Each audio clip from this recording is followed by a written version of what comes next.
In 2035, a path between the earth and the divine world opened. From there, the divine demonic descended upon this world that they had forgotten and began their endless crimes. They, with hands stained with many crimes, have destroyed this land, so much so that not even a tree can grow. Humanity just fell so that it was impossible to count them all. However, at this last moment, there was a person who seemed to have gone mad, disregarding all danger, holding his weapon and rushing into the midst of the divine demonic herd. It was Che, the last remaining Godslayer. He swore that even if he was left alone, he would not let those evil creatures harm this land. However, the strength of the two sides is clearly different. In the end, Che was no match for the massive attack of the divine demonic horde. He left like that, resentful and unwilling. However, God still has eyes, because Che soon woke up again in his soft bed. The air seemed fresh, not tainted with the smell of blood. He woke up confused at 6:50 a.m. Che's first reaction was to jump out of bed and throw open the curtains. The world is still very peaceful. There is no trace of war. The sky is still blue. This means that he has traveled back in time to before the descent of the gods took place. 9 heavens activated successfully, loading. Suddenly, there was a strange voice, followed by a continuous loading beeping sound. Che was startled and panicked, looking around but saw no one. Felt like the voice was coming from inside his head. In the blink of an eye, the scene before him changed. It was no longer a bedroom but a desolate wasteland. Surrounded by stone statues, in front of you is a large stone gate with the 3 words Southern Heavenly Gate. What is this? Che thought to himself. Southern Heavenly Gate is the Heavenly Palace? After being reincarnated, did you infiltrate the Heavenly Palace? Again, remember, after the descent of the gods, the divine demonic in the west was rampant. Only in the east is the god not seen. Could it be that the secret of the Dasya gods lies within this heavenly palace? Just as he thought of this, the eyes of the surrounding statues suddenly lit up, as if emitting fairy fire, and shot straight towards Che. He wasn't injured, but following those rays of light, a lot of pieces of information were rushing into his head, causing Che's mind to momentarily overload, wanting to explode. 9 heavens start the process of recognizing the master. The voice continued to ring out, reorganizing the subject's body. Reorganize strength data, reorganize flexibility data, reorganize endurance data. 9 heavens successfully received the master. Che was wrapped in something like a cocoon. After the cocoon broke, he felt as if his body was filled with power, and his mind was also clear from receiving all the information. It turns out that he was reincarnated thanks to a system called the 9 heavens. 9 heavens is the heavenly palace with 9 floors. Each floor seals the power of ancient gods. As long as you successfully enter the corresponding heavenly palace floor, you can receive the power of the gods sealed within. But to open the heavenly palace, Che must be a divine demonic slayer, collecting the power of the divine demonic. This was really exciting. Although he didn't know why he was chosen, Che was sure that if he had the 9 heavens, he would be able to have a better grasp after the descent of the gods. This life, he will definitely protect everything. Che returned to his small room. The door opened slightly. A child as tall as 3 garlic stalks appeared holding a teddy bear brother. What do we eat this morning? I'm hungry. This is Bao Bao, Yuanling Primary School, Class 2, Year 3, Che's younger sister. The terrifying memories of his past life flooded back to him. At that time, Bao Bao was killed by the divine demonic. Her appearance was extremely miserable. When Che received her sister's body, she had already stopped breathing. Thinking of this, Che couldn't help but stand up and rush straight towards Bao Bao. Hugged the little girl brother. What's wrong? Bao Bao asked in surprise. It's okay. Just suddenly remembered some sad things. Che replied, his arms tightly hugging his trembling little sister. He swore that this time he would not let the scenario repeat itself. He would definitely protect his little sister completely. All right, if you really don't want to go to school today, then forget it. Bao Bao gently rubbed his brother's back. Not long after that, the Central Military Region Headquarters received an urgent phone call to line number 1. Normally, it was a dedicated line to receive emergency orders from the central government. But this time it was an individual from an ordinary residential area calling. That person was Ing Che, who was currently holding her phone in one hand and saying goodbye to her younger sister going to school with the other. The person who answered the phone was Chang Huchin, the commander of the war zone. Ing Che picked up the phone, his tone serious as he began to speak. "Hello, General Chang. We are not acquainted yet, but the upcoming information may be worth meeting me once." Not long after that, the army began to be mobilized in a very ostentatious manner, even with helicopters. The arrival of such a large number of soldiers caused the residents of this small residential building to stick their heads out to observe. Not long after, Ing Che walked out proudly. At first people thought he had committed a crime. But thinking back, if he had committed a crime, he would have run away a long time ago. "Are you Ing Che?" the leader of the army asked. The commander was waiting for him. Ing Che nodded slightly. "Let's go. Every next minute is extremely precious." Then, he followed the soldier's instructions and got into the car.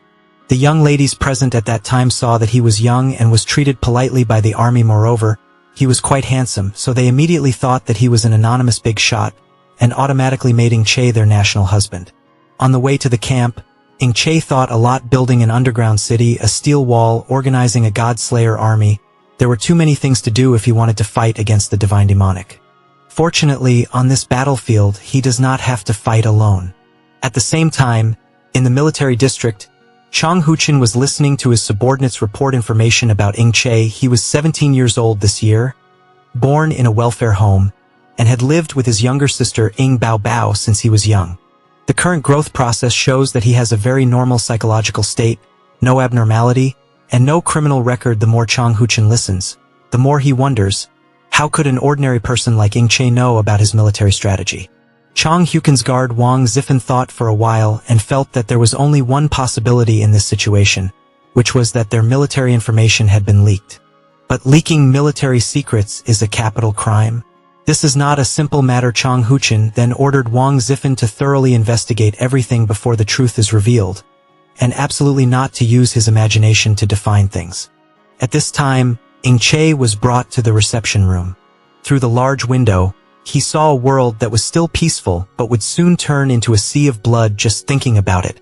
Ing Che felt his heart heavy. "Are you Ing Che?" The door opened and Chang Huchin walked in. He put Ing Che's file on the table, then went straight to the point. "I'll give you 5 minutes. Tell me, how did you know that phone number?" Ing Che said he not only knew this phone number but also knew many top-secret military information that had never been revealed to the outside. He also knew that in the near future, the Xia and even the entire world would fall into a major crisis. By then, the military power of the countries would be completely powerless. Chang Huchin heard this and just coldly let out an O sound. Ing Che also knew that what he just said was hard to believe. However, he still tried to convince Chang Huchin, because the enemy they were about to face was a divine demonic from the divine realm. They would tear the sky apart, attack the earth, and massacre humanity. Chang Huchin lost all patience at this point. If he came here just to spout nonsense like this, he could go home now. Ing Che naturally didn't do that. He held out one of his hands and said loudly, 5 billion.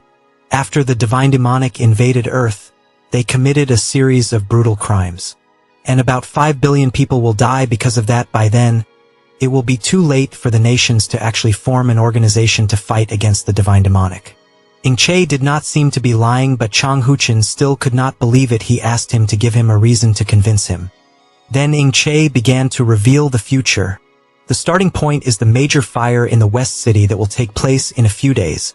Known as the May 8th incident in Jiangzhou. Ing Che said that if the rescue work had been carried out early, more than 200 lives could have been saved.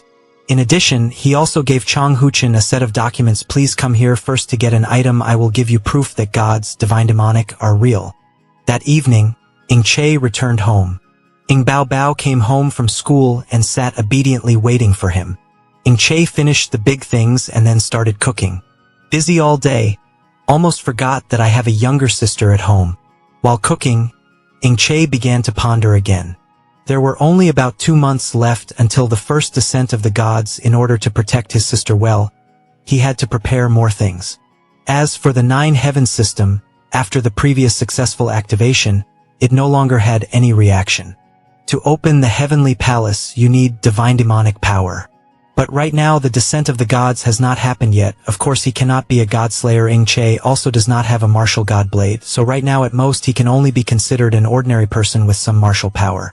After thinking for a while, Che made up his mind. It seemed like he needed to go somewhere.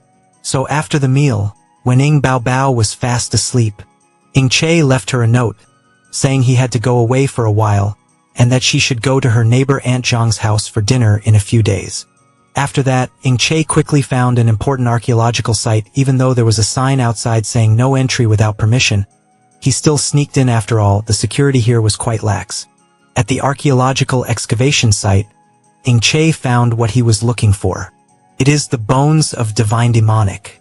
In his previous life, he also accidentally got lost here during a crisis. Thanks to this pile of divine demonic bones, Che received the recognition of the martial god blade, thus gaining the power to fight against the divine demonic. When Che touched the skeleton, the system immediately sent him a notification, saying that it had detected the existence of divine demonic energy. Che instinctively turned his head and saw a monster, which according to the system was a beauty before it died. Died and combined with a poisonous spider, becoming an extremely scary spider monster. This spider spirit has a name, Joragumo. Che was extremely surprised. The divine demonic had not yet descended. This thing should not exist here. In the blink of an eye, Joragumo had already begun his attack. Che dodged its attack with difficulty. After that, he had no choice but to use the remains as a weapon against the monster. I thought that would be the end of it, but that monster's flesh was so tough that even divine demonic bones couldn't break through its defenses. Che felt that the situation was not good. It seemed that he still had to quickly find the martial god blade. Joragumo screamed. Che immediately panicked, and the thing he feared the most happened, because the guard found out there was someone inside. They immediately contacted headquarters to report that there were intruders in the archaeological area. Inside, although he was very worried about being discovered, Che still couldn't escape from Joragumo for the time being. This is really too absurd. In his previous life in this cave he didn't see it. Joragumo continuously attacks with silk cocoons, but what is being said is that spider silk can corrode even divine demonic bones. The temporary weapon was destroyed, and Che had only been absent-minded for a second when he was attacked by that monster. He was thrown into the air, then fell hard to the ground, right into a pile of skulls stacked on top of each other. Che gritted his teeth in pain. This was so frustrating. This Joragumo was only a frank monster. If it was him in his prime in his previous life, he would have finished it with just one slash. But now he is struggling to this extent. It is like a dragon swimming in shallow water being ridiculed by shrimp, a tiger going down to the plains being looked down upon. But just as Che began to despair, a long sword appeared beside him. The system immediately appeared and explained, this was a masterless blade, originally the treasure of martial god Desya, the martial god blade. Later, when the martial god passed away, it fell into a sealed state, becoming a masterless blade, continuously emitting divine demonic energy. Just like that, over time it had the ability to mutate surrounding creatures. In front of him was Joragumo, who was once again charging fiercely. But now Che is no longer afraid. He grabbed the ownerless sword, feeling extremely pleased. Now it was time for him to show his true strength. Look closely, you stinking spider. After saying that, Che drew his sword from its sheath, then use it to cut the palm of your hand, using blood to recognize the owner. Just a second later, the sword that was originally a kick skill emitted an effect as if it was on fire. Then the blade also shined. Che once again felt strange. It seems that in his previous life, when he recognized the martial god blade as its master, he did not have such a strong reaction. But why bother? The important matter at hand was to deal with that stinking spider first. Che had just thought of this when the space in front of him changed in the blink of an eye. The martial god blade in his hand also disappeared, and Joragumo was nowhere to be seen. Che immediately became panicked. Where is my sword? I have been waiting for you for a long time. A strange voice answered him. Che turned around and saw a black figure with humanoid appearance. It was the owner of the voice just now. This black figure claimed to be the last remaining will of the martial god in the world because he didn't have much divine power left. He could only maintain this form fortunately. Che arrived in time, otherwise if he had been a little slower, he would have completely dissipated. Hearing this, Che suddenly thought of something. Wait, that means that in my previous life, because I arrived too late, my divine power had dissipated. Spiders also mutated because they were infected with divine power, right? No wonder I didn't encounter it in my previous life. The black figure did not reply, seemingly not wanting to answer any unnecessary questions. Instead, this person pointed a finger forward, and immediately a halo of light appeared. That is what the martial god accumulated throughout his life of cultivation. Not only martial arts and passion but also deep understanding of martial arts. The halo of light was small at first, then gradually grew larger, heading straight towards Che and entering his body. You need to practice diligently, combining theory and practice to be able to control the martial god blade. By then, not only will you be able to win on the battlefield, but you will also be able to advance further on the path of martial arts, the dark figure reminded him. As for Che, when he was possessed by that halo, not only did he not feel uncomfortable, but on the contrary, he felt somewhat clear-headed. So that's it. I understand. Che gently landed on the ground. This was truly a rare opportunity. This life started over. Not only did he prepare in advance, obtaining the martial god blade earlier than expected, but he also inherited the essence of martial arts. Looks like things are getting more and more interesting. The space disappeared. Che returned to the cave. In front of him was Joragumo baring his fangs and brandishing his claws. Senior, rest assured, I will definitely not let you down, Che muttered before he officially dealt with this monster. Joragumo saw Che appear and rushed forward, wanting to attack him first, but this time it wasn't that easy. Che's mind was now filled with the martial arts of that senior. He immediately put his first move, Blade of 8 Severings, into practice. And just this one move was enough to cut Joragumo to pieces. Thanks to this auspicious month, Che received his first attribute point. The system then further explained that each time he killed a divine demonic, he would receive corresponding attribute points. These attribute points could be used to improve his own attributes. From there, he would transform Che's body and so on until he reached the highest state of martial god. Then an attribute panel appears. The default system has 4 types of attributes: strength, agility, endurance, and spirit. All of them were at level 1, waiting for Che to add that attribute point. This was a bit new to him. After thinking for a while, Che decided to add the first attribute point to the sensitivity category. Then came the notification that the attribute point addition was successful. The system sent another message congratulating Che on destroying the spider spirit Joragumo, successfully absorbing its divine demonic power. This led to progress toward the first heaven of the 9 heavens. Middle heaven, being now at 10. When this progress reaches 100, you can enter the first heaven of the 9 heavens, the middle heaven, unlocking the power of the Eastern God's cultivation. In the middle heaven can quickly improve your cultivation, accelerating the process of becoming a god. Wow, there's even a way to increase your cultivation speed in there, Che muttered. It was really worth the effort. He didn't have much time to think about it, because the system notification continued to arrive. This time, it reported that it detected a trace of martial god's power in the atmosphere. Currently using Joragumo's divine demonic flesh and blood as a conductor, it will condense this martial god's power and transform it. The transformation process is also very fast. When it ended, Che received an egg. At this time, the security team had also gone deep inside and saw the scene in a mess. They were shocked, picked up the radio again, and reported to headquarters that the unexplored bones at the archaeological site had been stolen. A few seconds ago, Che had already run away with the martial god blade and the egg. Luckily, he had just increased his Boda sensitivity, otherwise he would have been caught. However, Che was extremely curious, wondering what was inside that egg. He returned home earlier than expected, originally planning to be gone for a few days. Bao Bao was very excited when she saw her brother return, carrying a big egg. Brother, is our dinner today an ostrich egg? It was May 8th, 2035, and it was already fast approaching, just as Che had warned Changhuchen a few days ago, at 721 in the East Sea, at 27 degrees north latitude and 125 degrees east longitude. The unthinkable happened. From the bottom of the sea, the army and scientists excavated a very large skull. This was so unscientific that Professor Chen Minxiang kept standing in the hold staring at the skull. Even though it was raining heavily, Changhuchen also quickly received this information. According to reports, The length of the skull was 60 meters and the diameter alone was 8 meters furthermore. Its hardness surpassed all known substances. There was also a large amount of unknown matter inside. Chang Huchen was extremely surprised when he heard this. There really are gods, he muttered.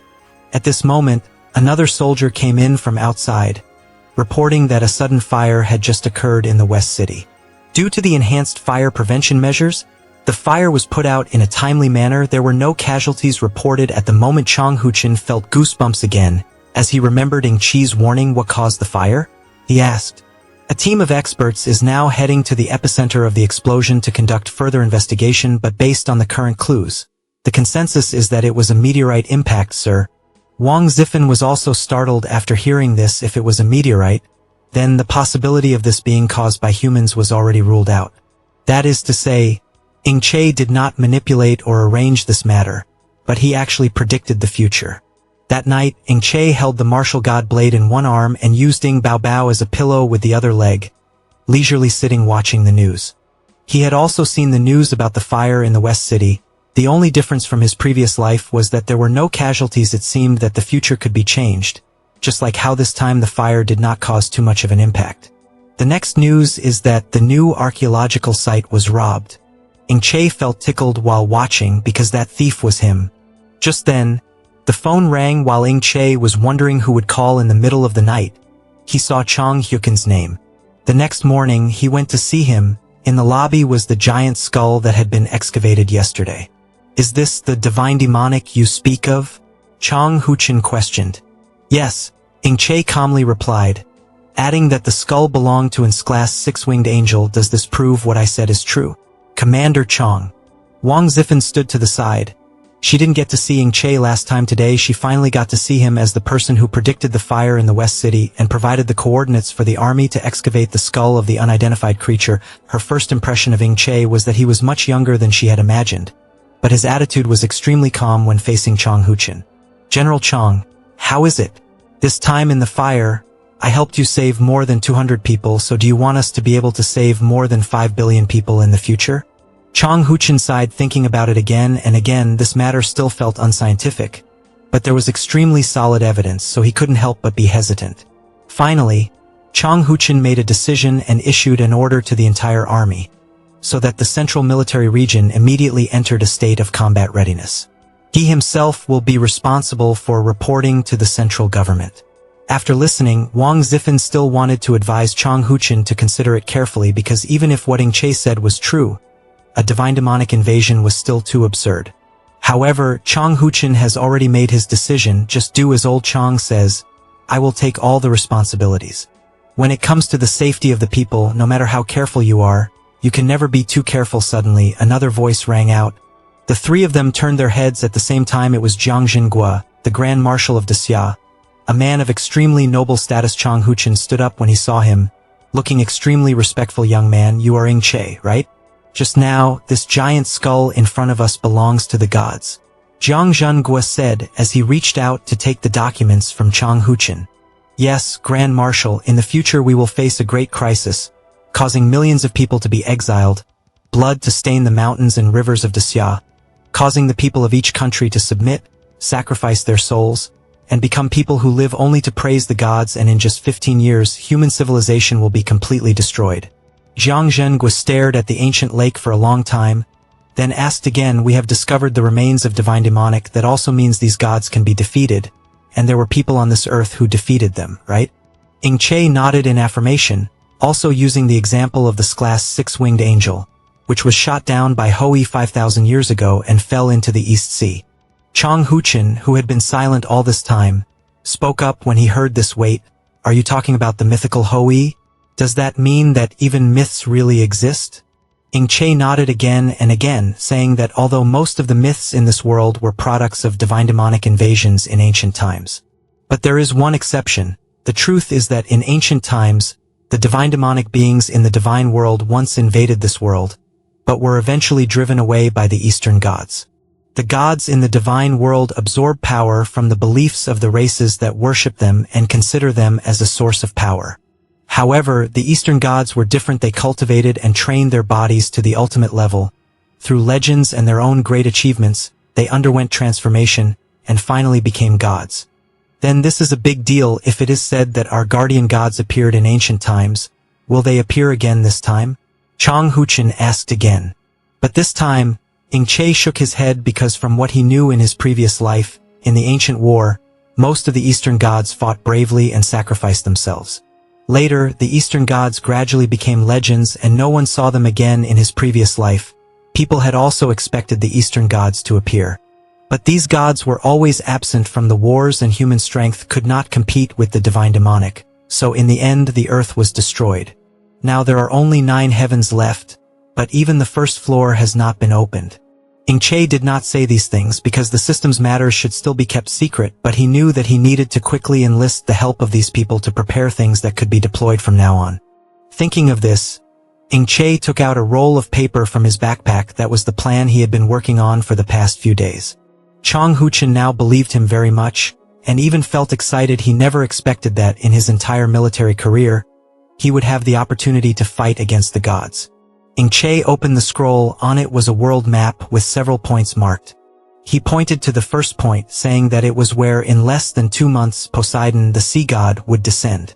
At that time, this Poseidon will command the sea monsters to fight, and the place they choose to land is the west coast of the free country, and the east coast of the country of Desya. The battle area will cover the entire Pacific Ocean. If you say so, then what do you think we should do? Zhang Jingha asked. Regarding this, Che naturally had some thoughts. He felt that the best way to protect his country's people was to quickly build a defense line. It can be called the strongest surface, the Iron Wall, which is basically the same meaning as the Great Wall of China in ancient times. As soon as Che said this, Chang Huchen decisively asked for leave from school for him and took him to the long eastern coast. The construction project of the Great Wall of Steel had also begun. It was just that Che was a bit depressed after being dragged all the way here. And always have someone by your side. Brother. Bao Bao carried the giant egg, just finished building a sandcastle, excitedly called out. Your little sister is so cute. You must really want to protect her, so what's your next plan? Che was hit in the weak spot, so he immediately put aside his listless appearance. He said that the Great Wall of Steel was indeed the best shield to protect the people of Desya.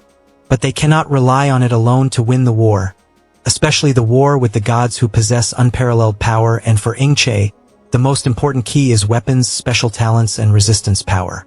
Chang Huchen nodded, saying that he would support them to the best of his ability. However, he still did not understand what kind of resistance Che had just mentioned. It is the last legacy that the Eastern gods left to humanity. Che said, adding that that power of resistance would become the sharpest sword to kill the divine demonic.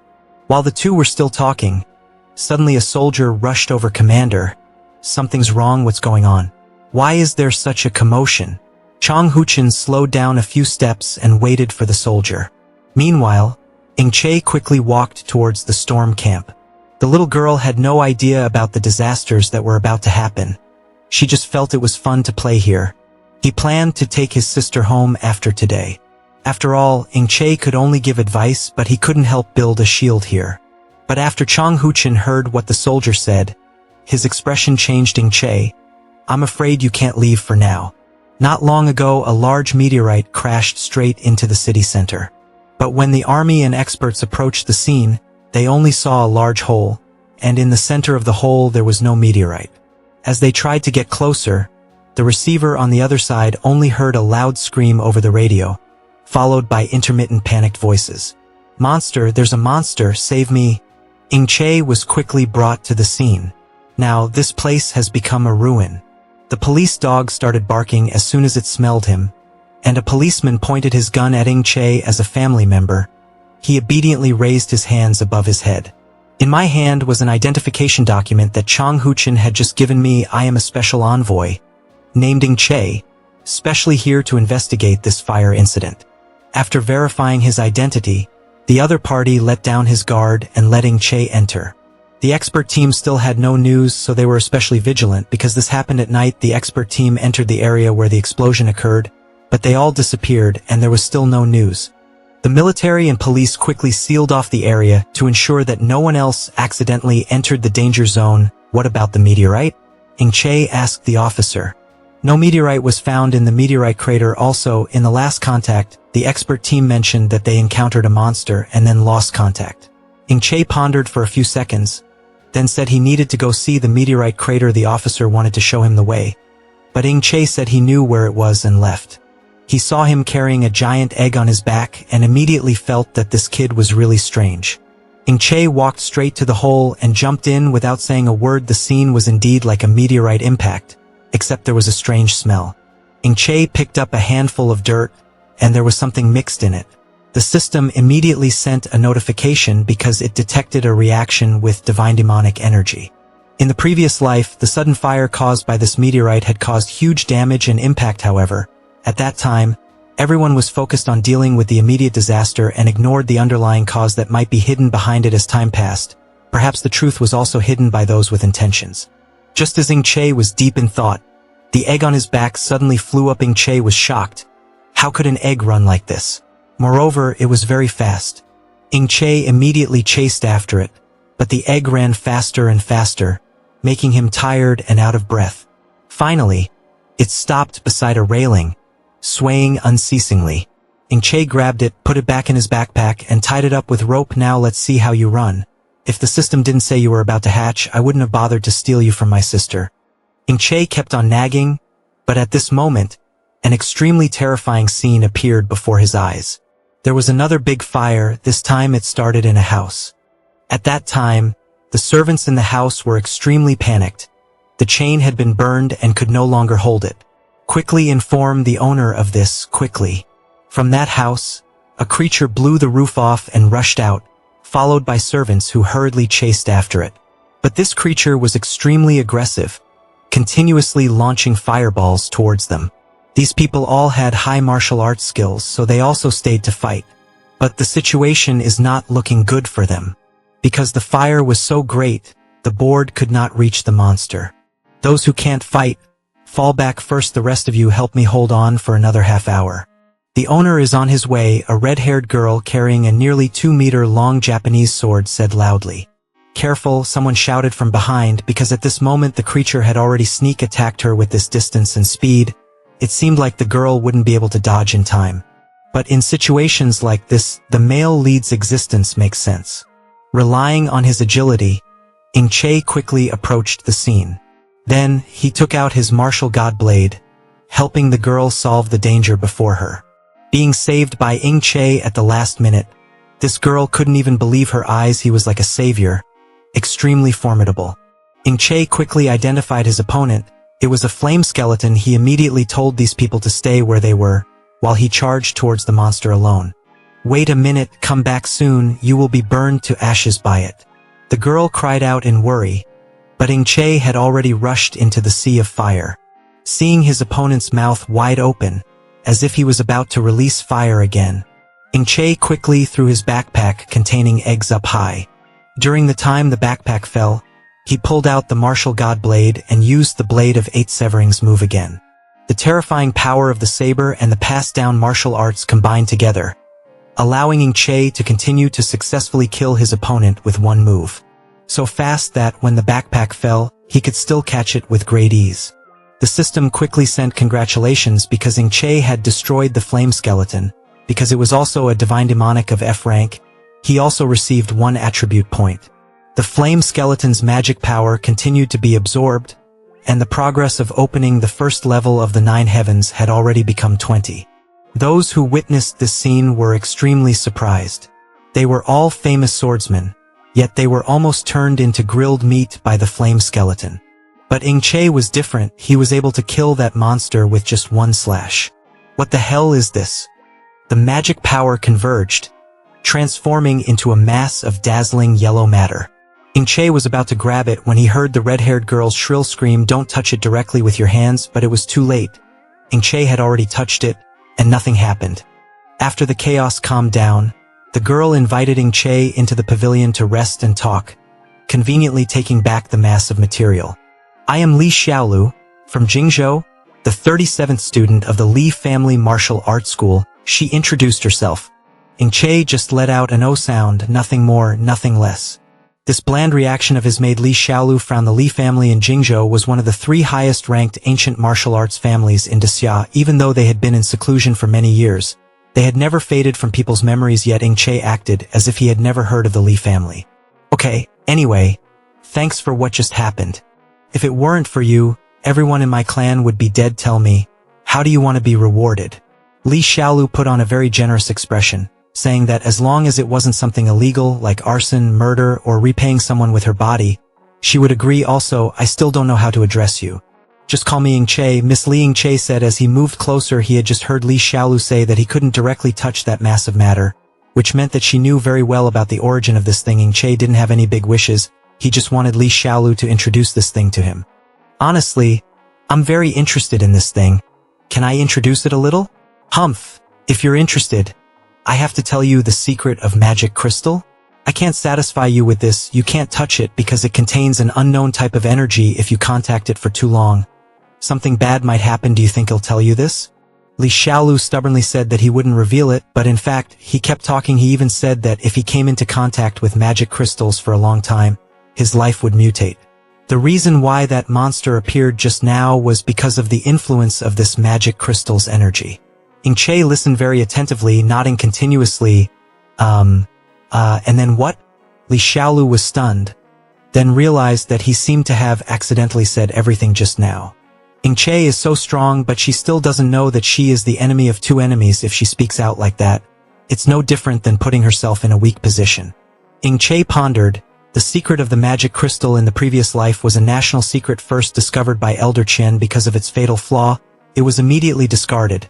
The details inside the document were never revealed to the outside world, yet in this life, the Li family, who had come from somewhere, knew its uses so clearly. The important thing is, why are you here? Li Xiaolu was so embarrassed that she became angry and started talking nonsense. Why am I here? Didn't you bring me here? And you said it's not convenient to talk over there? No, I was talking about when we were about to collapse. Why were you there? Li Xiaolu suddenly approached, his eyes filled with scrutiny, but Ing Che remained calm from beginning to end, saying that he had rushed over because he saw the fire. Then they found out that the Li family was fighting monsters, so they wanted to help. This didn't sound unusual at all, but Li Xiaolu was determined to clarify Ing Che's identity. It seemed unbelievable that there was such a coincidence in the world that a strong person like him suddenly fell from the sky like that. Looking at her wary eyes, Ing Che could only laugh. Then he introduced himself as the special envoy investigating the fire in the city last night. So his appearance here was not entirely a coincidence. Special envoy to investigate, Li Xiaolu muttered, still not seeming satisfied with this answer. Isn't it rude to have a special envoy visit today without informing me? Suddenly, another voice came from afar. Li Xiaolu turned around, saw a figure walking over, and called out loudly twice, "Cousin." This person gave a relatively gentle smile, then reminded Li Xiaolu to call him the head of the family in front of outsiders. Yes, this is the head of the ancient martial arts clan of the Li family, Li Yunfei. After a cursory greeting, he sat down across from the other two. In front of this special envoy, perhaps we don't need to hide anything anymore, young man. You must have guessed that the fire last time was also caused by that monster. Li Yunfei began to tell in a nonchalant tone that the monster Ing Che had just defeated was actually a human, but because he was infected with a special energy emitted from an ancient relic with energy sources similar to magic crystals, he eventually mutated into such a monster. The more Ing Che listened, the more thoughtful he became. The special energy that Li Yunfei had just mentioned was actually divine demonic power, right? Just like the spider spirit from before, it had also mutated because of prolonged exposure to this power. If the fire was really caused by that monster, then I'm afraid the experts wouldn't be alive anymore, he thought for a long time before cautiously opening his mouth. What was that ancient relic? This ancient relic, which can be said to be a forbidden object, has been a common secret protected by our ancient martial arts clan since ancient times for several centuries. It has been continuously protected by our ancient martial arts clans, but as for the details, I apologize for not being able to tell you. Li Yunfei was extremely cautious, saying that he could only reveal to Ing Che that creatures that had been in contact with the ancient relic for a long time could be infected, but in recent years, for some unknown reason, the infection period had gradually shortened. After hearing this, Ing Che secretly speculated that this matter must be related to the upcoming descent of the gods. According to the rules, the person in charge of the forbidden item is rotated every month to avoid long-term contact and mutations. Li Yunfei continued, however. On the night of May 8th, an unprecedented situation occurred. Although the guarding time was less than a month, the guard was unfortunately affected by the relic and became a monster. The monster was born with quite weak power, under the control of the sword masters, but very quickly, its power increased greatly and they let it escape. Unexpectedly, it was exhausted halfway through its flight and fell to the west of the city, eventually causing that fierce fire. After capturing it, Li Yunfei immediately went out to prepare some things to completely destroy it, but unexpectedly almost caused another disaster. Che nodded, indicating that he understood the situation. But from the perspective of a special envoy, he still wanted to see the ancient relic with his own eyes. Unfortunately, he was still refused by Li Yunfei on the grounds that it was a forbidden object and could not be easily shown to others. If you really want to know what it is, you don't have to look far. Don't you have one on you too? Li Yunfei suddenly stared at Che. He asked in confusion. Yes, it's the sword on you. As soon as he finished speaking, Che's eyes immediately became alert. In this life, he never expected to meet someone who knew the secret of the divine demonic before the descent of the gods happened. Che didn't want to attract attention, so he was still trying to open his mouth to defend himself. As a result, Li Yunfei interrupted him again, but the important thing was that he still looked very gentle when the saber recognized its master. The energy flow did not easily leak out, so it was no wonder you did not notice, but I will sincerely enlighten you. This saber is really not simple. Actually, this saber is an heirloom from my ancestors. Che made up a nice excuse to explain why he had this saber. After all, it was an heirloom passed down from Daxia's ancestors, and he had just excavated it. In order to avoid talking too much and revealing anything, Che tactfully asked Li Yunfei for permission to leave, and also wanted to bring the magic crystal back to help with the investigation. Since this wasn't some ancient relic, he quickly agreed. But he also kindly reminded Che to be careful, otherwise he would turn himself into a monster and it would be over. Che left the Li family home with complicated feelings. These ancient martial arts clans don't seem simple. He'll have to ask someone to investigate more about them in the future. Meanwhile, the two Li brothers, after Che left, also secretly entered a secret room.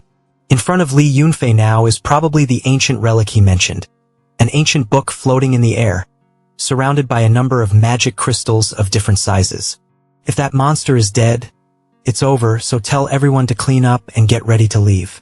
Li Yunfei told his cousin that it was no longer safe here, so he needed to quickly leave this place with his relics. Not long after, Che returned.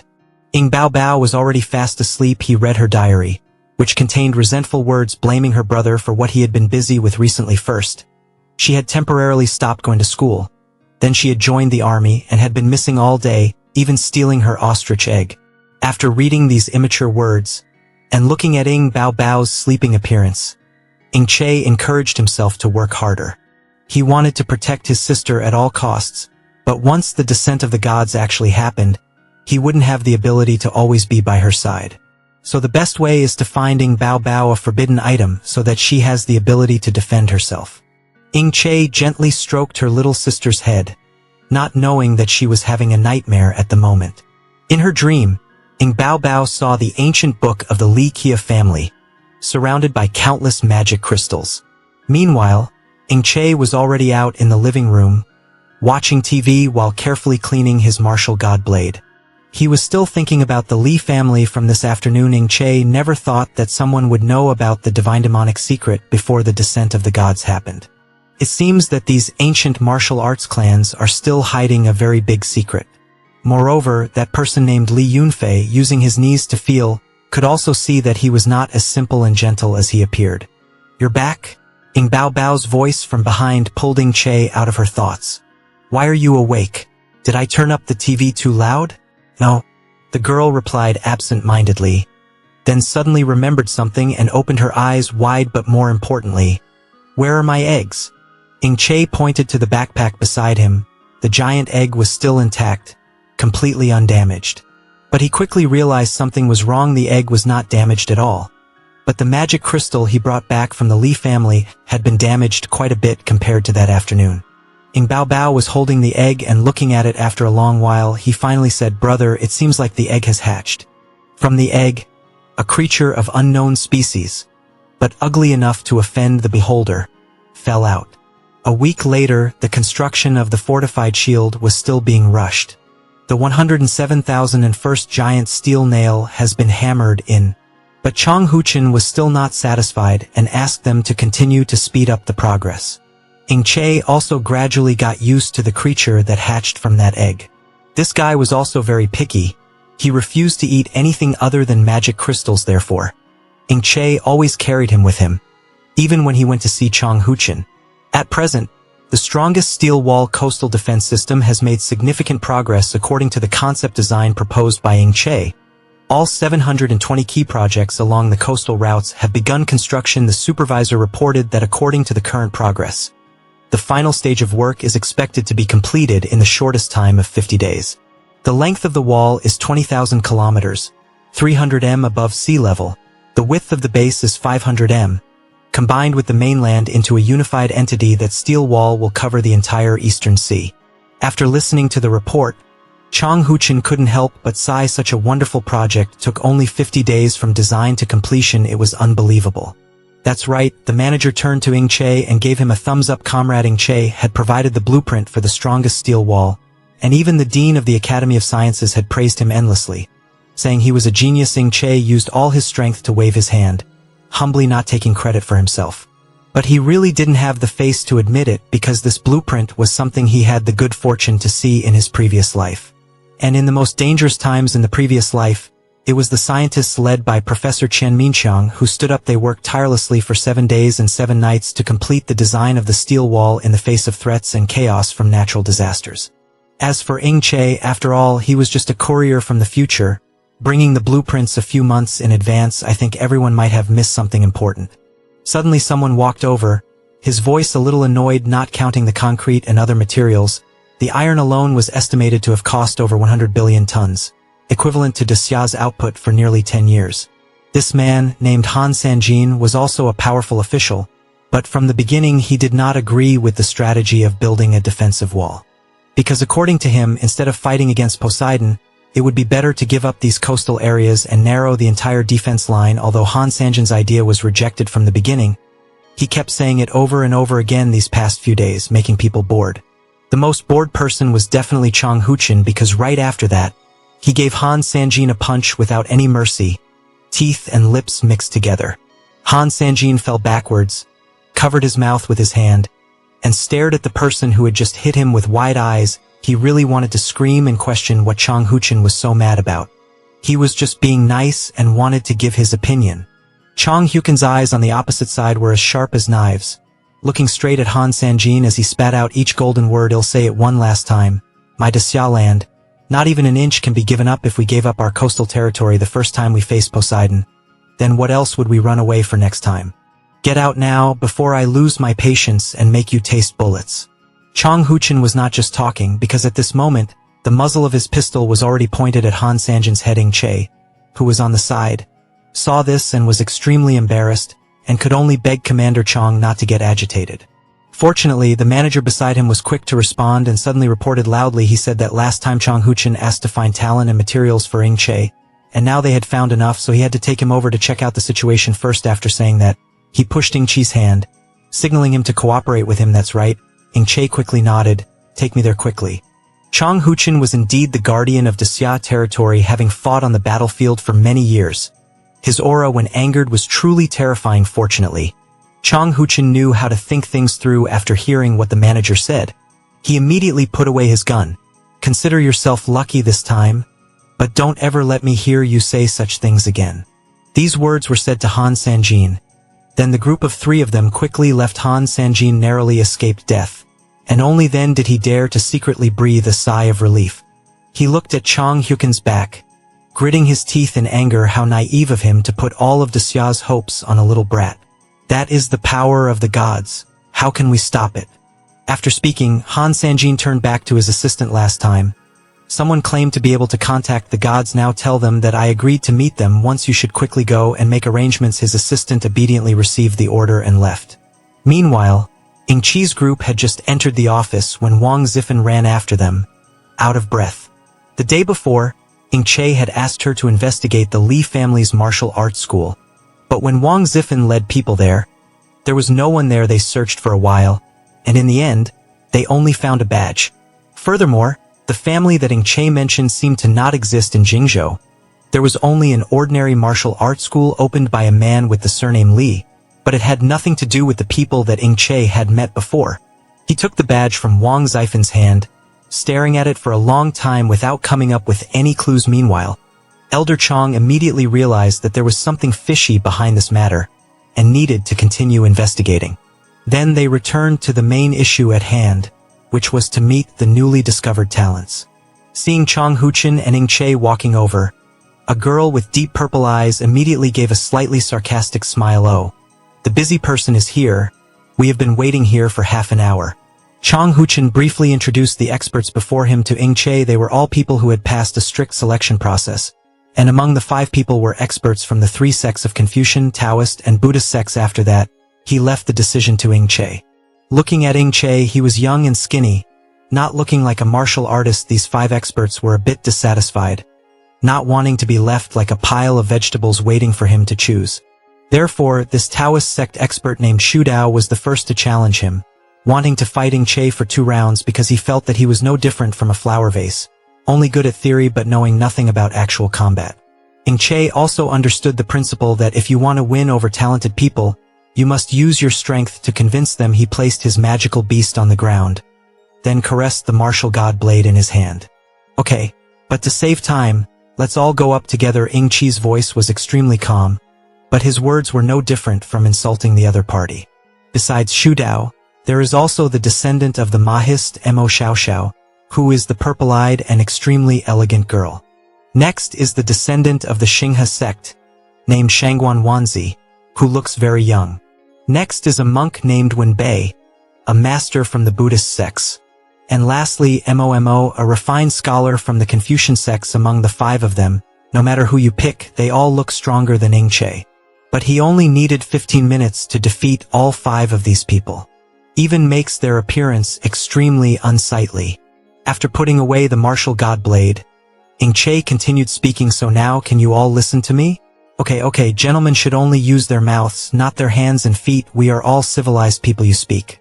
Momo groaned. They were just afraid that Ingqi would get excited and beat them up again, causing their bones to fall apart. As for the specific work issues, Chong Huchen had already informed the 5 of them. However, even though they were all cultivators, it was still difficult for them to believe that the gods were about to descend. Furthermore, they didn't really have enough confidence in fighting against the gods.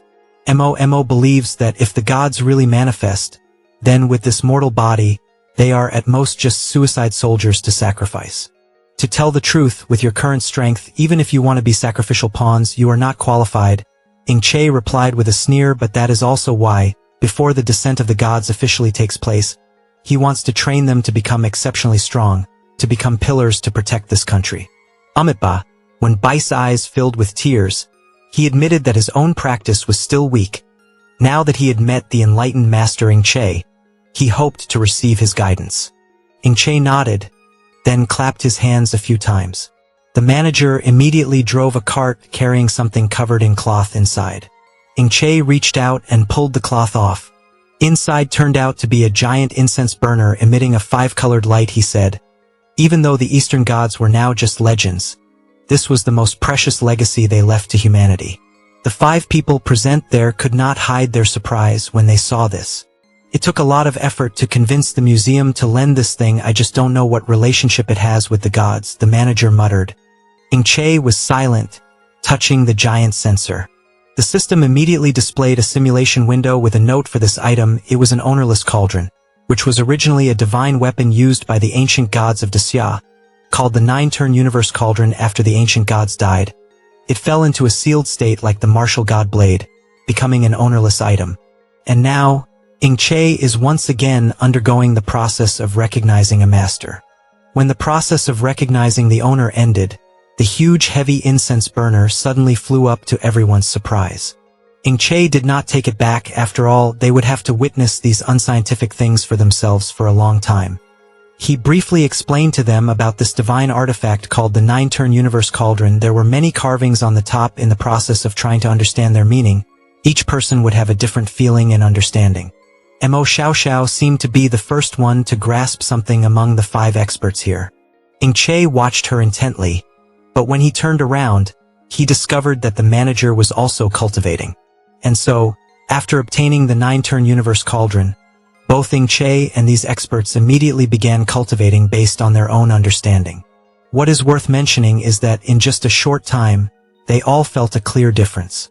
Mo felt as if his entire body was filled with energy, continuously using his fists to put pressure on Shangguan Wanzi in the contest between the two. On the opposite side, Shangguan Wanzi was not willing to give up, because his attacks focus on precise maneuvering. While the two of them were fighting fiercely, Mo Xiaoxiao had already gained her own harvest when she was able to control the rapid changes of the heavens according to her will. Even Monk Wenbei, who, like his name, always had a sad face and tears in the corners of his eyes, was now full of energy. He felt that his body was stronger than ever, and he was eager for Mo Xiaoxiao to punch him to test the strength of his bones. Shudao was not far behind the others. He just stood still. Using his great heaven dragon force alone was enough to cause the contents of the warehouse to become a mess. To be more precise, half of the warehouse was blown away by him. The feeling of becoming extremely powerful was so obvious that all 5 of them were very excited. Their spirits were so high that they could fight another 200 rounds without any problem. Ing Che had been closing his eyes to meditate and cultivate when he woke up. He discovered that the warehouse had turned into a battlefield, and the others were competing crazily with each other. He finally woke up. This is how they have been, the manager said in a low voice. Ing Che also knew that they had learned the techniques from the divine weapon, but he did not expect them to be so excited. The other guy was a bit puzzled and asked Ing Che how he knew that the cauldron had this function. Honestly speaking, even someone like him who had never practiced cultivation could feel that his bodily functions had greatly improved. This was truly miraculous. Could it be that the treasures of other ancestors in the museum also had this function? I will go there tomorrow and borrow them all for you. Ing Che laughed helplessly, only shaking his head. Divine weapons are not just vegetables. Not everything has an effect. In his previous life, this 9-turn universe cauldron had been displayed in a museum for a long time without anyone discovering it. It was not until the War of the Gods began that its uses were discovered, and it was given to the country to enhance the fighting power of the special divine army. Looking at Ing Che, although young, he always looked calm and his every move was precise. The manager felt that it was unrealistic and even thought that he was the reincarnation of a god. Ing Che was silent for a while, then suddenly spoke again. But this thing cannot be returned to the museum for now. Since the divine war was about to begin, if he wanted to stand on the battlefield and protect one side, he would have to spend the next few days training and cultivating. That was why Ing Che asked that guy for help, to keep this thing around for a while longer.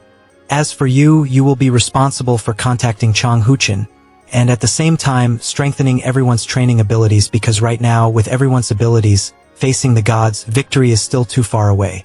Although the other guy was older, he respected Ing Che, so he listened to every word he said. Seeing that he was capable, Ing Che also said that in this world, besides the large cauldron, there were 2 other auxiliary divine artifacts that could increase cultivation and speed up training.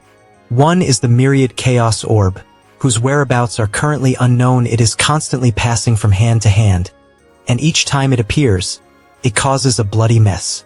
The other one was the Yin-Yang Kunlun Mirror, which had always been hidden in the Kunlun realm in his previous life. It was not until the Kunlun mountain was destroyed by the divine demonic, causing a landslide, that the Kunlun realm relic appeared again. So now, even if he knew where it was, he would not be able to find the entrance, let alone take it. After finishing that day's matter, Ing Che returned home. The result was seeing Ing Bao Bao standing on the sofa, eyes closed but leaning forward as if trying to reach for something. Before the little girl could hit the ground, Ing Che grabbed her by the neck in time. At this moment, Ing Bao Bao suddenly woke up and realized that she was dreaming again. This was strange, because lately she often dreamed about a book. Ing Che naturally didn't think that the book that her sister often saw while sleepwalking was a relic that the Li family's ancient martial arts clan was hiding, so she didn't pay much attention to it. He took out a hamburger and gave it to her, then turned on the TV to watch Monkey King. Ing Bao Bao took a big bite of cake, but her mood did not improve at all. Brother, what have you been busy with lately? You come home late every day. He had no other choice because the war between the gods was about to begin. Che answered vaguely, and of course his sister didn't understand. Just then, the news broke, an urgent news item. Currently, Desya is holding an emergency meeting at the United Nations to warn countries around the world about the imminent invasion of the gods on Earth. Che said that people with high enlightenment can comprehend all spirits' unification art in the cauldron. In the previous life it was also called God-slaying technique. Before the eyes is the scene of bustling street traffic.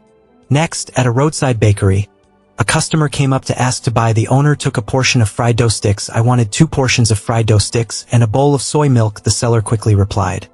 Okay. That was what he saw when he closed his eyes and comprehended. The God-slaying technique cultivated to the divine power circulating in the 8 extraordinary meridians. From there, the body began to strengthen. This was the first time he sensed. He could first predict hearing sounds within a few kilometers. Che became more confident as long as one continuously cultivated.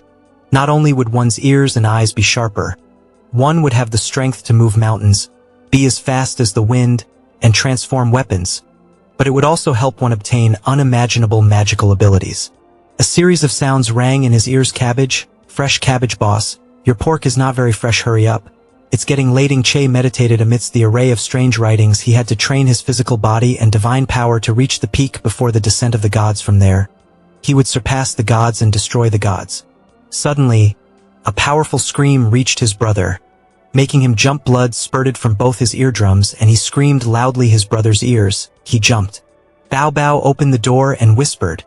The fishmonger gave her 2 tickets to the family theme park. She wanted to go. Che warmed his hand and cried, thinking to himself, he was too focused on the distant sounds and ignored what was nearby. This was not good. He quickly refused the little girl.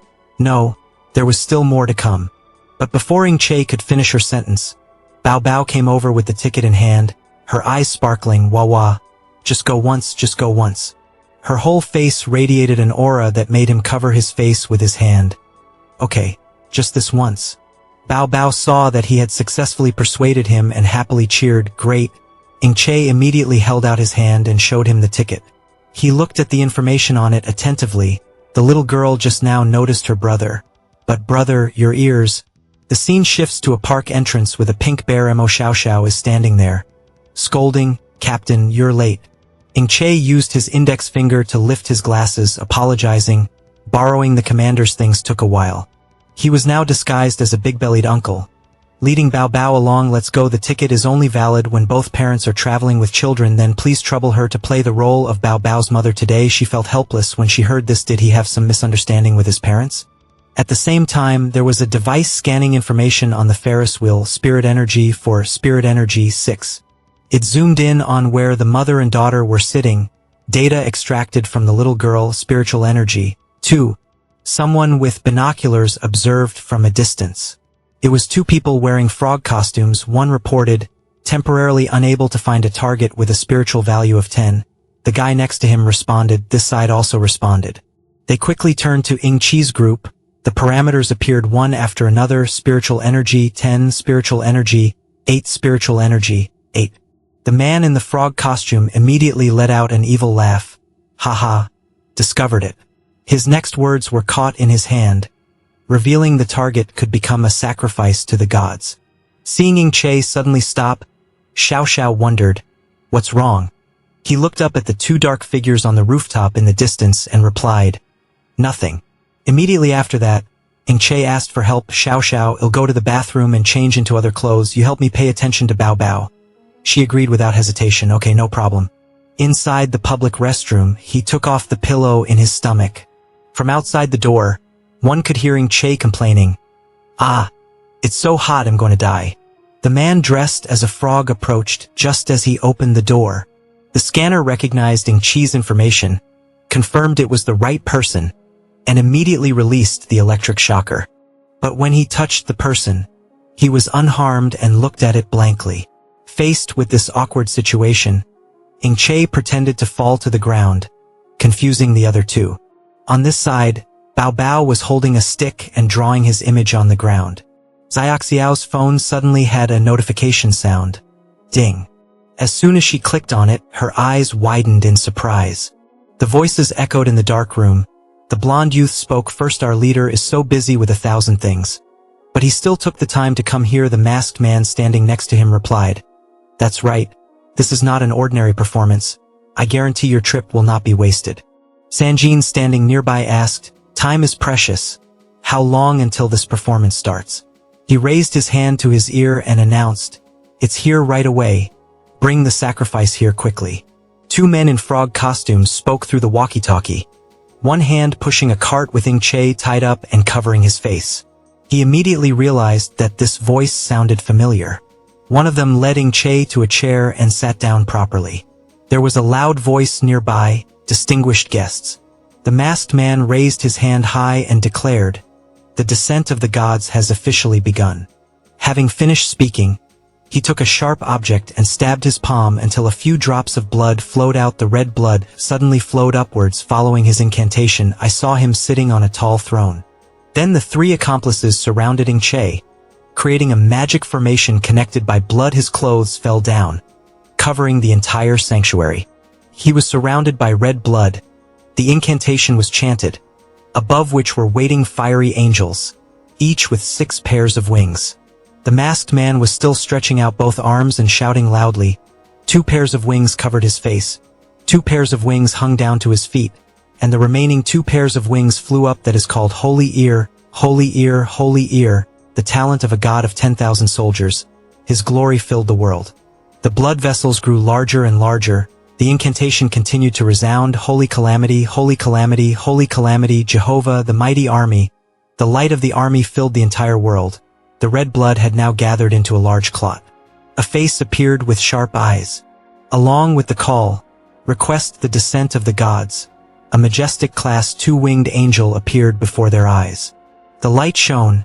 It slowly landed on the blood-red sheet below.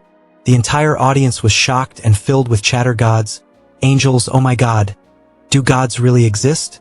The masked man began to explain. When the lives of the sacrificial victims were offered to the gods would descend to earth. The more lives were offered, the longer the gods would be active on earth. Sanjin stood beside him in surprise and asked, "Can any god be summoned?" He calmly replied, "Of course, but no god is as powerful as the god we believe in." Hearing this, he smiled triumphantly and thought to himself, "All right, wait until I summon the water god and give him enough conditions to be moved. Persuade the water god to give up attacking the blue star. By then, my contribution will be great, and I can slap that brat hard in the face." Now the 2-winged angel raised the sword in his hand, and without hesitation, he slashed downwards. Suddenly the martial god blade was released, knocking the angel's sword up. It flew straight towards the blood-red sheet where Che was sitting. Martial god blade will tear the cloth with one stroke. He gently took off the torn paper bag on his head. It turned out to be just a 2-winged angel. I thought I caught something big. Che held the martial god blade in his hand. He made a cool pose standing in front of the angel and arrogantly declared, "Next it's my turn to perform." Seeing this scene, Han Sanjin angrily thought, "This guy again." Then he used his hand to pull down the brim of his hat to cover his face and frowned, gritting his teeth. He said to his subordinates, "What a bother, let's go, we can't show up for now." In another development, a hand is holding a phone with GPS enabled while also constantly paying attention to the location of the person being located. It turned out that Mo Xiao Xiao was riding a bicycle with Ng Bao Bao sitting behind him. Mo Xiao Xiao was driving with one hand. He was holding his phone in the other hand and was pedaling the bicycle at a rapid pace while constantly looking down at his phone to check. Mo Xiao Xiao hurriedly said to Ng Bao Bao, "Hold on, we're almost there." Hearing this, little Ng Bao Bao sitting behind him obediently replied, "Okay." Mo Xiao Xiao pedaled her bike very fast, sweat pouring down her face anxious as she spoke, suddenly receiving news of a clue about the gods. She had gone too far just as she was speaking. A black car carrying Han Sanjin, who was thinking with his eyes closed, drove in the opposite direction, quickly passing Mo Xiao Xiao. And now at Ng Chi's battle, he jumped high while holding his sword in an attacking stance and shouted loudly, "Godslayer martial arts." Immediately, Ng Chi slashed down with a sweet sword slash, cutting the 2-winged angel's body in half, leaving it unable to resist or defend, only able to take the blows. After that strike, the 2-winged angel's body immediately exploded, and Ng Chi, due to the inertia of the sword, passed through the 2-winged angel's disintegrating body. After a short while, The place where the two-winged angel had just appeared was now a pool of blood and thousands of drops of blood falling from the explosion. Just now Che saw this and laughed as if this was too easy, not even showing a trace of fatigue or panting, only disdainfully saying, unable to withstand a single blow. After destroying a two-winged angel, Che stood proudly with his sword in hand among the masked men and loudly declared, "Your gods have left." He smiled confidently as he looked at the crowd, his voice as light as a feather as he announced, "Now it's your turn." A masked man heard Che say that and got angry, his veins gradually stood out, and his hand also turned red. He cursed, hateful. He angrily said, "How dare you say my god's name?" Then he immediately took off his black cloak to reveal the body inside the cloak. It was an entity that had a shape almost similar to a two-winged angel, but the only difference was that he only had one wing. He stared at Che with his demonic eyes that had glowing pupils and hoarsely said, "Death to you." After his voice, a spear appeared in his hand, and at the same time, a series of other masked men also took off their cloaks and got into battle stances. Che saw these scenes and remained calm, holding the sword and glancing around, without the slightest bit of fear. The spearman now jumped up with both legs and pointed the spear straight at Che and rushed towards him while shouting loudly, "Angel Spearman." But before he could touch his spear, Che immediately used his sword to quickly destroy his spear. Then he gently used his sword to destroy all the angels at a dizzying speed. After the battle was over, he gently landed on the ground with a calm expression and a slight smile on his face. Behind him was a space covered in red syrup and smoke. At this moment, Mo Xiao Xiao and Bao Bao finally arrived at the location on the phone, which was also the place where Che had just fought. Mo Xiao Xiao stopped the bike with his foot and checked his location on the phone. Then, Mo Xiao Xiao and Bao Bao simultaneously saw Che carrying an angel on his shoulder walking down the stairs. Bao Bao saw Che and called out in a low voice, "Brother." Che saw Bao Bao and Mo Xiao Xiao at the bottom of the stairs and said calmly, "The two of you are here." Che then said to Mo Xiao Xiao, "Give him a hand. Reinforcements are coming soon." After a while, the police car finally arrived. They put up warning tape, and there were also a few people standing guard, not allowing others to get close to the scene. Some people were carrying boxes from inside the building. The onlookers were whispering, "What happened? This is the long-abandoned opera house, right?" One of the bystanders asked. It seemed like someone had turned the scene into a secret trading place. The person holding the phone filming suddenly said loudly, "Look inside the cage." The person holding the phone looked at the entity in the cage and confirmed that there was a monster. Looking closely into the eyes of the angel in the cage, there were no longer any evil yellow pupils left, only black, nothing left. At the research site, Chang Huchen looked at the entity inside the observation cage and asked Che, who was standing next to him, saying that these monsters were originally all humans. Che looked at the monster inside the cage and replied to Chang Huchen, "Yes, this is the monster contaminated by divine demonic power. I feel that, somewhere, there is still a mysterious organization secretly conducting the divine summoning ritual." Chang Huchen heard this and said to Che while ordering the person behind him that, "It seems in the future you need to continue to work hard, bring the things here." He heard this and replied, "Yes." Che standing next to him heard this and curiously asked him, "What is this?" It turned out to be a box labeled the Godslayer army. Moving on to another scene, a modern building with strong architecture and square and decisive lines appears. The top of the building stands out with a 5-pointed golden star. The overall image exudes both solidity and majesty, a very suitable building to be a headquarters. Following the course of history, on May 19th, the first Godslayer army squad was established inside the building. Xu Dao Wenbei, Shangguan Wanzi and Mo Xiao Xiao were lining up to receive their squad badges. After receiving the badge of the group on May 23rd, the Godslayer army was officially established on that day. The red flag flew on the flagpole. In the center of the flag was a unique golden symbol.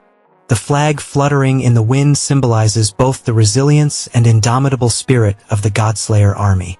Standing below the flagpole was the entire Godslayer army. They stood in a row, raising their hands in military style, their eyes sharp, showing their determination. Their mouths chanted the oath in unison. "I stand here and swear to obey orders, be loyal to the mission, maintain discipline, keep secrets, destroy the invading gods, and protect the Xia in the future." On May 24th, Wang Zifan came to find Che with a piece of paper and announced, "Comrade Che, what you are looking for, there is a clue." After hearing Wang Zifan's news, Che immediately set off right now. In front of him was a clear lake. Surrounded by lush vegetation, the calm and quiet lake surface gave off a sense of peace. And suddenly a steady voice spoke. This place used to be an ordinary tourist spot. It turned out to be the voice of the ticket seller. He was checking Che's ticket and continued, but after the landslide a few years ago, just taking a boat near the central lake would be dangerous. After checking the ticket for Che, who was standing at the ticket gate, he handed it to him and continued speaking. I just stood here, and I could always hear the singing coming from the other side of the lake, wave after wave. Very annoying. People nearby were saying that this lake was probably cursed. Hearing this, Che doubtfully asked the ticket seller, "Cursed?" The ticket seller saw his doubt and explained yes, but even so, it didn't stop a number of tourists from far away from home from coming every year. They wanted to see what this cursed lake looked like, and to hear what the singing was like. Then he quickly told Che, "Okay, the ticket is fine.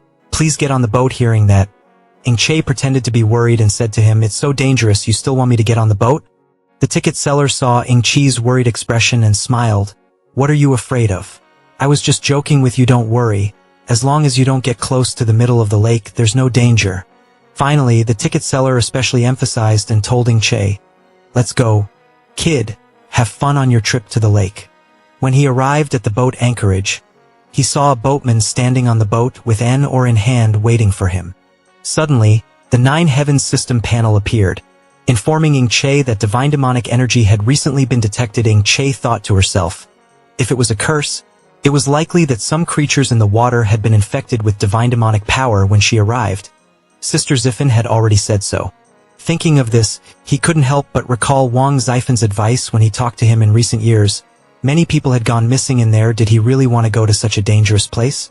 After saying that, he added that there were actually a few other options, all of which were places where strange things happen, like he said, but not as dangerous. Finally, Ziffin asked Che again if he wanted to consider changing the location. Che firmly refused. "No need, this was the place."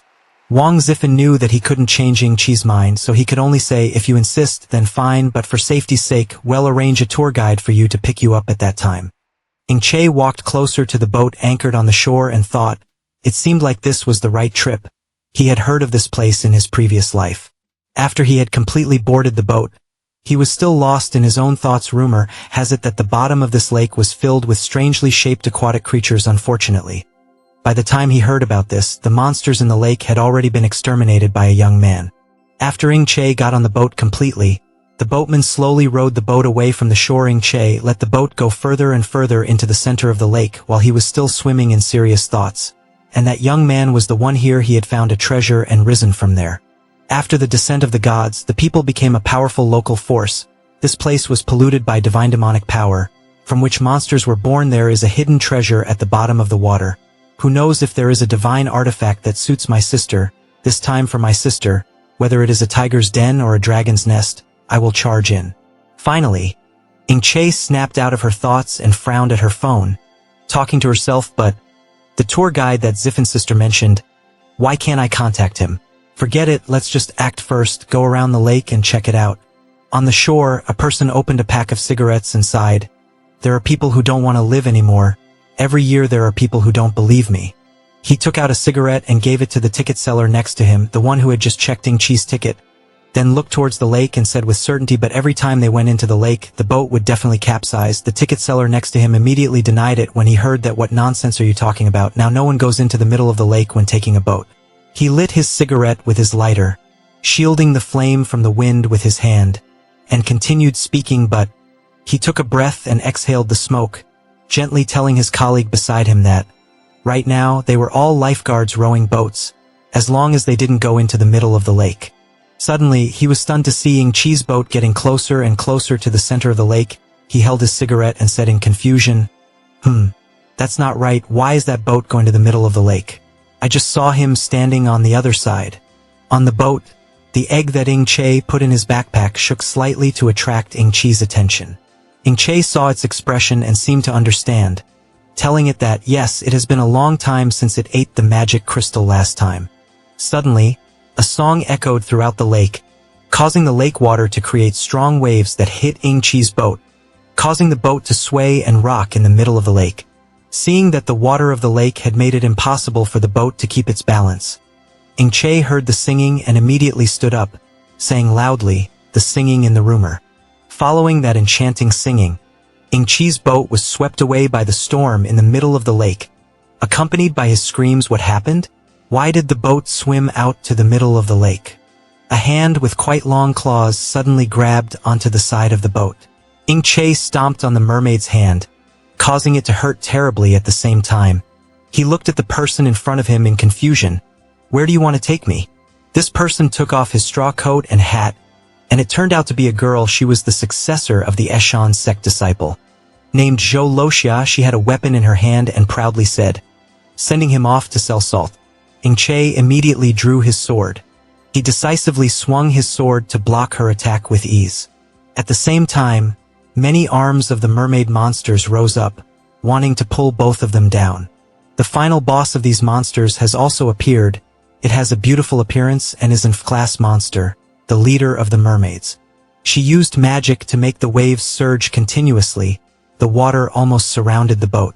Ingqi discovered the problem. The space here was too narrow. It was difficult to develop. First, create a gap. Suddenly a strange sound wave came, making him lose focus. The sound became more and more eerie, and Ingqi's consciousness gradually disappeared. The mermaid monster was just waiting for this opportunity.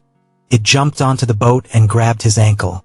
At this time, Loxia, who was still conscious, discovered that, the mermaids here could use their singing to hypnotize people into losing consciousness. She understood how they worked, then pulled people into the water, becoming the new mermaid monster. The number of monsters increased as Ingqi was hypnotized and froze. Unable to react, she immediately judged. With this ability, how could he even dream of entering the ruins? Taking this opportunity, she smugly rushed forward and lost her life. Her hands were nimble, spinning the weapon with skill. Loxia rushed forward and aimed straight at Ingqi's neck. She thought she had victory in her hands, but she couldn't even withstand a single blow. As the weapon almost touched his neck, Ingqi smirked. He kicked Loxia with the leg that was being controlled by the mermaid. Hit by the kick, she immediately fell to one side. On that end of the boat was also a mermaid sitting, Loxia's face buried right in her buns. The mermaid monster did not distinguish between men and women, directly hugged her and strangled her to enjoy the pleasure. On the other side, Ingqi used his fist to send the demon clinging to his leg to his paradise. When another one climbed onto the boat, he slashed another basic sword strike. The system continuously announces the mermaid's attribute points are +1. Congratulations on defeating the mermaid for the first time, absorbing the mermaid's divine demonic power. 9 heavens, the first level of middle heaven, progress 50. Defeating the mermaid, attribute points are +1. Receiving bonus points, Ingqi felt quite satisfied. Not bad, these little monsters can also farm attribute points. Looks like he can farm a lot today. Loxia was being controlled by the monster and was about to die of suffocation. She took out a strange gun and quickly pointed it up. This gun turned out not to fire bullets but to transmit ultrasonic waves over a wide area. She used all her strength to use it. The monster that was clamping her neck seemed to be losing control. She clenched her teeth to resist the ultrasonic waves. Finally, it could not bear it any longer and jumped into the water, then frantically wagged its tail and left the boat. The egg in Ingqi's backpack frowned as it felt the sound waves were a bit uncomfortable. The space then suddenly became quite strange. He glanced around to observe his surroundings. The mermaid monsters were scared by the ultrasonic waves and left. Only the boat with Ingqi and Loxia remained on the water. Zhou Loxia only now acknowledged his strength. It seemed that he really had some ability. Ingqi frowned uncomfortably and wondered, who exactly was she? She briefly introduced herself. I am Zhou Loxia. Wang Zifan must have introduced me to you. I am your partner in this operation. Disguised as a boatman, specially came here to wait for you. Hearing the words from the partner, he immediately grabbed her collar and questioned her angrily, saying that, Sister Zifan said that the instructor was you, then why did you want to take me down just now? Loxia explained in confusion, not giving you a move. In the end I withdrew my hand, didn't I? I was just testing your strength, always wanting to determine whether you were worthy of being my partner to whom I could entrust my life. Ingqi became serious and emphasized, try it. She kept explaining but was very hesitant. As people often say, if you don't fight, you won't get used to it. Now that the mermaid has been chased away by me, let's quickly bring the boat to shore and get into the water. Suddenly, he drew his sword from its sheath with a decisive movement. Luxia's eyes widened in surprise, probably thinking he would attack her. It turned out that the mermaid leader had been eyeing the two of them for some time. Che slashed her with a sharp slash, cutting her in half. The system updated again. Successfully defeat the mermaid leader. Attribute points added 1. Lo Xia was extremely surprised. The mermaid who had just been singing unexpectedly ran over to attack. He solemnly reminded her, if you use this method to test me, don't use this argument as an excuse next time, otherwise that mermaid will be your end. She was helpless before his attitude, and was also very narrow-minded. About 20 minutes later, the two of them parked the boat at the shore. Lo Xia hid behind the bushes to change into her diving suit. Adjusting her clothes while updating Che on the information, there was an altar to the gods hidden here. A few years ago, after the mountain collapsed and was flooded. Since then, it was connected to this lake through an underwater cave. She told him everything without missing a single thing. Just dive into the water and walk across, and you can reach the altar where the treasure is. He felt a little suspicious. Such a good thing. Doesn't she want to monopolize it? Why does she want to share it with others? Lo Xia finished and went out. She frankly stated her purpose, of course, because I had more help, I had more confidence. She is really scheming. She has already made a plan, and I am the only one who can act. I am afraid it will fail. Moreover, men and women work together without any interference. Let's go. The egg lying on the ground heard her words and sighed. Not letting time pass by in vain, Lo Xia quickly dived underwater because the mermaid was temporarily driven away. The surrounding underwater scene was very quiet and also very safe. There was nothing suspicious about her cooperative appearance as she gave him detailed instructions after entering the water. Just go through the underwater cave next to the Nuwa altar. After diving quite deep for a while, the two people swam into the cave. Having determined the destination, Lo Xia held onto a cliff and signaled to stop. The two of them emerged from a small entrance, surrounded by rocks, and there they were. Lo Xia quickly climbed up. In front of them was an ancient gate. This place was a massive structure that was built a long time ago. Che looked around and was amazed. This was the Nuwa altar. Lo Xia put the tool in to break the treasure chest lock. Inside the chest was filled with gold bars. She was so happy. Her eyes were bright like distant stars. She was rich. She was rich. Not receiving any notification, Che still stood there calmly. The system did not react. Inside were only some ordinary gold and silver treasures. His heart was full of disappointment. It seemed that there was no divine artifact here. The trip was a waste. Lo Xia had prepared a sack to contain the gold. She looked at his discouraged expression and thought he was scared. What was the point of worrying? Go ahead and do it, he sighed. These things are not what I want. She felt that he was too difficult to understand. He didn't even want the treasure, forgot about it, and ignored him. After taking the treasure, she wanted to turn the car around and leave while they hadn't arrived yet. We left quickly at this moment. He suddenly realized, who was there? A monster from the other side of the door gradually appeared. This monster's interface is full of ancient snakes wrapped around its body. It is of E-rank and is called humanoid serpent. Lo Xia was scared and cried out in fear. When she faced it, it was dangerous. She had been discovered. It was too late to leave now. It seemed like she wouldn't be able to take the treasure with her this time. The treasure in the monster's hand is the ownerless lamp, a divine weapon used by the ancient god Xia after the ancient god passed away. It became sealed and became the ownerless lamp. Reading through the information from the system board, Che smiled with satisfaction and his eyes were ready to fight. What was in her hand was what I wanted. From below the water, a blue tornado, looking like a whirlwind mixed with thunder, violently erupted straight up into the sky. The egg was lying bored on the ground when it realized something. Before it was a scene that couldn't be more terrifying. A tornado was rolling along with blue lightning, flashing continuously in the pitch-black sky. The egg stood there helpless. The humanoid serpent was the one who caused this commotion. She swept everything away with her water tornado. The main victims were Che and Zhou Lo Xia. At this moment, Zhou Lo Xia could only scream in fear, wah wah. Che continuously slashed his sword but still couldn't reach the humanoid serpent to take its life. He was furious. Damn it. Like this, basically couldn't slash it. The reptile could also fly up to the sky. Is that still reasonable? Seeing this, Zhou Lo Xia on the other side angrily shouted to Che's side. The thing he was most worried about right now was not this.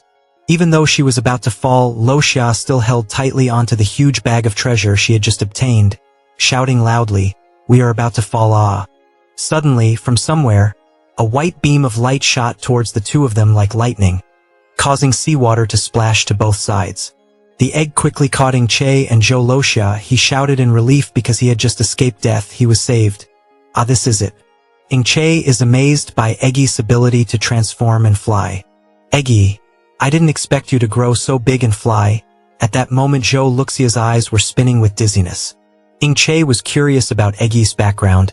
He asked him, and continued, "What kind of creature are you?" But Eggy only replied with two goo-goo sounds, his eyes still focused on surfing the raging sea. Unaccustomed to flying at such high speeds, Zhou Loxia couldn't help but feel dizzy. Seemingly getting used to it, she woke up from her drunken stupor, eyes wide open looking around. Looking around, Zhou Loxia still had the giant treasure bag on her back that she insisted on keeping. Loxia was overjoyed. "Great, the treasure was still here, now let's quickly run." From under the sea, giant purple tentacles suddenly flowed up, very quickly approaching to attack the group. Under the fierce pursuit of the hideous tentacles, Ing Che shouted loudly. Eggy ran quickly. Eggy also seriously ran really fast to escape their attack. Unfortunately, however, a tentacle reached out in time, wrapping around Eggy's leg. Eggy stared in surprise at this moment. Not only its legs, but also its body was tightly wrapped by tentacles.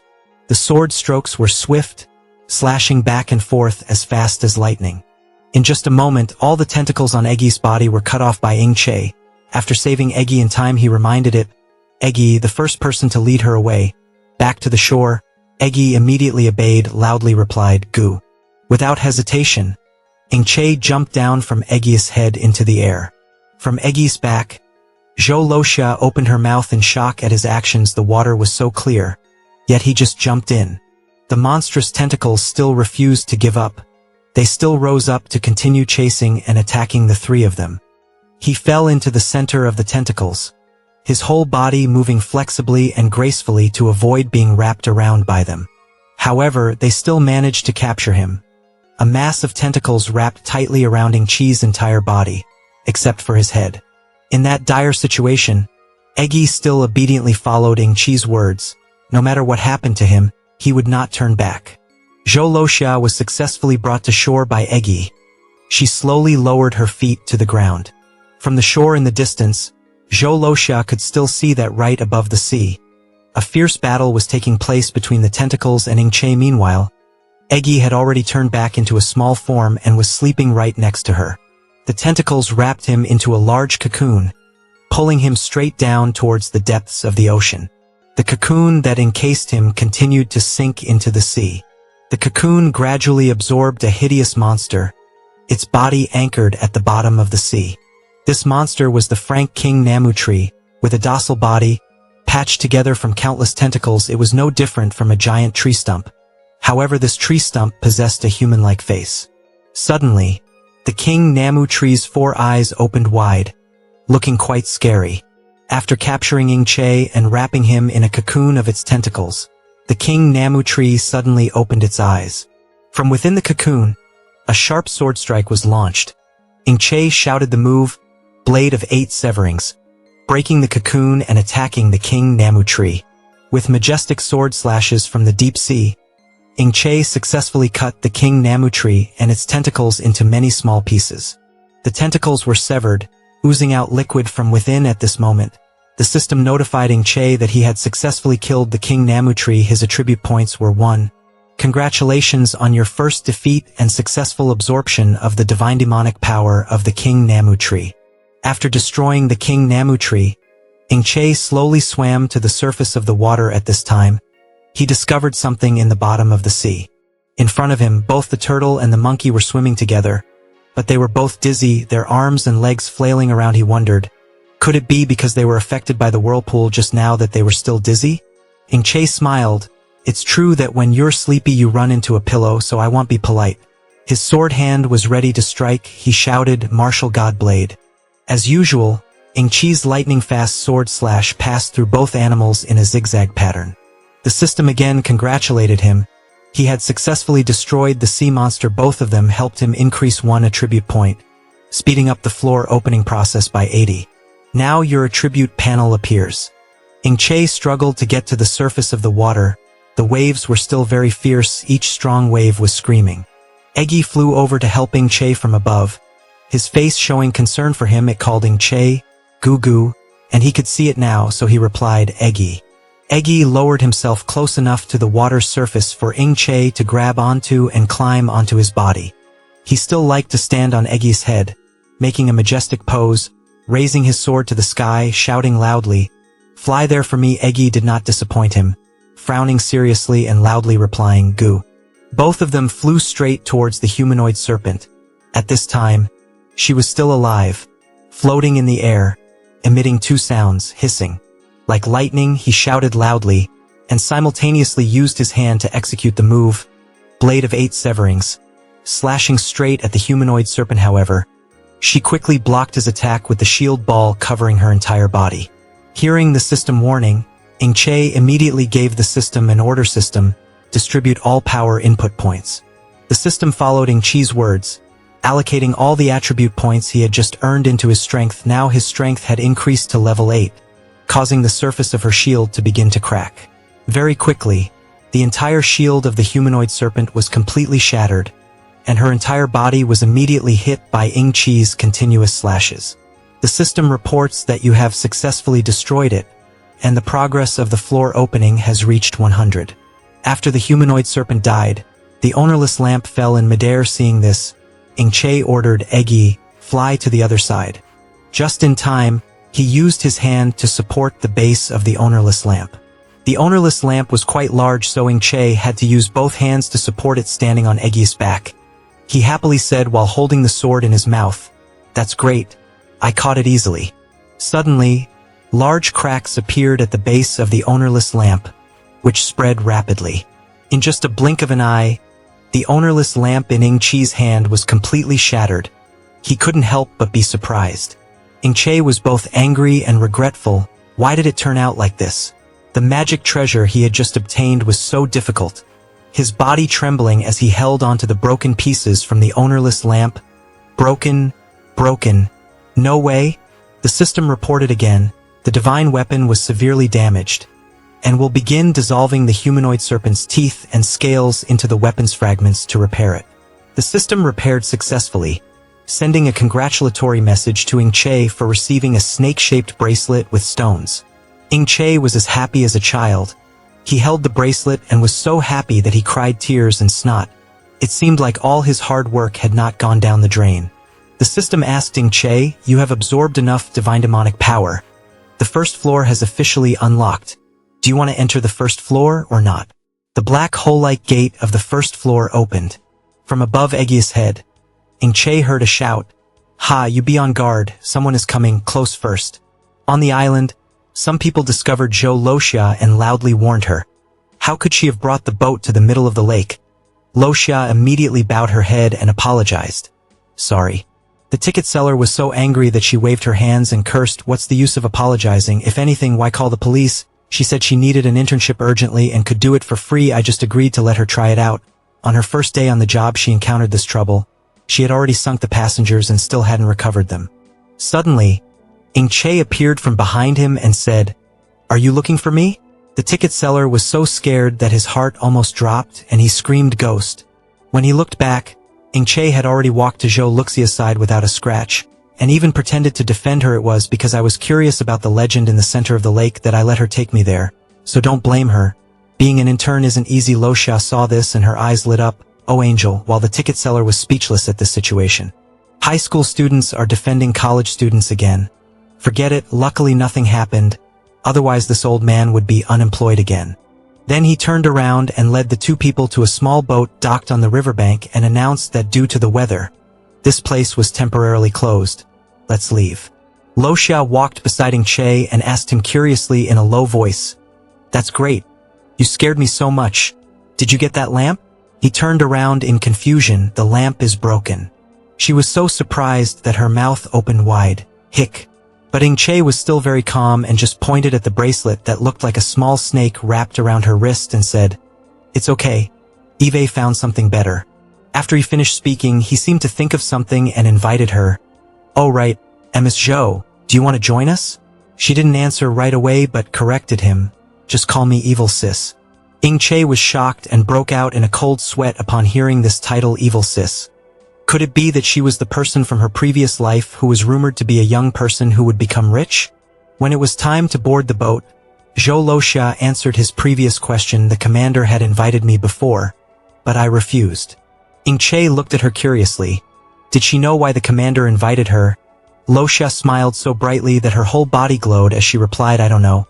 Probably to serve the army. I don't have that ambition. I already have these treasures." Hearing this, he closed his eyes and rubbed his forehead, deep in thought. The war of the gods was about to begin, and wealth alone was not enough. But according to his previous life, there was no need to worry. This person would later rule a region. He was believed to have the ability to protect himself. Suddenly, Luoxia remembered something and interrupted his train of thought. That being said, did we forget something? Time passes. The scene changes to a residential area covered with trees. Che took out that little snake-like bracelet. Bao Bao happily accepted it. "Wow. This is for me?" "Of course," he replied. Che knelt in front of the little girl and carefully instructed her. "Bao Bao, remember this no matter where you go in the future." He paused for a moment, then gently reached out to fasten the bracelet for her, also having to wear this bracelet tightly. Bao Bao's eyes lit up and she exclaimed, "So beautiful." Che saw that the little girl didn't pay much attention, so he asked in a serious tone, "Do you remember now?" "I know."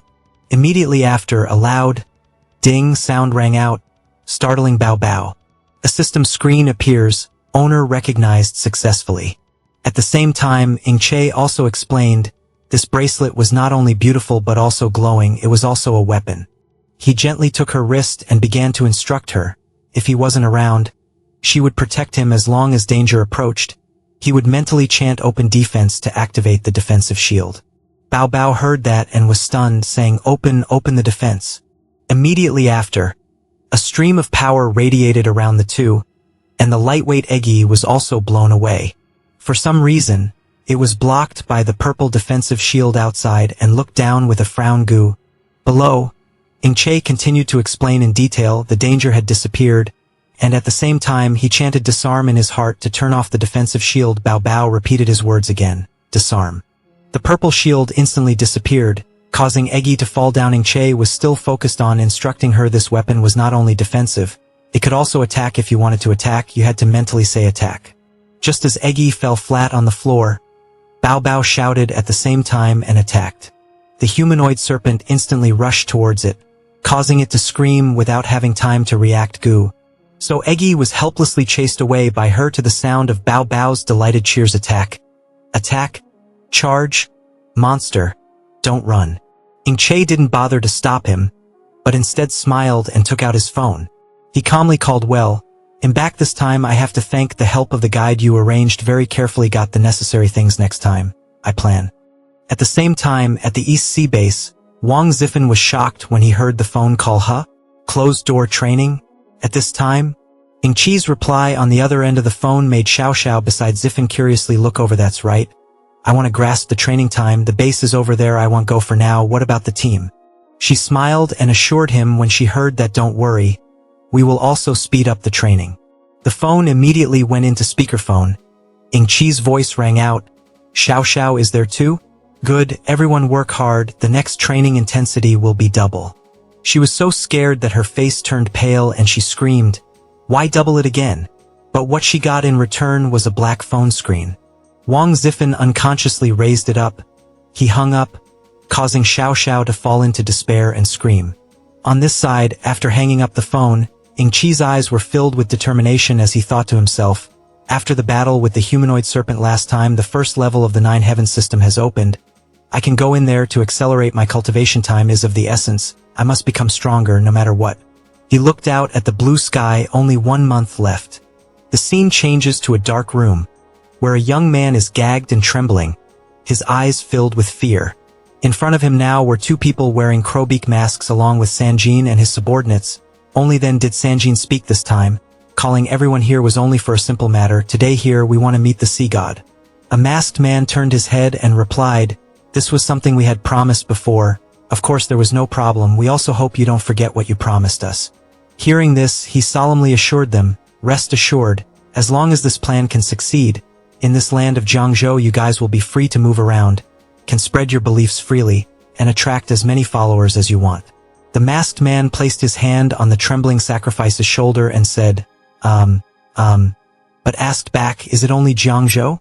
Sanjin was angry when he was pressed by him, but he could only agree to let it pass humph. As for the rest, we'll have to see how you guys perform in the future. Hurry up now and start.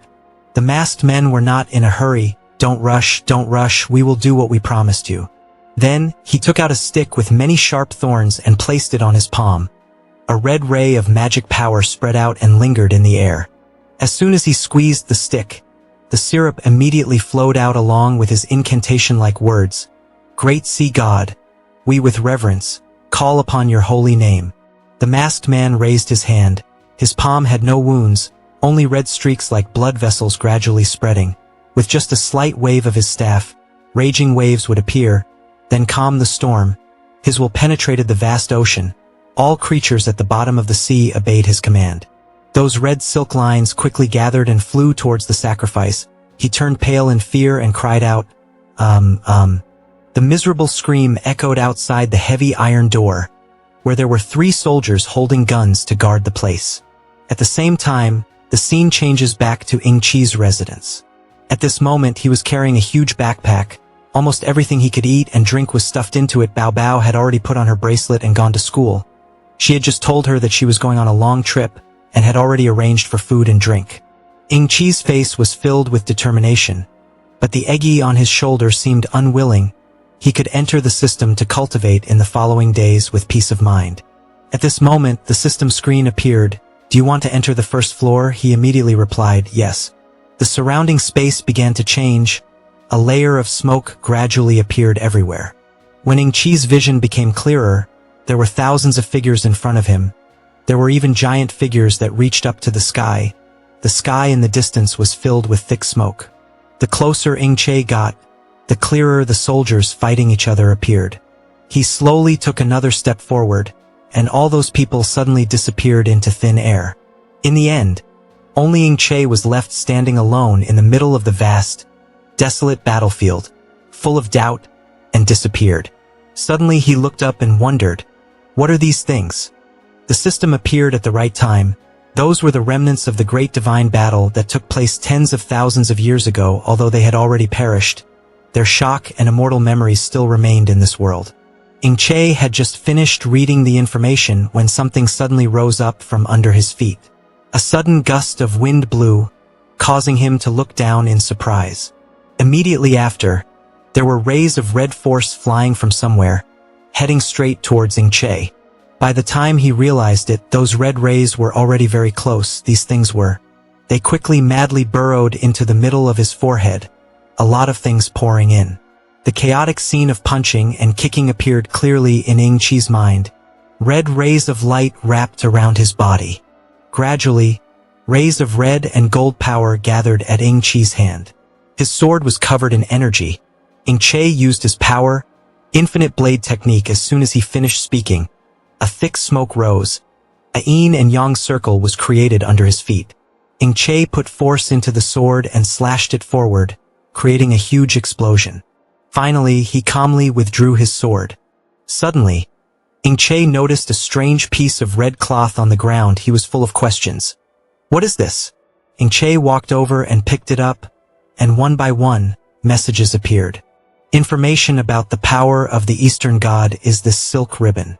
Reading that, Ing Chi stared at the piece of cloth in his hand. Silk ribbon.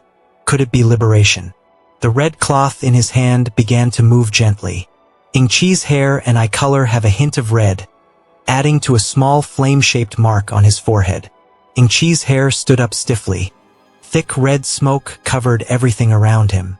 A strange object formed in Ing Chi's hand. He muttered, "Is this the power of a god?" Suddenly, from behind, a masked man holding a huge spiked mace sneaked up on Ing Chi. The notification board showed the level, Frank, Heavenly Soldier. He wondered in confusion. It was another war illusion. The other guy was charging faster. Ing Chi was about to unleash his power, infinite. Suddenly he stopped. No, this time it was different. The notification board continued to pop up to remind Che these are just fighting images, but the pain is real. Be careful. The other warriors came one after another to surround Che from all sides. One of them slammed his spiked hammer down. The ground gradually cracked and scattered everywhere. Luckily, he jumped high enough to dodge before he could rush towards him. Che smiled happily, amused. He raised his hand, unleashing his power, infinite. As soon as he finished speaking, large and small explosions occurred. Notification boards appeared recording attribute achievements. Suddenly, a sword of fire appeared. A voice from afar caught Che's attention. Haha. Good skills, can fight me. He turned to face the other person and called Neza. Suddenly, an unpleasant expression appeared on Che's face. However, in front is a very hot and sexy female version of Neza. He wonders, this image, why is Neza a female?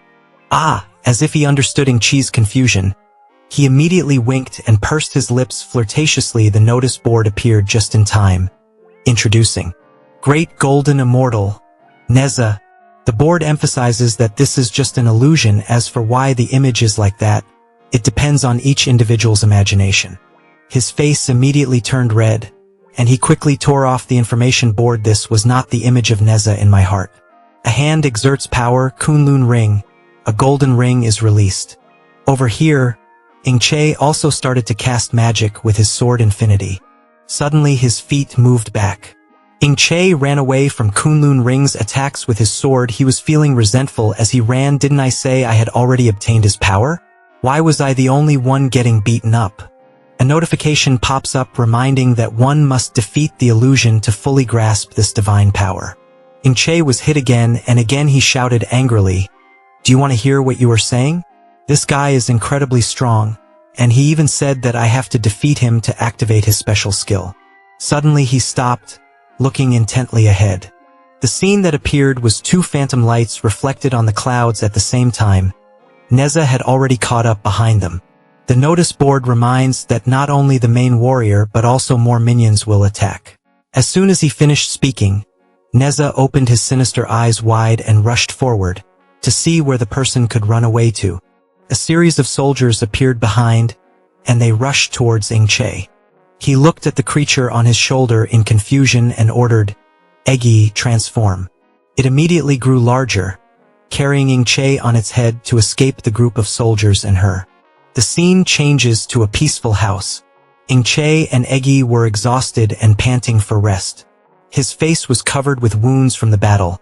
He didn't know if he had been here for 3 days. Che's breathing was heavy. After so many days, he wondered if his sister missed him. The system panel that appeared recorded the strength he had achieved in the other battle. Che glanced at its self-assessment showed that this special training had some results, but to defeat Neza, there was still a long way to go. Suddenly the phone that was holding the timer vibrated, and he jumped. What? Less than 15 minutes had passed. The system immediately explained the time difference between the 9 heavens and the outside world. 1 year in the 9 heavens was equivalent to 1 day outside, and 15 days was equivalent to 1 hour outside. Che immediately deduced something upon hearing this. He didn't expect that the 9 heavens would hide such a secret. It seemed that I could quickly recover and surpass the peak strength of my previous life in such a short period of time. The system asked him again if he wanted to enter the first floor of the 9 heavens. Che struggled to raise his finger to respond, his breathing still heavy. Scene change. The masked people are together creating dark red magic rays to sacrifice the person in the middle. His body emitted smoke as if it was burning. The sacrificial object was masked and sat motionless on a chair. Suddenly a beam of light appeared and covered a tall creature. It was the sea god, Poseidon. He immediately exclaimed, recognizing his species. Han Sanjin saw this and immediately showed surprise and joy. Finally meeting you, the sea god Poseidon. We already knew about your plan to invade Blue Star. Poseidon glared down at him and asked, "Huh, how did you know?" Sanjin quickly replied, "Of course, because there is a prophet among us." He heard that and asked again, "The Blue Star is so big. It is not strange to have such a talented person. So are you here to declare war?" Han Sanjin quickly explained, No, I came to negotiate. We want peace as long as you don't invade our planet. Just state your conditions, we will meet them all." The surroundings were immediately surrounded by enormous sources of power. Poseidon let out an evil laugh. unexpectedly. How many years have passed? The humans on this planet have become so weak. Quickly start a war, I can't wait any longer. This battle, we will definitely win. Han Sanjin fell into a state of panic, pleading, no matter what the conditions, no matter what you want, just say it, we are willing to pay annual tribute, gold, silver, jewels, land and minerals. Before he finished speaking, he loudly threatened, idiot, what use are these trivial things? Our divine king wants the entire blue star. A long time has passed. We still can't find the location of the blue star, we can't launch an attack, and you took the initiative to contact us, not only revealing the coordinates of the blue star, but also revealing your weak fighting strength. We can notify our allies immediately, gather our forces, and send troops to attack blue star. Poseidon raised his finger to show his power. Wait, don't rush to announce. Such a good opportunity. How can I let it go? I want to personally become the first god to set foot on the blue star. He raised his staff towards Han Sanjin, preparing to attack. Seeing this, Sanjin was startled and stood motionless in fear. Dark energy beams radiated, rushing straight towards the opponent. In a panic, he pulled his subordinates forward as shields. He screamed in pain and despair, and in the blink of an eye, only a dry corpse remained. Sanjin was shocked and frightened when he saw that. He threw the body down, ran away and called for help. Ah, help! The tentacles from behind quickly rushed over. They pulled Han Sanjin back to deal with him. The guard on the left side of the gate froze. Only his screams remained behind the door and the spilled syrup. As for the gatekeeper, he was quickly surrounded and subdued by the tentacles. The savage tentacles brutally split their bodies into 5 or 7 pieces. In the divine realm, Poseidon's figure sat on a chair. Below him was his subordinate providing information. The king, the priests on the other side could not withstand his full power, resulting in the communication being interrupted. But before it was interrupted, we successfully locked the coordinates of the blue star. The other one was a low-level sea god, looking very scary. He replied, we must go one step ahead before the other gods descending to the blue star. Hearing Poseidon say that, he quickly replied with the current strength of mankind, for us, we are just like ants, we can wipe them out without worry. He smiled a sly and cunning smile. Blue star almost became a territory in Poseidon here. The sound of gunfire and the impact of shell casings echoed throughout the space. A desperate voice shouted, useless. The most emergency light flashed red and the alarm blared loudly, alerting the entire building. The monsters go around destroying things. Guns and bullets can't harm them, they're annoying, useless. Bullets have no effect on them. Suddenly the gun made a clicking sound. The employee turned pale and realized there were no bullets left. Oh no. The one-eyed monster's tentacles easily deflected the last bullets. It reached out and instantly wrapped itself around his neck. I thought I was gonna die. But suddenly a voice spoke up, and at the same time the monster's eyes were split into 2,000 mechanisms. Xiao Xiao only had time to observe more carefully after decisively swinging his weapon to bring it down. What was going on? The monster's appearance made her face change color. How could this thing appear in the base? While I was thinking, a tentacle fell from somewhere. Once again Mo Xiao Xiao used his saber to cut it in two easily. The whole incident was quickly reported to the higher-ups. After hearing this, Huchen became pensive. Ziffin stood up and spoke first. The base was so heavily defended. How could it be invaded? Xiao Xiao did not think so and gave another opinion. I am afraid it is not an outside invasion. She lowered her voice tensely, but from within. Chong Huchen immediately ordered, quickly search the entire base for me. Also sensing that the situation seemed serious, Ziffin raised his hand to his forehead and shouted loudly yes. At the same time, in Ing Chi's room, a stream of magic power suddenly appeared. Ing Chi's face was bruised and he fell to the ground, breathing heavily. He kept looking at his watch to confirm. Several hours had passed. Sure enough, only a few minutes had passed. After the special training, Ing Che felt exhausted, so he went to rummage through the refrigerator.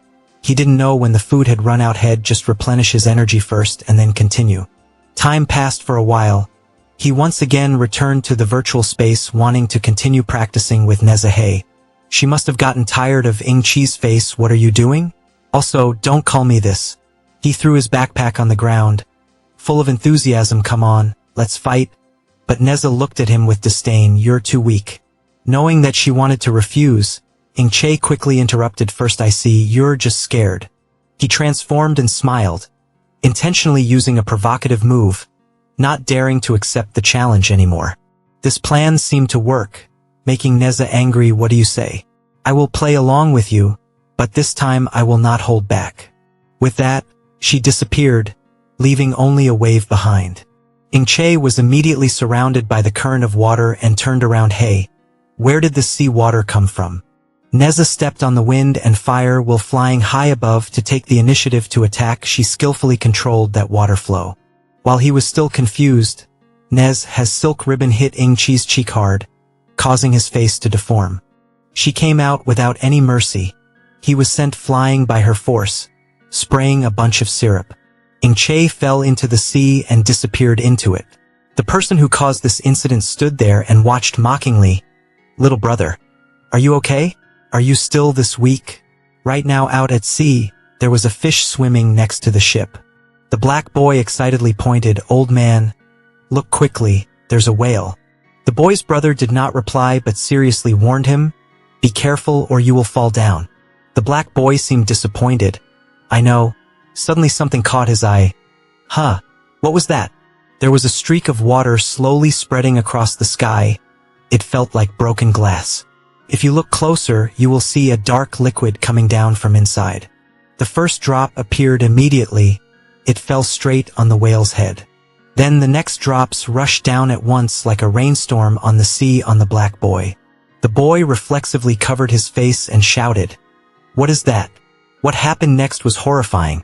The black boy's hand disappeared and was replaced by an octopus tentacle. Hearing the loud noise, the older brother quickly ran over to check. Little boy, what's wrong with you?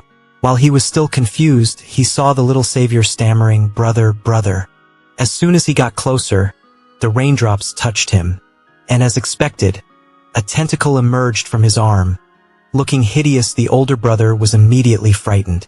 Even in the dark, the glasses can easily capture any unusual changes ahead. The system immediately returned a message, detecting an unknown creature. Before we could react, those giant monsters had already surrounded the ship with their bodies. They wrapped their tentacles tightly around the ship and lifted it out of the sea. The camera system still keeps a message unrecognized. Meanwhile, the monster easily broke the ship into 2 pieces. By the time the oceanographic experiment station received the notice, it was too late. The monitoring technician immediately reported to his superior that the signal from the unmanned ship had suddenly disappeared. His superior quickly asked what happened. Why did the monitoring device turn black? The screen turned red and flashed continuously. The technician continued to explain that the train signal had been interrupted earlier, and in real time, the pollution was as if a group of Godzillas had just passed through that area. The subordinate's voice immediately became tense. Never heard before. Something terrible must have happened somewhere. The superior urgently gave the order. Publish it in the newspaper. Quickly publish it in the newspaper. At the Central War Zone headquarters, Mo Xiao Xiao was still destroying the deformed monsters. She had just finished killing a few and was tiredly wiping the syrup off her face. Damn it. Why couldn't the syrup smell go away? Huchen had just walked over.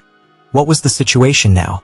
His appearance startled Xiao Xiao and she turned back. Commander, the ink monster, the deformed creature had all been cleared out. After killing them, she got some information because normal human weapons could not deal with them. Coupled with the sudden internal crisis, this time it affected quite a few employees. Xiaoxiao's voice suddenly dropped. She pinched her nose and spoke quickly in annoyance. Furthermore, another loss was that the entire base was filled with the smell of seafood. Huchen's face tightened as he instructed, our people lack experience, our weapons are not strong enough, causing losses in battle. This needs to be considered. There are also concerns that he has not dared to say. What worries him more is the recording from the surveillance camera of this room yesterday. It turned out that Huchen had seen the entire conversation with the sea god Poseidon yesterday and knew about the plot to take over the Blue Star in the current situation from yesterday until now. He had been thinking for a long time.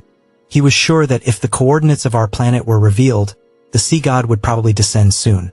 Suddenly, a staff member ran in, interrupting Huchen's train of thought. Reporting an emergency, he calmly asked, "What happened?" He held up a picture and said, "The unmanned marine environmental inspection ship that was released last night to do its daily work accidentally discovered the unusual situation in this sea area." Xiao Xiao was stunned. What was he looking at? It was just pitch black. He couldn't see anything. Huchen also commented similarly. What was it? He couldn't see anything either, the employee quickly explained. Although it was pitch black, the energy fluctuations were different. Then he took out another image. Look at this. This is the image created after amplifying energy fluctuations through new technology, Mo Xiao Xiao shouted. She immediately recognized it. There was no mistake. It was exactly like an enlarged version of the squid monster. Dealing with 5 of them was already so painful. Moreover, there were so many types here, and they were also large in size. Where did they get their divine power from? The commander frowned and wondered. That's right. With so many monsters, where did the divine power come from?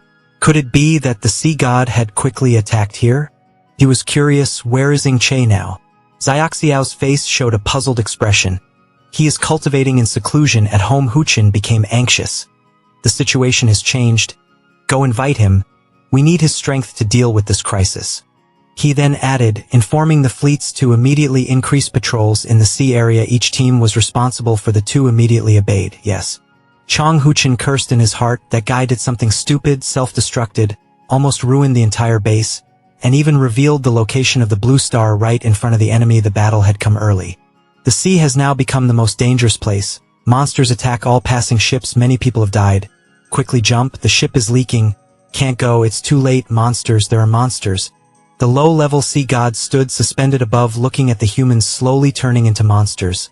His voice filled with joy, truly as expected of a heaven-sent land. There were so many humans here. He gave a crazy order. No food. Everyone must be kept and captured alive for me. The low-level sea god is the one who took the place of Poseidon, and still needs more believers. Only they can sincerely believe in the king. Only then can our king quickly descend and rule over this entire sea. 10 minutes later, the security forces appeared, but only the capsized ships remained floating. Seeing this scene, the commander quickly took out his walkie-talkie to report. Call the central command. Call the central command. Urgently report. We are late. The target is probably already behind. The news from the station chief inland has just been confirmed. This place is the command center. The target report is very likely to have reached your location. Naval ships are at sea, ready to face any bad situation that may arise. Received. Not likely. The person who was monitoring the situation from afar with binoculars confirmed that they had arrived here. Flagship captain. Captain who? A giant octopus tentacle cloud of shadow hovered around the ship. It was unclear whether it intended to attack people or not. It had long since climbed aboard the ship. The lowly sea god was showing off his power to the people. The blue-haired boy screamed as the octopus wrapped tightly around him, loudly ordering others, quickly tell this fateful octopus to let me go. He shouted until his throat was hoarse. But the lowly sea god didn't even bother to listen. I will definitely chop you into pieces and feed you to fish and dogs if you have the guts. Come down here. The green-haired guy seemed to know no fear. Quickly let go of me. Did you hear anything? He remained calm, slowly sensing. The breath was extremely strong. The low-level sea god was already impatient. I felt the breath of humanity. In the middle of the vast ocean, he ordered the monsters to push the ship away. We accelerated forward to go to the other side. Back to the familiar scene at Dong Hai Base. The subordinates were panicking as they monitored the situation at sea through the radio signal. Something's wrong, Commander. The target is approaching at an extremely fast speed. He took off his headphones. Tension was evident on his face. Based on this speed, it was expected to hit the coast of the East Sea very soon. Please, Commander, give the order below. Huchen was extremely angry. Without hesitation, he gave the order. Damn it, at this time, the situation was urgent. They could not be allowed to continue approaching. The front line quickly applied all means of combat immediately.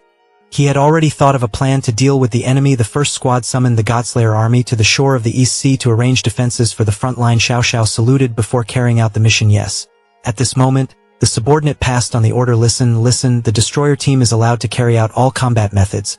It is necessary to arrange defenses before the enemy arrives. Captain, who grasped the information sent from the command, received the order, immediately entered level 1 combat alert. The red warning button lights up with a long beep. The sailors in the cockpit and in the hold quickly moved outside. The ship has been equipped with equipment for situations where the Navy is forced to fight. The destroyer's main gun is almost complete.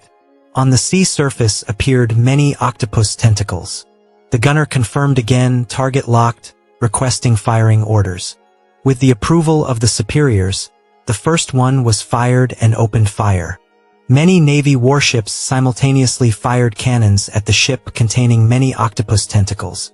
A huge storm broke out right at sea, causing the atmosphere to suddenly become chaotic.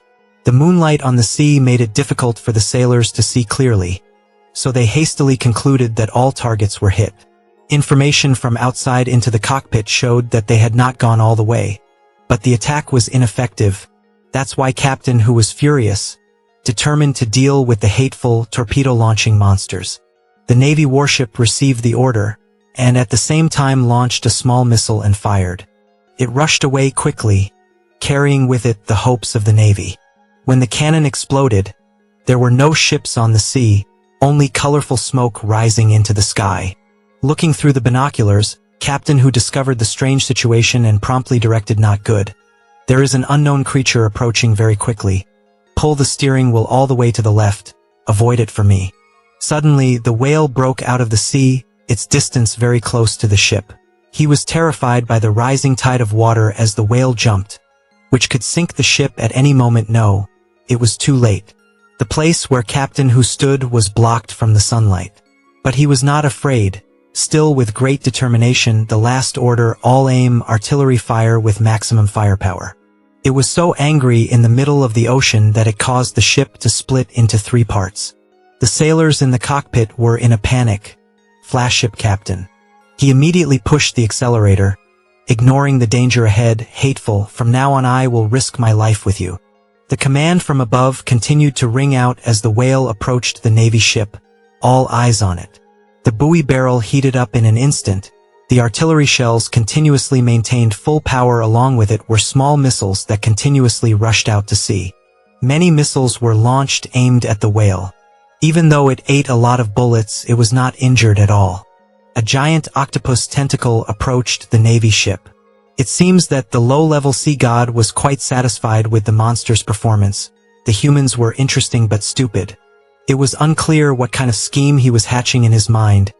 This meaningless resistance was ridiculous. The little blue star was indeed easy to catch. After seeing that his plan was ineffective, Huchin came to the conclusion that conventional weapons would not work, and even large-scale weapons would not work. Quickly informing Che, hasn't Che arrived yet? Ziffin understood his anxiety, and had not been able to contact him yet. Huchin felt a little uneasy in his heart, turned around and asked her, "What's wrong?" Ziffin took a deep breath, decided to tell the whole truth. Our people came to find him, but it seemed like he had disappeared. It was still the familiar scene at the mainland base. He placed his trust in Che, increased the number of people, and continued searching. Even if he had to search the entire Jiangzhou, he had to call him over. Ziffin was ready for the assigned mission, yes. While the army was frantically searching for him everywhere, Che used one finger to rotate Nez's ring and asked, "Do you submit or not?" How could she not be angry? Not convinced, not convinced. Neza didn't even understand what was happening. What was he touching me for? Che touched the sword, decisively said a sentence, and slashed. This scared her so much that she stammered, "Wait, what do you want to do?"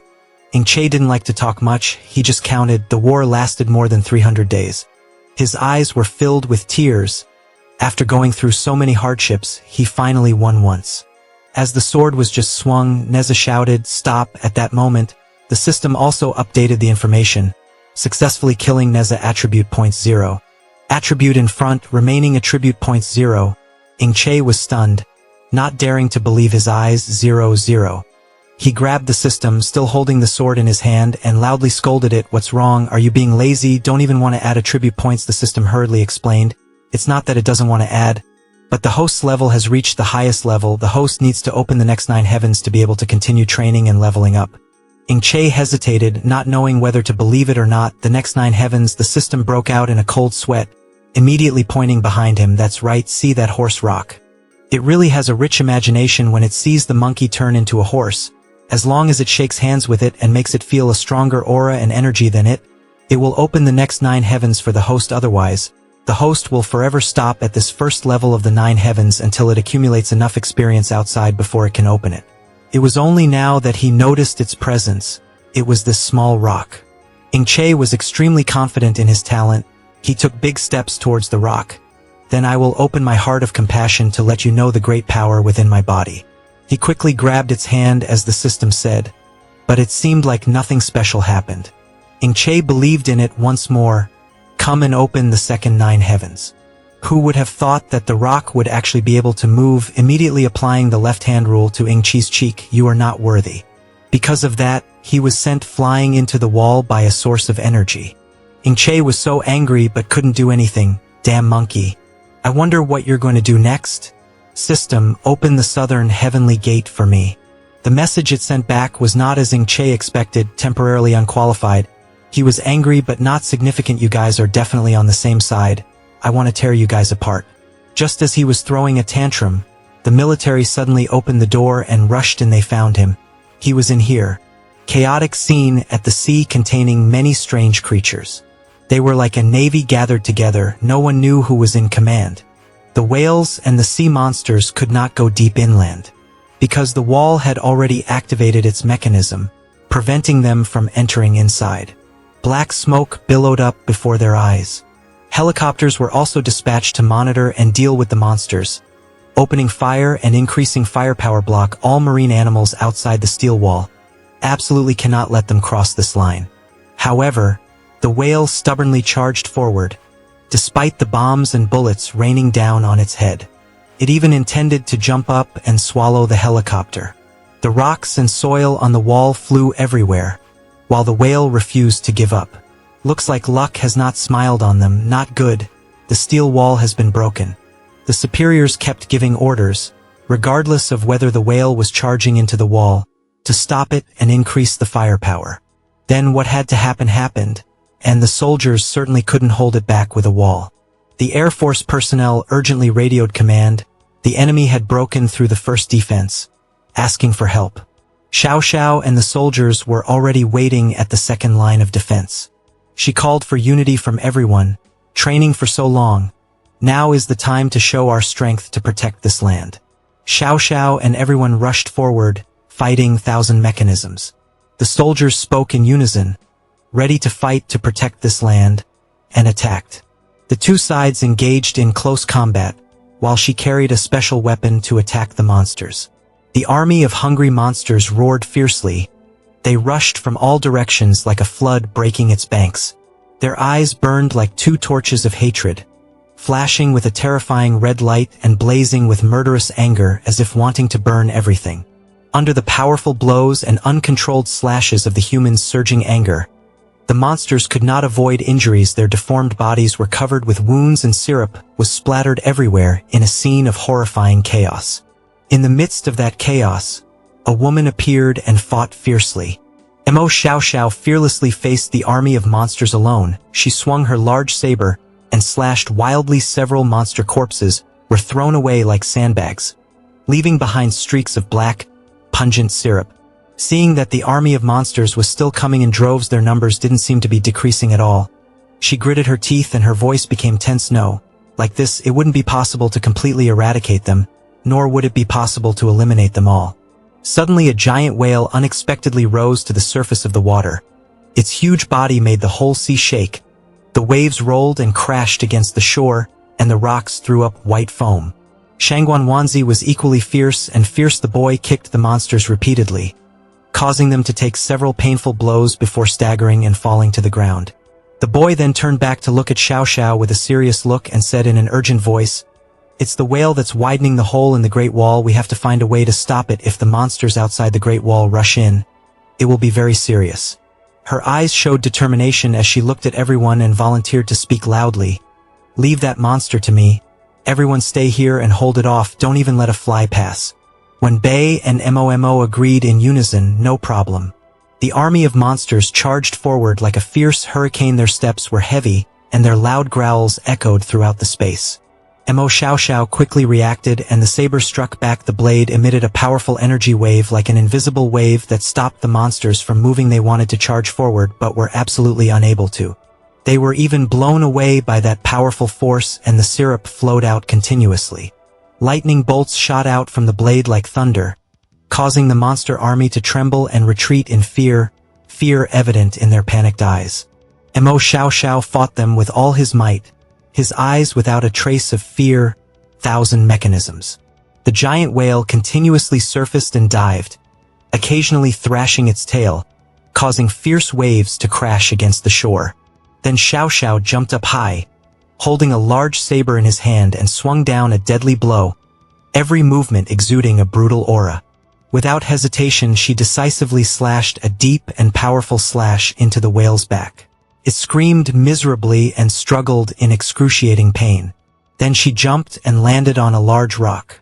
Then he spoke in a cold, threatening voice, "You trash are not allowed to pass through here." The whale endured the pain and furiously thrashed its tail. It used its large jaws to attack and poke holes in the wall, creating loud cracks. The holes gradually widened, and rocks and debris flew everywhere. Outside, the army of monsters continued to grow and showed no signs of abating. They surged forward like raging waves, and the situation became more tense and fierce than ever. The low-level sea god flying in the sky was silently observing this dramatic encounter from beginning to end and secretly evaluating. Why is everyone outside so motionless? He stood behind with his arms crossed, eager to see a better show, and said to himself, "I said we should quickly get to the mainland, but I want to see who is catching the king's fish."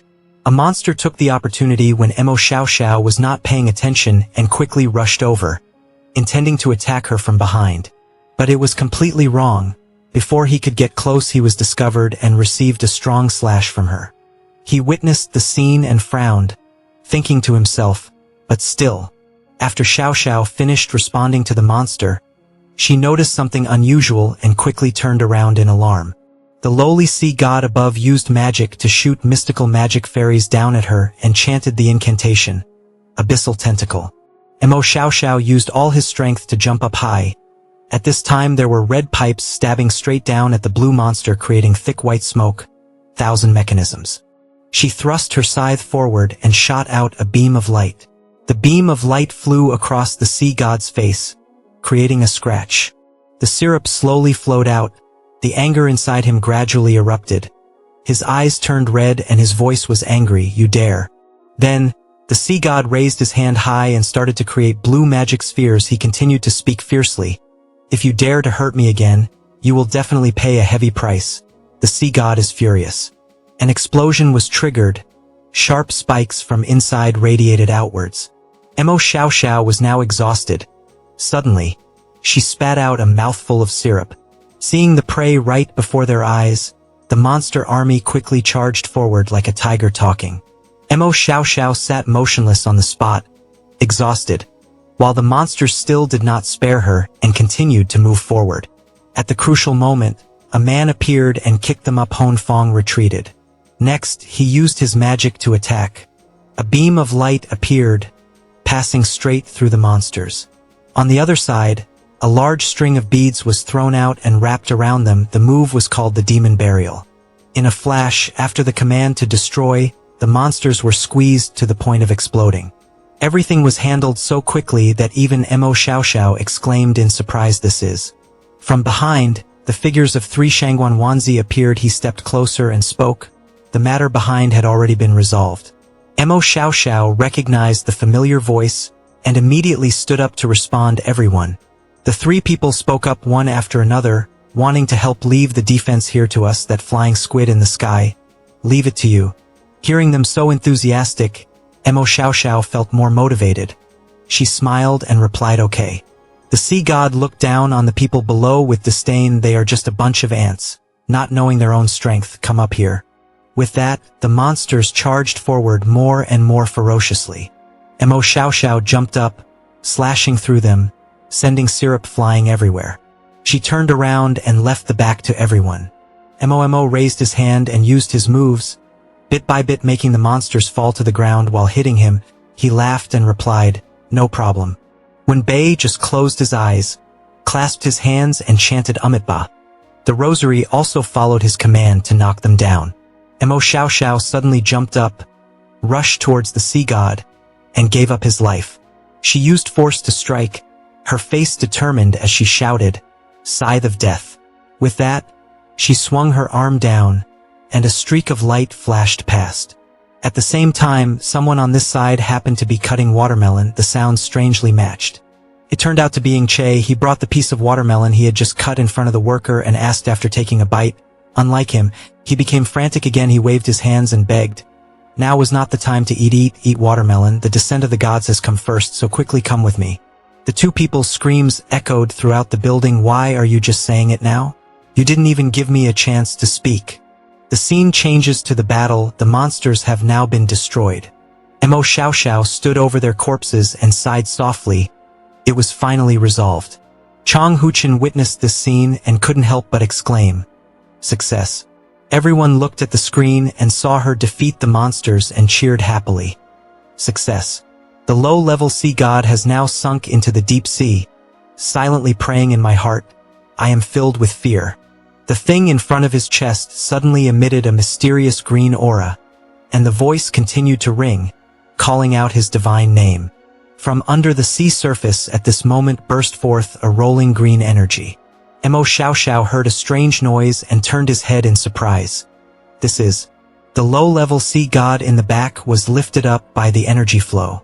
The seal of the sea god was now revealed. He had thus transformed into a larger and more powerful form.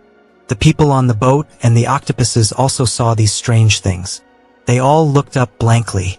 The man exclaimed in surprise, "God, it's God, God really appeared." The people on the boat quickly knelt down and worshipped gods. Bless the tide. Man angrily cursed a bunch of idiots. He shouted, "Look closely, everyone, this is just a divine demonic shell." The person they considered a god now spoke quietly, the taste of faith. This person is none other than the sea god Poseidon. He then held out the trident in his hand. Poseidon headed towards the breach in the containment wall. Chang Huchen witnessed this scene and hurriedly gave orders to stop him. The submariners then announced missiles ready. 5, 4, 3, 2, 1, fire. Immediately, the fire fairy under the water shot up high, aiming straight at the sea god. It then flew from behind to Poseidon. A powerful explosion was also emitted, covering the entire space. Yet, when the dust cleared, he was still standing there unharmed. The sea god then swung his trident high and shouted, "Divine strike." The other submarine also emitted many warning sounds. Detecting unidentified energy, all crew members pay attention. Urgently dive. Urgently dive. A very quick explosion took place up ahead. Poseidon showed no signs of stopping, continuing to create more energy spheres. As he swung his trident, the sea surface churned into waves, destroying the Great Wall. The rocks then scattered into the sea. Mo Xiao Xiao quickly jumped out. He was shocked and couldn't believe it. What the hell? The Great Wall of Steel was destroyed. A large rock suddenly rushed towards Xiao Xiao, making her panic. It was dangerous. She couldn't avoid it. Suddenly the stone was surrounded by a stream of golden energy, along with a voice saying, "Infinite blade technique." Immediately it was split into 4 pieces, stone fragments flying everywhere. Meanwhile, Mo Xiao Xiao had already safely jumped down onto a nearby floating rock. She witnessed the scene before her eyes and could not hide the surprise on her face. Ing Che rode on Eggy's back and rescued several people who were captured. He let out a soft sigh. This day had finally come, just sooner than expected. Scene changes to the city. Screams are heard. Look, the sky is turning red. They all looked up at the same time, unable to help but exclaim, "Oh my God. This is so scary. What the hell happened?" Some people picked up their phones to film and started speculating. Could it be like the Grand Marshal said, the gods have descended? No way, God, are the gods really descending? At this time, there was also a reminder, announcement, the gods have descended, to ensure the safety of all students, approved by the Education Bureau. Ing Bao listened to those words in a daze. For the next few days, students will have a temporary break from school. All students are requested to stay home and ensure their own safety. The little girl was speechless and whispered, "Honey." The scene changes to a quiet room where curtains with red markings hang.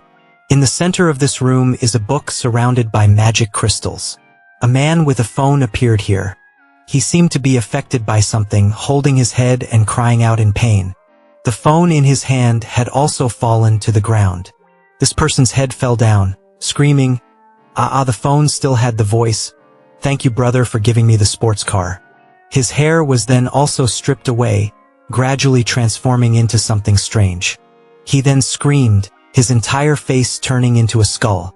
A terrible explosion took place, so powerful that it blew the door away. On his back there were lumps, and he gradually moved towards the book. This person even grabbed the magic crystal and pulled it out. He stuffed it in his mouth and kept eating it. Several other magic crystals then fell to the ground. The sealed book seemed to have realized its opportunity, noticing him eating the magic crystal. Someone suddenly walked into the room and shouted, "Oh no, the device is broken." Li Xiaolu was worried when he saw the scene before him. He could no longer see the forbidden object. The man who was eating the magic crystal heard the noise and turned around. Someone's voice rang out, "I caught it, you guys inform the owner." Scene changes to Jiangzhou City. A red energy streak flies through the air. That is the book when it has humanity. Now it laughed, "Haha, hiding so far away, it definitely won't be able to be caught and brought back." Elsewhere, someone holding a search device in his hand announced, "The signal has appeared." The commander then ordered, "Go find it quickly, it's nearby." The group of men in military uniforms replied in unison, "Yes." Scene changes to Yuanling Elementary School area. Ing Bao Bao is depressed now, wondering how her brother is doing. In her hand was the lettering Che left behind. "Little sister, big brother needs to go protect the earth, please bother the neighbor ant for a few more meals. I told her in advance, I'm going far away. Love you." The soldiers on the other side were shouting. They found the initial signal. The book was startled when he heard that. "What the hell, how did they find me so quickly?" Then it pressed the thing in its hand and shouted, "Teleport quickly." "Oh no, the skill is on cooldown." The book is very worried, so what to do now? The book's vision suddenly shifted to Ing Bao Bao walking alone. Quickly rushed forward, silently shouting, "There it is." The book then conveniently slipped into her bag. On the other side, the people who were searching for it had also arrived. But they didn't notice anything, still calmly passing by the little girl. They are helpless now, the signal is too weak, there is no trace left, it must still be nearby. At Yuanling Elementary School, there were only angry and hateful voices. Letting him escape, report to superiors, the mission has failed, the target has been lost, please give instructions for the next action. In the crimson sky at this moment, a ball of energy was gathering. The orb of power was gathering on the tip of the trident, shining brightly and ready to descend on the target at any moment. Poseidon, with a cold gaze and disdainful attitude, looked down at the people under his feet, who were nothing more than small humans. He spoke arrogantly, "If you had this divine power, you would still be able to fight me in 100 years. Along with the arrogance of a high and mighty god, he added a contemptuous sentence, "But now." Mo Xiao was helpless before the terrifying power of the sea god and said in a trembling voice, "Impossible. This is the power of a god, even nuclear bullets cannot destroy him. Just now he almost could have slaughtered us all." While Mo Xiao had yet to regain her senses, the sea god had already used the sea god's wrath projection technique. It shot out an energy ball that created a streak of light in the air, and wherever the ball passed, it rushed straight towards her at an unimaginable speed. Ing Che, who was not far away, noticed the sea god's move. As the ball was gradually approaching Mo Xiao, Ing Che saw this and shouted loudly, "Be careful." Mo Xiao looked at the approaching energy ball with a stunned expression, unable to dodge it. Where the ball landed, it created a concussive explosion with shockwaves all around. The explosion caused the surrounding rocks and soil to crack into small pieces and fly everywhere. Ing Che rushed over in time to turn the danger into safety. He carried Xiao in his arms, shielded her with his body, and flew away at lightning speed. As his feet just touched the ground in the coolest pose, Ing Che's heart that was floating in the air was finally able to breathe a sigh of relief. He spoke out in reproach. "What are you doing standing there in a daze on the battlefield? Don't you need your life anymore?" Xiao still didn't understand what was happening and could only blurt out, "This is..." His gaze became even colder. After gently putting Xiao down, he only reminded her more. This was not a battle that just anyone could participate in. Just as she turned around to prepare to fight Poseidon, she did not forget to tell him, "If you want to live, then stay back from me." Mo Xiao, after witnessing the power of the sea god with her own eyes, understood that this battle was beyond her own abilities. Now she could only put all her trust in the man before her, so she quickly replied, "Understood." She had a feeling in her heart that Ing Che seemed to have turned into a different person than before. Baby Eggy was in love. Taking advantage of the moment, the sea god was distracted, and suddenly rushed forward and bit the sea god's arm. The sea god raised his arm, clearly seeing a white animal trying to bite his arm but causing no damage at all. Without hesitation, he swung his arm and knocked away the thing stuck to his arm, creating a shockwave. When the dust from the shock wave dissipated, only a deep hole was left on the ground, in the center of which was Eggy, dead or alive, unknown. At this moment, Ingchi's challenging voice attracted the attention of the sea god. "You demon, stop acting so recklessly and surrender quickly." The sea god looked in the direction of the voice and felt a great power approaching. In the distance was a black figure standing holding a spear in his hand. He growled, "Who are you? Why can I feel that extremely familiar, hateful aura on you?" Behind Ingche, a shining goddess figure appeared, and a powerful voice rang out, "I am Neza today.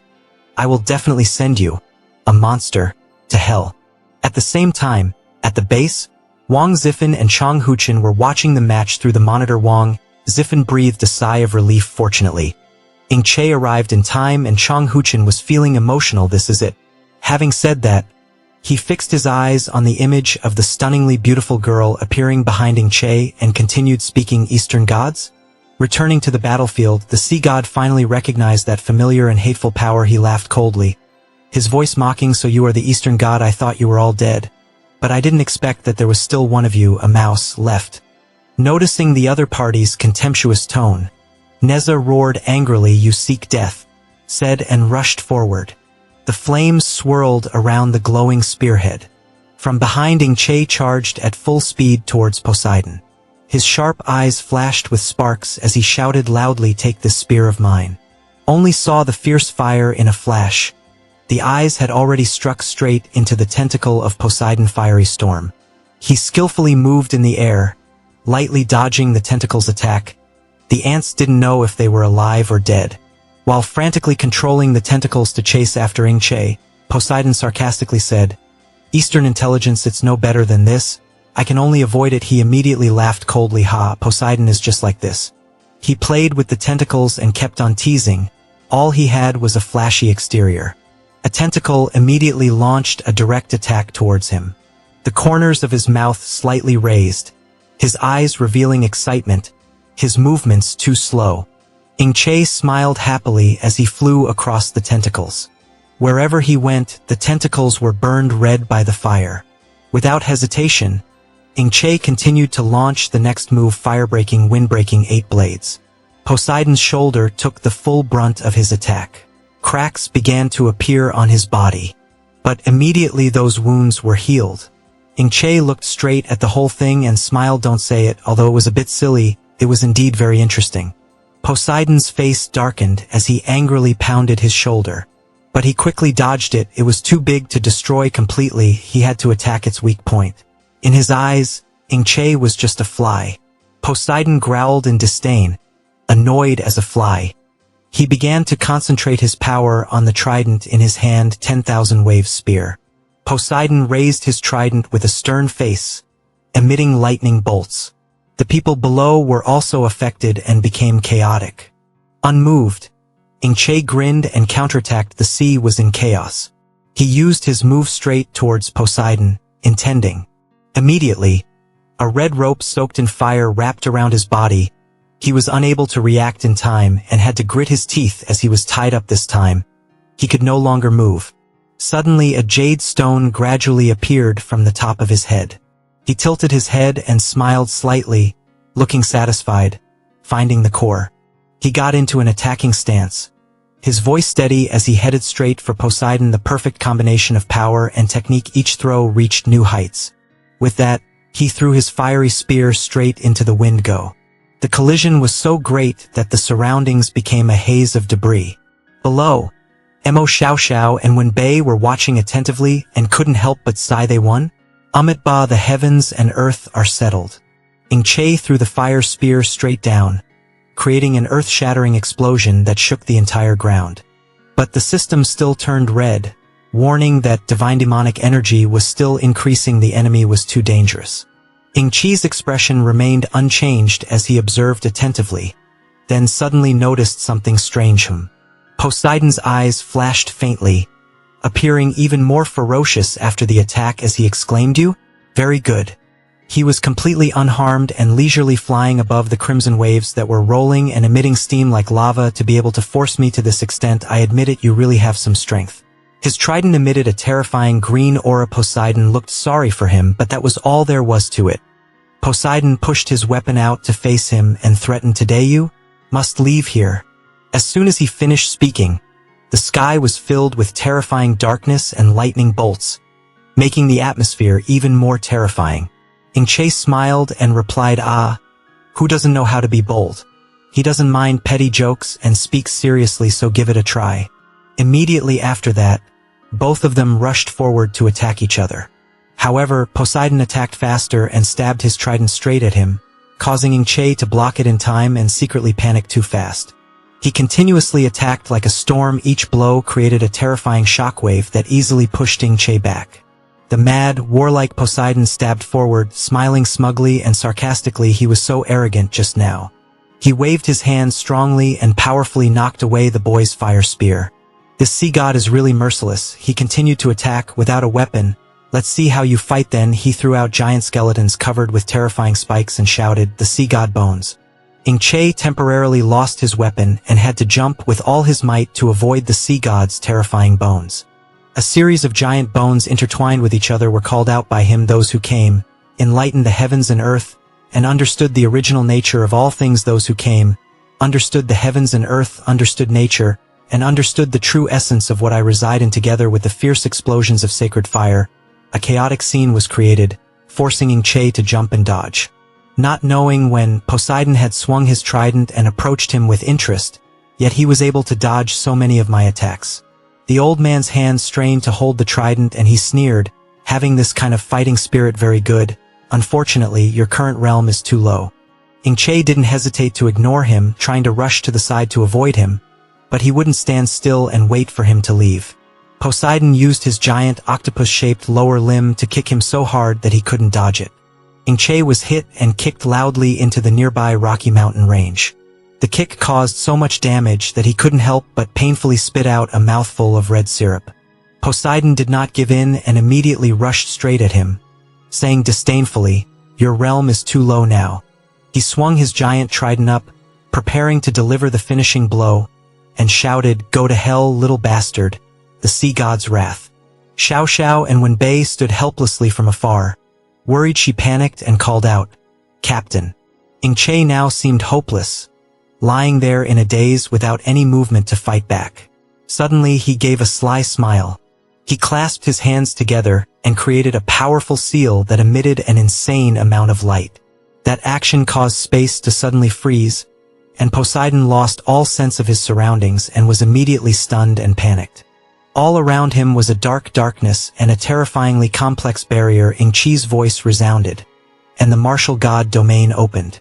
Immediately after that, both of them appeared on the arena floor of a giant ancient structure decorated like a Roman arena. Poseidon's trident somehow became motionless in midair. Even though time continued to pass, at some point, countless chains were attached from all directions, pinning down the sea god's weapon.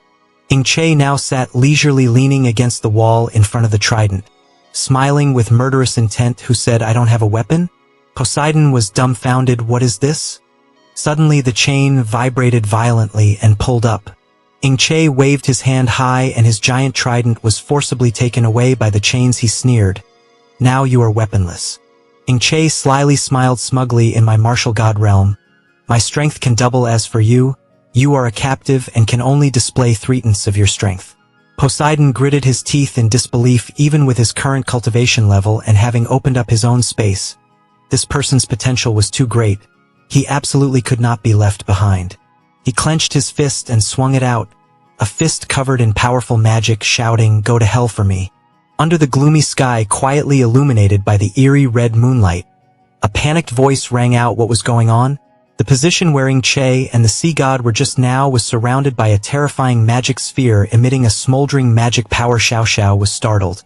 Could it be that they were sleeping together? Impossible. She reluctantly handed Eggy to Wanzi and said, "You guys wait here, I'll go take a look." Wanzi replied, "What about you?" The boy quickly helped Eggy up and said, "Okay, be careful." but seeing him looking so uncomfortable and confused, he didn't seem to like me very much. Back to the fierce battle just now. A sharp sword tip stabbed out from somewhere when did Ing-che circle around behind and decisively stabbed the sword tip so hard that it pierced the sea god's chest? He turned around in surprise to see another Ing-che before his eyes and wondered. When? He gripped the sword tightly. The being that was facing Poseidon just now was also gradually fading away. Ing-che sneered. Why are you so surprised? Aren't you a god? Then he calmly smiled. Forgetting to tell you, the martial god blade is my weapon. Then Ing-che immediately swung his leg and kicked him, causing him to panic and quickly reach out to block. But the effort was futile as Poseidon was in his own space. He couldn't resist and was kicked away. He slammed into the ceiling above with such force that rocks and dirt flew everywhere. Poseidon gritted his teeth in anger. Immediately, Ing-che picked up his weapon and rushed forward to slash, causing the Poseidon to struggle and try to dodge to the side. He put his hands on the ground to try to keep his balance. Then came Ing-che's series of attacks that the sea god could do nothing about and could only dodge.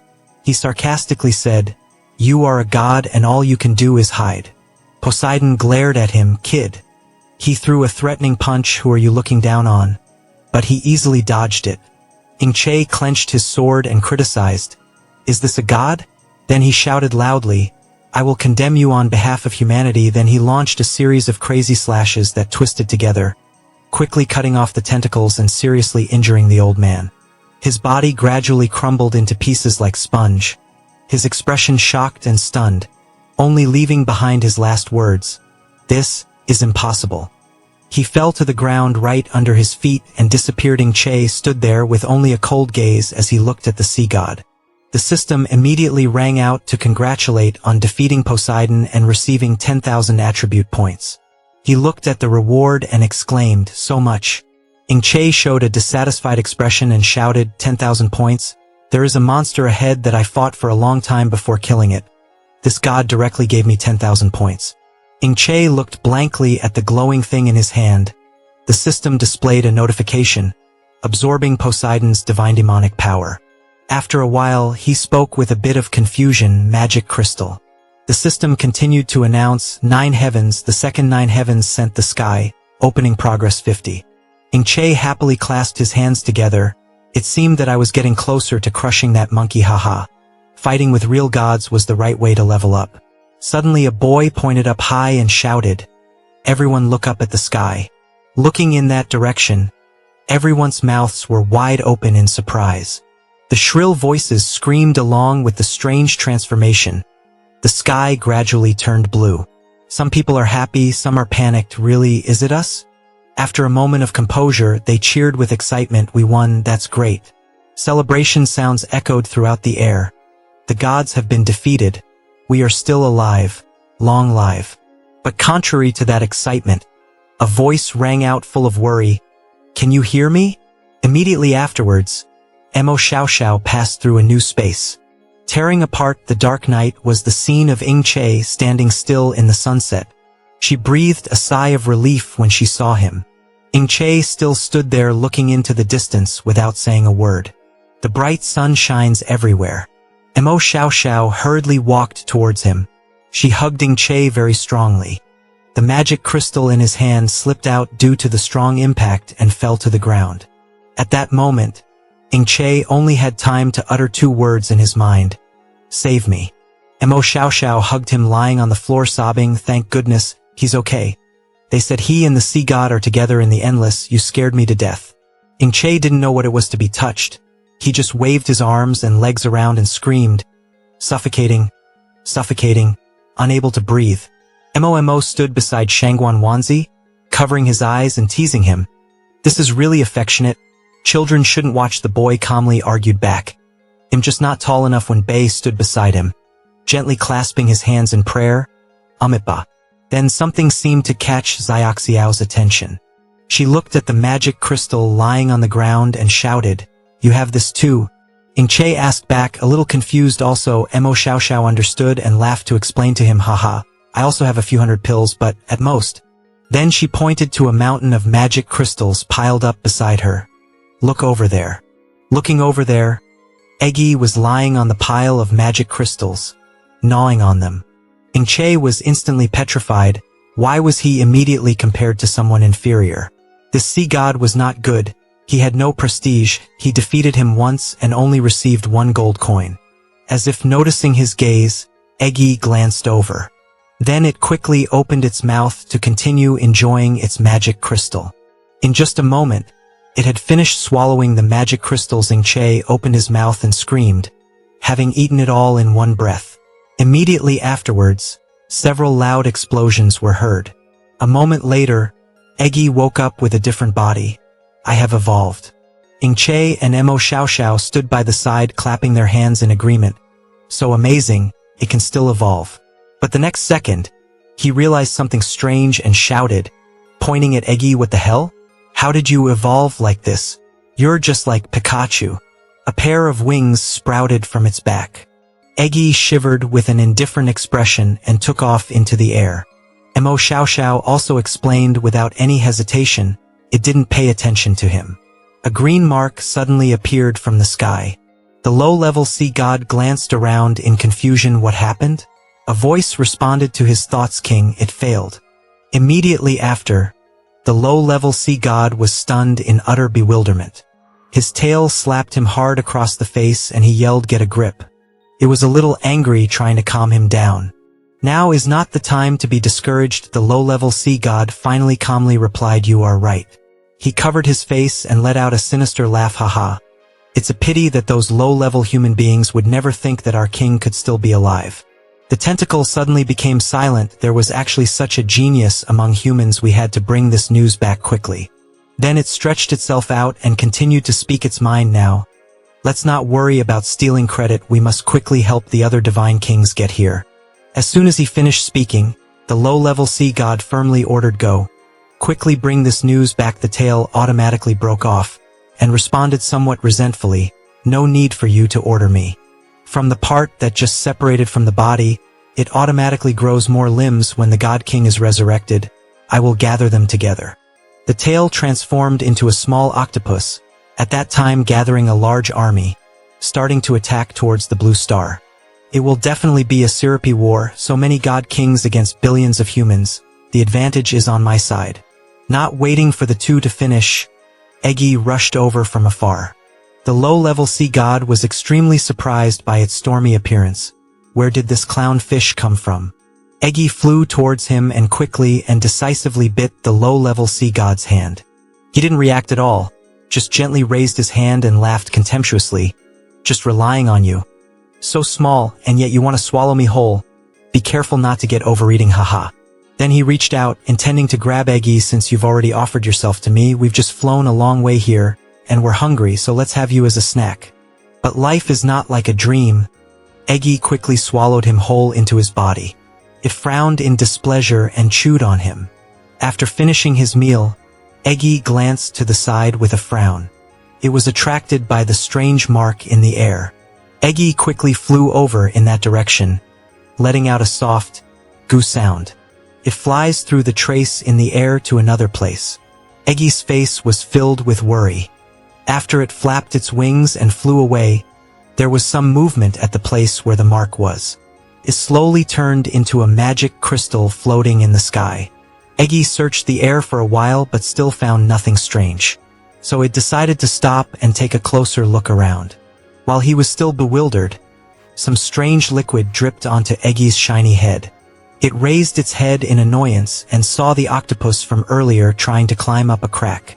Immediately, Egi rushed over and bit that exact spot. But it was too late. The octopus tail easily slipped through the space rift, leaving Egi on the other side of the world. That crack also automatically closed slowly. The octopus was a little nervous and trembling. Egi continued to chew after missing the pounce. Then it spread its wings and stood still in the air for a long time, looking towards the crack that had just disappeared. Seagulls circled above the deck. Mo Xiaoxiao spoke, 1,000 mechanisms. She stood on high, holding a loudspeaker and announcing to the people below, don't be afraid. We are here to save you. You are safe now. You are safe. I repeat, you are safe. The mother looked at her child with emotion. Oh, good. The little boy poked his head out from his mother's arms. Mom, are we saved? Everyone burst into hugs. It scared me to death. Sob sob, I wanted to go home. Sob sob. One hand placed on the wall. The man stood up and said to Mo Xiao Xiao, beauty, I want to join you guys. The flag fluttered in the wind. The blonde-haired boy's voice rose to the person beside him this time. There were so many mutated sea creatures that had broken out in the sea. It would take a very long time to completely deal with it. The person beside him replied, that's right. The war god has multiplied. The biggest threat today, the sea god Poseidon, has been defeated by you. Mo pointed at himself with a confident expression. Leave those little troubles to us. Che helplessly looked at his dazzlingly confident expression and said, I still like your previous arrogant appearance better. Didn't you still enthusiastically challenge me before? Mo suddenly felt like a clown. At this moment, Eggy suddenly flew out of nowhere at an extremely fast speed. It was immediately blocked by Chi's hand. He held its head to keep it from flying away while teasing its face to make it struggle. Where did it go? How could it come back? Was this the stage of adulthood? Felt like it was getting heavier. The magic crystal behind Che emitted a strange blue light. Eggy looked at the stone impatiently, trying to signal him. Only then did he realize something unusual was happening behind him. From somewhere, a pair of hands holding a sword flew out. A terrifying voice rang out a divine strike. He gritted his teeth to endure the sharp pain as the sword pierced his body. He immediately spat out a mouthful of black syrup. Mo was both scared and worried, wanting to get close to Che, god of war. What's wrong with you? He knelt down on the ground, holding his chest and shouting with difficulty. Don't come here. His face was dark, and there was black syrup on his mouth. Suddenly he fell to the ground at the scream of Mo, the god of war. His vision gradually blurred, and vague sounds echoed in his ears. God of war, Gugu, Che, Che, Captain. Poseidon appears with a fierce expression. The divine demonic is immortal and indestructible. A Godslayer army on the ship suddenly discovered something unusual and shouted loudly, look quickly. What is that? Che was unconscious on the ground. A green liquid appeared around him and spread to the area where he was unconscious. Several green marks also appeared on his body. The system continuously emits red warning sounds. High-level pollution. High-level pollution host's life is threatened. Please take immediate action. Mo Xiao Xiao and Shangguan Wanzi anxiously approached Che. Che? Can you hear me? What the hell happened? Her foot touched that strange blue liquid. The surroundings are like a puddle of mud. Quickly leave this place. Dangerous. Dangerous. Evacuate all the people. Seal off the scene. A masked man leading a group of people appeared and approached the puddle. The man was the Special Forces Minister of Zhan Xiang Tang Xe. Tang Xe ordered the other soldiers approach in an orderly manner and arrest him immediately. The soldiers following immediately shouted yes and took action. Several of them blocked Mo and Mo Xiao Xiao from behind, shouting loudly. Everyone retreated, not allowed to come closer. Mo Xiao Xiao asked worriedly, who are these people? Mo suddenly appeared from behind to explain, probably the legendary special forces specializing in secret missions titled War Elephant. Mo Xiao Xiao looked at him in surprise. Mo, how did you know? At this time, the commandos are trying to surround against the terrible power of Poseidon. He kept growling to Mo Xiaoxiao's surprise. That was the sea god. He was alive again? It is rumored that the members of this great war elephant army are all nameless heroes. Their identities are a mystery, but they are brave and skilled in battle. Mo rubbed his chin and exclaimed, today I have the honor to witness it with my own eyes as expected. He was able to capture even a god. It was truly touching. Shu Dao shouted angrily from the side. Hey, make sure which side you are on. Our war god is the strongest. Mo pretended not to hear. Her expression moved and continued crying once their identities were made public. It usually meant they had already sacrificed themselves. Shu Dao became even angrier. Hey, don't lower your own morale and blame others. Only then did Dang Xe speak to the three people who were making noise. Unrelated staff, quickly leave. This matter has nothing to do with you guys anymore. Leave the rest to us. Mo Xiao Xiao and Shu Dao got angry and started to push Mo down. Who are you saying is an unrelated employee? That brat, that's our captain. Mo could only try to speak up and calm down. Suddenly, Mo Xiao Xiao was surprised to seeing Che sitting up, but was blocked by Tang Xi's arm from speaking forward and could only shout loudly, Captain. Che is awake? How are you feeling? Tang Shi and Momo tried to keep the other two from getting close to Ing Che. The others were not allowed to get close. The injured person was taken to the hospital immediately for treatment. He had just woken up and was still confused, not understanding what was going on, muttering to himself, my sister was still at home, and without anyone to take care of her, she would starve to death. Then suddenly he fell to the ground again, to Mo Xiaoxiao's horror. Why did you fall down? Ingke. Late at night in the city of tall buildings, Ing Bao Bao held a book in her hand and muttered, my neighbor's aunt said the school has announced that tomorrow will be back to normal. So get your books ready for tomorrow's class. Tomorrow is Monday. There will be math and literature classes. The book in the bag was sleeping soundly. Suddenly woke up and muttered to itself, unconsciously fell asleep. Suddenly it jumped out of the bag screaming at the little girl's horror. Freedom. Freedom. It waved its arms and legs with a cheerful face and said, it's been a long time. This is the breath of freedom. Suddenly it let out an incomprehensible sound as it was held tightly by two hands. Ing Bao Bao happily swung the book up and down. Making her eyes dizzy, she laughed and said, book, book. It's the book of her dreams. Am I dreaming again? The little girl pinched her cheek and immediately felt pain and cried out, oh, it hurts so much. The little girl happily hugged the book and rubbed it against her cheek. Much to its fear, the book, the dream book, had really appeared. The little girl curiously opened the book to see what was inside. The little girl looked up and was stunned by the characters in the book. What was written there? Why couldn't she understand every word? The girl reached out and touched a letter on the paper. Oh, this is Lin. The book was tickled and he couldn't help but laugh out loud at the little girl's curious eyes. Haha. A voice calling Bao Bao made the little girl turn around. Recognizing the person who just called her, the little girl's eyes lit up. She pointed at Xiao Xiao. This book was moving and it could even laugh. Mo Xiao Xiao asked in confusion, what book? Her expression immediately sank as she asked again, you said this book just started moving. Can you still laugh? Mo Xiao Xiao looked at Ing Bao Bao, who was curious about the book, and laughed to himself, thinking, this is the innocence of children. She held her hand and said softly, don't pay attention to this book for now. It'll take you to see your brother. Let me pack your luggage for you. Will be gone for a while.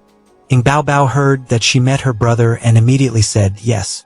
The next day at Jingzhou, the #1 hospital, Ing Bao Bao held a book in her hand and looked up at the nameplate above her head with her mouth wide open. What hospital? Mo Xiao Xiao held a bouquet of bright red roses in one hand and held Ing Bao Bao's hand in the other. That's right. This was the best hospital in Jingzhou. The little girl in the book's hand was stunned upon hearing these words. What Jingzhou? What Jingzhou? Why are we back here?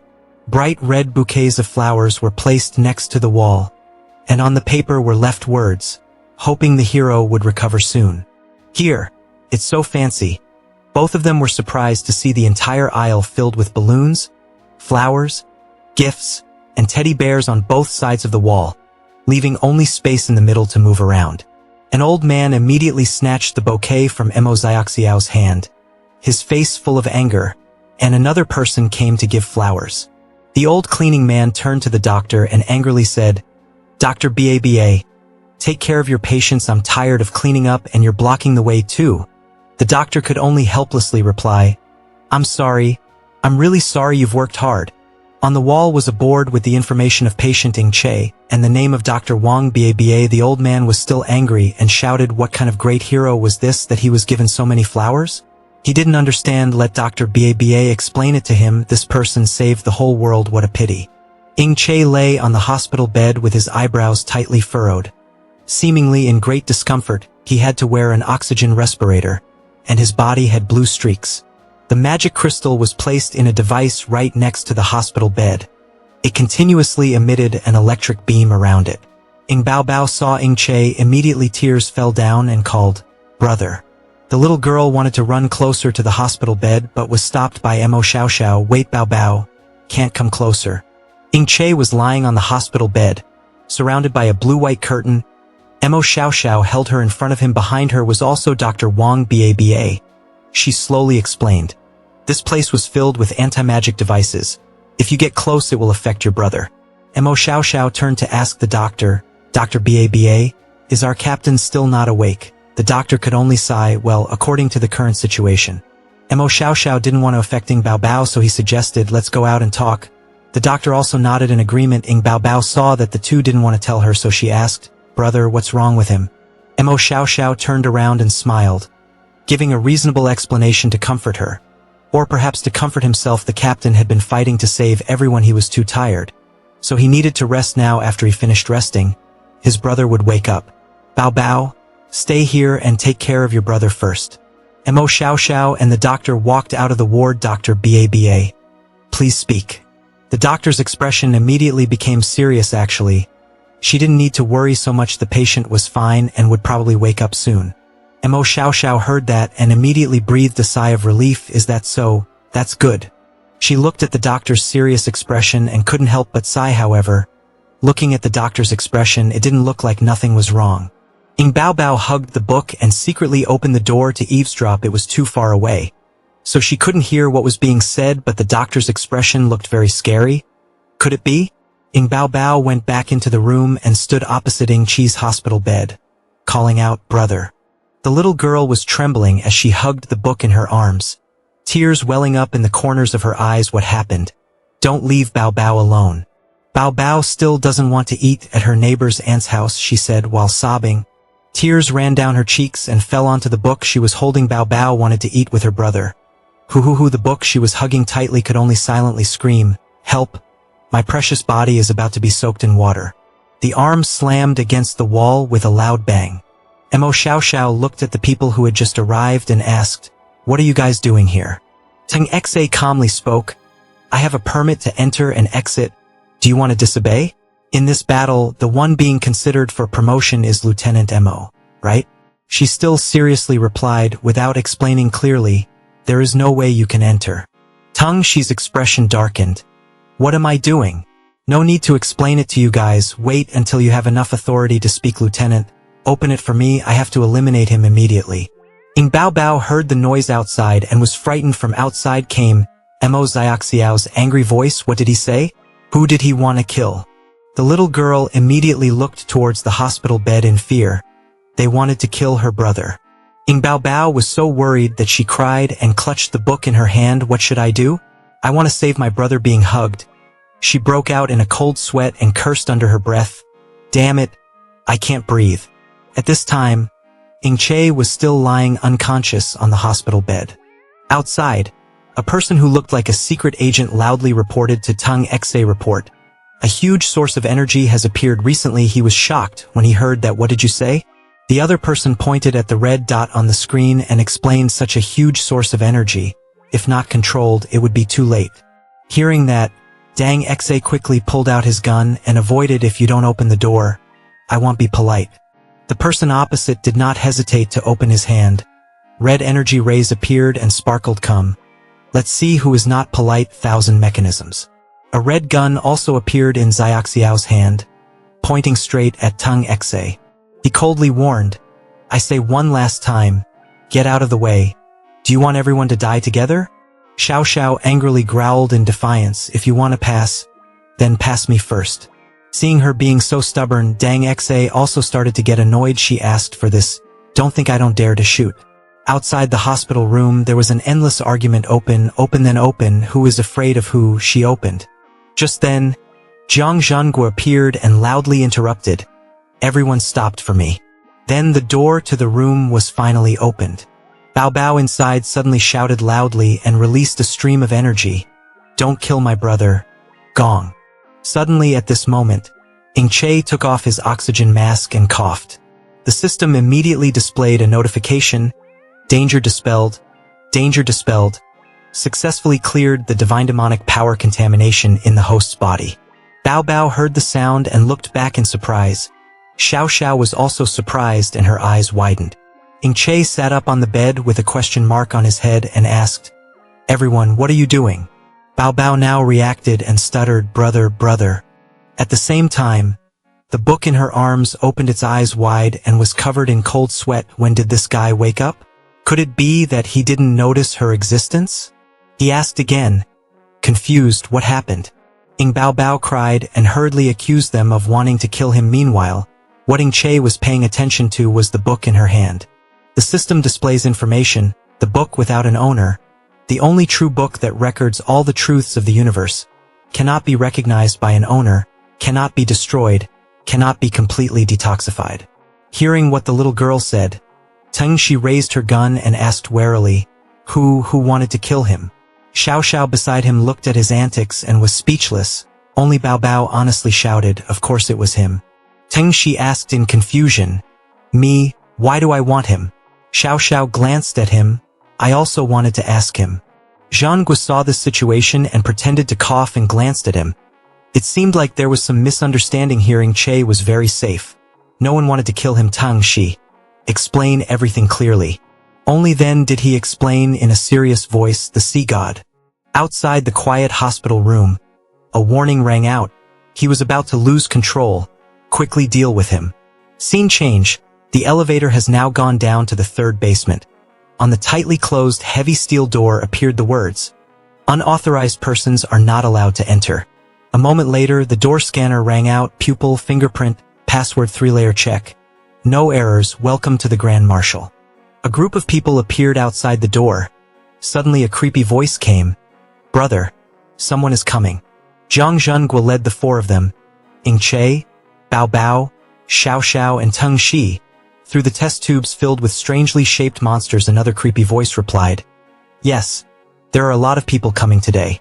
They walked together to a giant test tube. Xiao Xiao looked up and recognized the man lying inside. Poseidon. At the same time, an old man with a cane turned his head to look back. Everyone had arrived. The situation was not optimistic. Qian Minxiang, an academician of the Academy of Sciences, explained with a serious face the sea god's physical parameters were becoming more and more active. He was afraid that he wouldn't be able to control them for much longer just by relying on these chains. He sighed and lamented. It was a pity that the book had escaped last time. Hearing this, Ing Che asked again, book? The ownerless book is now also full of sweat. What kind of book? Dang Xa came from behind to answer, a legendary book. It seemed to be the Book of the Gods. He repeated blankly, the Book of the Gods. He immediately replied, yes, he had just caught it recently but let it run away. Now there was no trace of it. Ing Bao Bao heard this and looked at the book in her arms, her face full of guilt. Dang Xa pointed to the empty test tube in front of him and explained that the empty device on the other side was prepared for that book. Zhangguo also turned to continue his words. Ever since the gods appeared, the whole country has been searching for a way to completely solve the problem of the gods' invasion. Academician Qian Minxiang, through decoding a page in this book of divine seals, created a device that could ban the gods. Everyone listened and looked towards the empty test tube, which could have imprisoned the gods. Dang Xa spoke again. Now he could only control the gods. Wait until he had the complete power of the divine seal book, then he could truly destroy the gods. Mo Xiao Xiao heard this and asked in confusion, if that's the case, then why are you looking for our captain?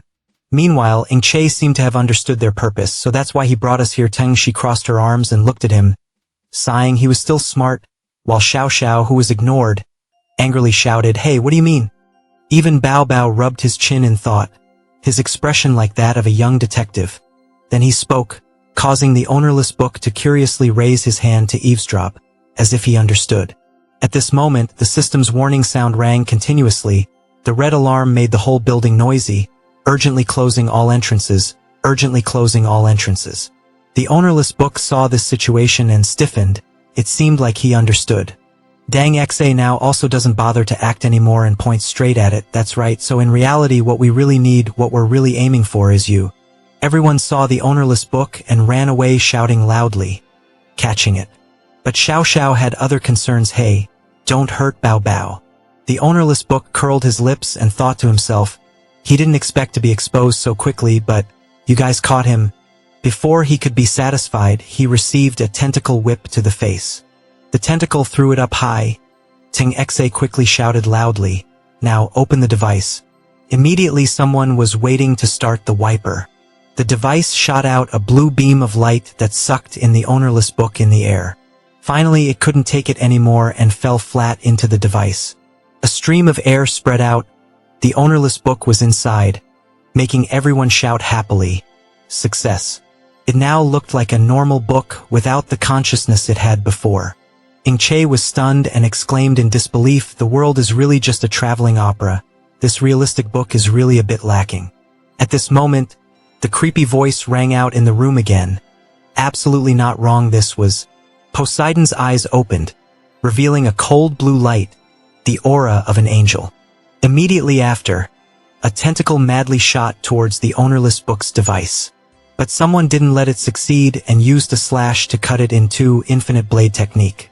Then the two halves of the tentacle were pierced by the sword into a meat skewer, who learned this sneak attack trick. Seeing that Che could easily handle it, Dang Xa picked up the walkie-talkie and called all the team members. He announced without any caution, "Mission accomplished, team gathered," thanked everyone for their cooperation and help. This heroic plan was completed smoothly. But Che didn't think so. He opened his eyes wide and calmly reminded, I'm afraid it's not over yet." Tongue she didn't know anything and put his hands on his hips and laughed loudly. "Are you doubting me, Comrade Che?" He stepped forward with one foot, spread his arms out in a showy pose. "I know you predicted the appearance of the sea god, and even repelled the sea god, but the gods." Ting Xa crossed his arms and laughed smugly. "But the sea god really isn't something you can deal with easily. Understand?" Chen Minxiang saw this and closed his eyes helplessly. "Then just leave it to us." Ing Chi's face turned pale with disgust and he exclaimed, "This kid is starting again." Seeing his strange expression, Dang Xa also started to be confused. He reminded him again, "Do you want to look behind you first?" At this moment, the Poseidon that was lying still suddenly broke the device. Its huge tentacles also wriggled and poured out. Faced with the sudden turn of events, Chen Minqiang's eyes widened and he was speechless. Zhang Zhengguo also opened his mouth in surprise. The sea god Poseidon swung his tentacles up high, smashing the glass cage that held the angel book, shattering it. The book escaped from the glass case and fell to the ground. He screamed. It hurt so much. As for the sea god, after breaking the glass barrier, he bent down and crawled out. Seeing this, the book muttered, "That guy, he escaped." While everyone was still focused on the sea god, the book took out the magic table. There were many magic spells that could be used, but one magic spell was still in the process of being unlocked, making the book sigh in disappointment, thinking teleportation still can't be used. It put away the magic book, looked at the special forces who were concentrating on dealing with the sea god. It took the opportunity to take a few steps back, thinking as it retreated but relying on only two thighs to escape. It felt it was not very feasible. It started looking left and right for a way to retreat. At this moment, all the monsters had broken through the glass cages and rushed out. The room was filled with monsters, causing Captain Ting Xa to scream, "Not good." All the monsters had run out. All the members had their own positions. The captain swung the rope in sharp cuts towards the monster tentacles, cutting them into short, friable pieces. The captain shouted as he attacked. Not even a single one could be released. Hearing the captain's order, the three special forces soldiers simultaneously opened their military equipment boxes and shouted loudly and clearly. Then they began to arm themselves and charged forward. As he walked, he shouted, "The war elephant special forces were ready." At this moment, a monster suddenly saw little Ing Bao Bao and immediately rushed towards her. Its purpose in targeting her was simply to choose the youngest one to eat. Ing Bao Bao was startled to see the monster sticking its long tongue out towards her. Mo Xiao Xiao had just cut off the tentacles of a nearby monster. Seeing Bao Bao being attacked, he shouted, "Bao Bao." But Ing Bao Bao also quickly raised her hand high. Releasing purple light that surrounded her body, she shouted loudly, "Defend and warm up." A dazzling purple light spread out all around with Ing Bao Bao as the center. It enveloped everyone inside, blocking the monsters outside the cage from defending. Captain Dang Xa saw the scene before him and was surprised, wondering what this was. But seeing that everyone was safe, he immediately turned back to focus on dealing with the sea god. As for Ing Che, inside the defensive cage created by Bao Bao, he leisurely rested his sword on his shoulder, holding a piece of the monster's severed tentacle in his hand. He looked at the purple defensive cage created by his sister and praised her. "Good job." Little sister behind him, Zhang Zhenghua, who was supporting Chen Minxiang, couldn't help but praise her. Really amazing. In a corner, the book was also covered in a defensive cage. It kept waving its hands and hitting the light screen but could not break through it. Thought angrily, "What is this thing? It cannot get out." Just then, a hand suddenly reached out and grabbed the back of the book, lifted it up and said, "I got you." It turned out that the person who caught it was Ing Bao Bao. The book was dissatisfied and cursed under her breath. She was hating him, but she didn't expect that this little girl was even more formidable than that faceless guy. The captain was fighting the monster and suddenly sneezed, thinking to himself, "Who is cursing me?" At this moment, the sea god discovered the book in Ing Bao Bao's hand. He let out a low roar, "Here." Then he stretched out his tentacles, causing the book to panic and secretly cry out, "It's over, it's been discovered." Captain Ting Xe also realized that the sea god was aiming at the book and immediately used his move to block it. He shouted loudly, and the tongue Xe danced wildly, cutting the tentacles into countless small pieces. After collecting the weapon, he immediately ordered his subordinates to open the energy device, "Be careful," and prepare to arrest the two special forces soldiers standing right behind. Shouted loudly and clearly.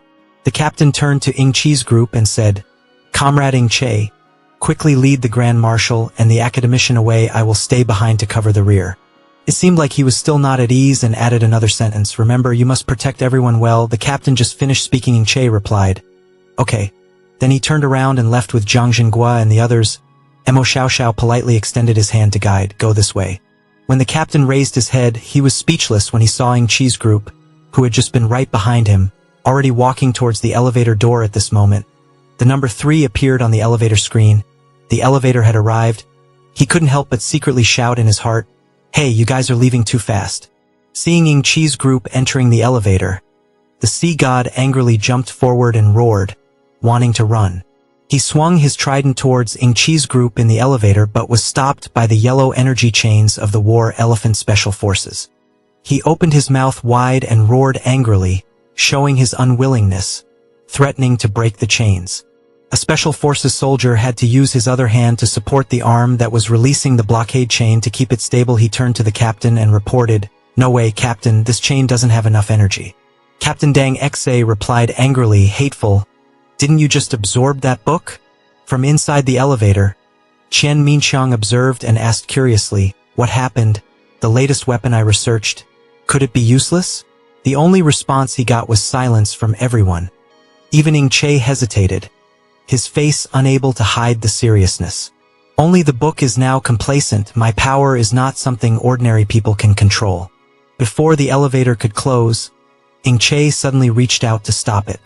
Mo Xiaoxiao was surprised by his actions and asked, "What's wrong, Captain?" Ing Che stepped out of the elevator and told the people behind him, "Everyone go ahead. If he can't be controlled and goes out, it will be very dangerous. Xiaoxiao, you protect everyone well." Ing Bao Bao looked at Ing Che with wide eyes and worry.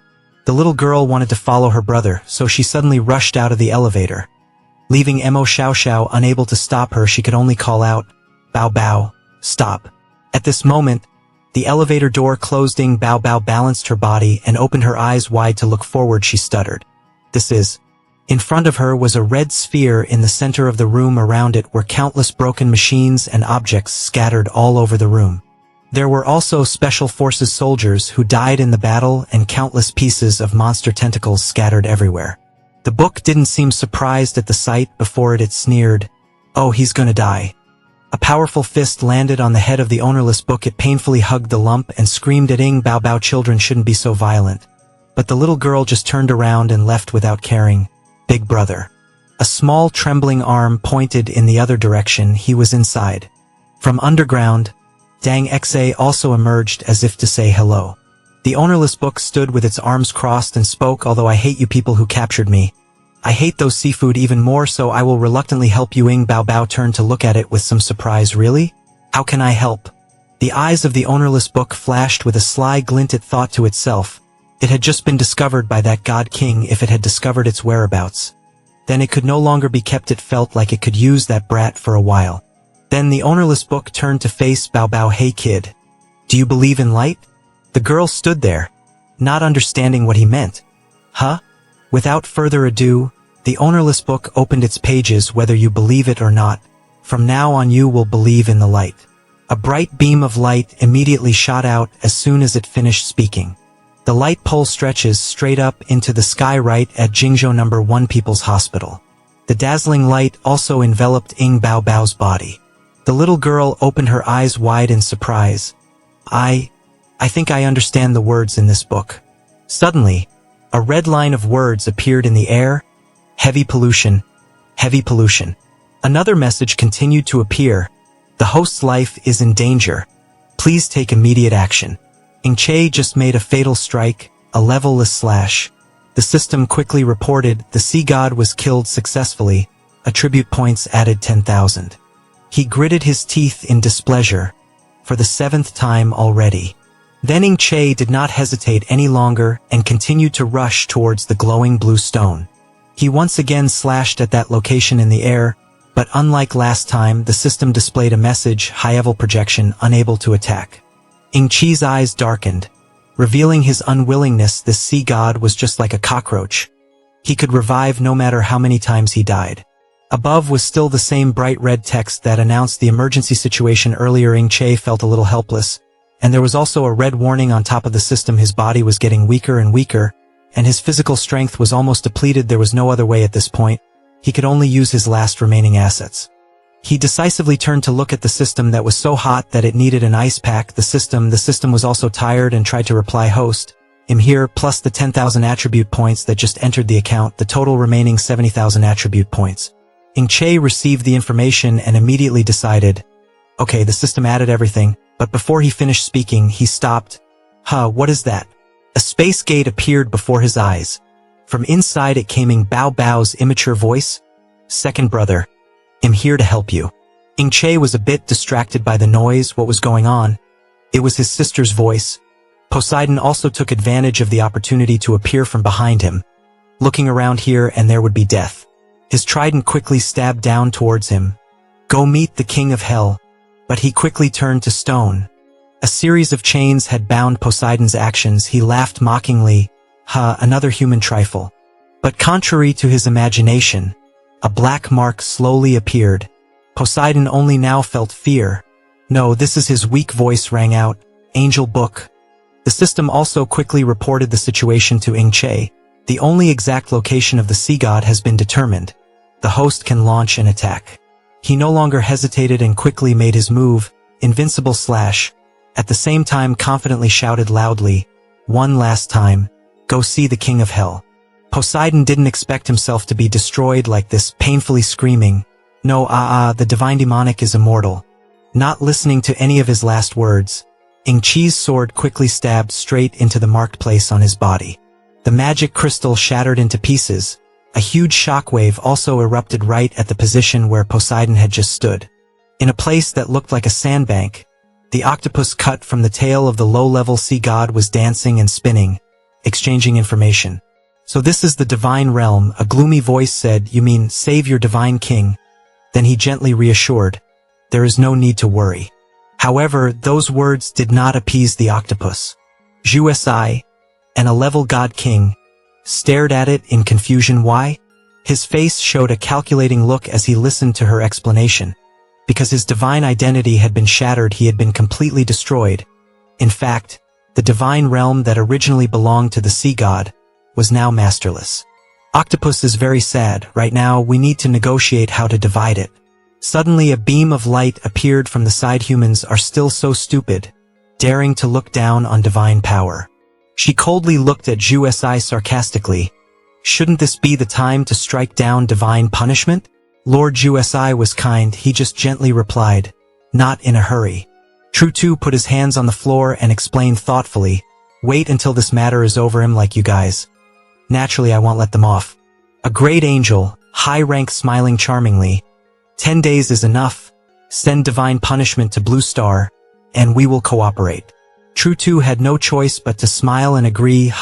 Then 10 days later, divine punishment will be sent down on the Blue Star. The space was transferred to Luke Dang Ti, where smoke and fog covered the sky. The masked man raised his hands to the sky and prayed for the gods to come down. Immediately, a bright red lightning bolt struck the sky, turning it dark and gloomy. The strong beam of light was trying to summon the god immediately after. Within that blinding light, Chao Jai was slowly appearing. The masked man who witnessed her appearance was a little surprised. Normally, he could only summon second-grade 2-winged angels, and at best, he could only summon mid-grade 4-winged angels. The masked girl also smiled happily, not expecting that the one who appeared this time would be the 6-winged high-class angel. Asai, the blonde-haired boy beside her, was also stunned, truly unable to believe it. Chao Jai gently bowed his head and expressed, I can feel your sincere faith in my god. burning and passionate. Then she created a huge aura around herself. Please give me more love. Immediately after, a blinding beam of light gathered into a sphere. They all turned away because of the destructive power. It was too dazzling. The blonde-haired guy was the first to calm down. He turned around a bit surprised. This is... Before their eyes was no longer Chow Jai. The sea-sealed two-winged angel, a pretty second rank, descended and explained, in order to descend to the blue star, I had to temporarily seal a part of my divine power. The masked man stuttered with some fear. This is not a normal descent, this is a miracle. He clasped his hands and bowed his head, shouting, I beg your pardon. After the failure of our previous operation in Jiangzhou, we have started over from the Lu Deng clan, and have gathered a large number of followers. Our divine assembly is growing stronger and stronger. The second stage seemed satisfied and reached out to him to praise him. You did very well. I will grant you more power. The official knows the book. With that, she used her power to shoot a giant lightning bolt at him. At first, the lightning seemed to take all his strength away. But just a moment later, a huge stream of power ran through his body. As if filled with vitality, his face rejuvenated and he landed heavily on the floor. He raised his head, exuding boundless confidence. Thank you, Angel. I feel that I am now full of power. The second stage stepped forward and spoke out to order everyone. Devout believers, I am here to issue a divine decree. Standing before the believers, she happily announced, now immediately head to the north. 10 days later, Jingzhou will descend divine punishment. The followers were very surprised to hear her say that. Immediately they shouted in unison, believe in me, wash away your sins. Divine punishment is about to come. Those who have faith will be freed from suffering. Meanwhile, a piece of oath paper appeared, which turned out to be a divine oath. The contents of the paper included all the oaths of everyone, including keeping a pure heart, not changing one's mind, being loyal, resisting the darkness, building a new world, and vowing to sacrifice one's life and glory for the faith. At Jingzhou Li's house, in a dark room of the mansion, there was a person tied tightly with chains, another person standing in front of him. The tied man was not willing to give up, screaming and struggling when he saw the person in front of him. The person in front of him ignored those screams and coldly declared, your time ends here. Thank you for what you have contributed to the Ly family. Immediately after, he swung his sword and cut off his head. Unexpectedly, after that slash, the other person's body suddenly turned into a red stone. He put away his sword and looked at the stone. The ghostly hands were trying to reach near the stone. Immediately the stone flew up. While he was secretly admiring his work, an urgent voice rang out from outside, cousin, I brought the magic crystal device. In a flash, he removed the mask from his face. It turned out that he was Li Yunfei. The hurried voice just now was Li Xialis. She ran in and saw the stone in his hand and couldn't help but be surprised. He killed the monster so quickly? Yunfei turned back with a calm face and asked her, didn't I tell you to guard outside? In contrast to that cold appearance, Xiaolu was extremely happy, sticking out her tongue to play. It's so boring outside. Suddenly the dark room was lit up by red lights. It turned out that she had taken out the magic crystal, urgently saying to Yunfei, cousin, look quickly, this reaction, it's absolutely not wrong. Both of them looked at the reactions around the magic crystal and couldn't help but be surprised. They both realized that the forbidden object had appeared. She saw that and hastily declared, I will go get it right away. But before she could run far, Yunfei grabbed Xiaolu, wait, which surprised her. Even more surprising, he also said, this time I will go with you. At Jingzhou number 1 hospital at this time, Ing Che and everyone else were here. He turned to Ing Baobao in surprise and asked, you said that book? Did it teleport away? The little girl quickly confirmed, yes. Baobao pensively recalled and honestly told, after it saved us, it took its head off and shouted something. Turns out that the book suddenly cried out in joy, haha, the tyrant fish did a good job, the sea god is dead, so there will be no more trouble. Then suddenly it looked at something in its hand and muttered, aha, the combat skill is used up, but the teleportation is still there. The little girl at that time kept looking at it curiously.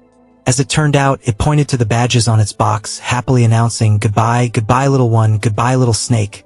Ing Baobao honestly told everyone the story and described the book's actions. Then, with a whoosh, it disappeared. Not even the defensive shield could stop it. Ing Chi's eyes were thoughtful. He thought to himself, as expected of an authentic book, It seems there are still some tricks. Tang Shi, who was beside him, suddenly spoke up, interrupting his wandering thoughts. If that's the case, then there's no way, but the best thing is that we will definitely find it. Qian Minxiang, who was already old and weak, suddenly started coughing violently. Zhang Zhanguo immediately turned around with a worried expression on his face and asked in confusion, "Minxiang, what's wrong with you?" He replied indifferently, "I'm fine, I can walk. Quickly help me up. I can come back." Before he finished speaking, he paused and spat out a bunch of red syrup. Zhanguo was scared out of his wits and turned pale. He quickly supported Minxiang and questioned in a low voice, "How could this be okay?" Ing Che was also stunned and opened his mouth wide, guessing maybe he was injured during the retreat just now.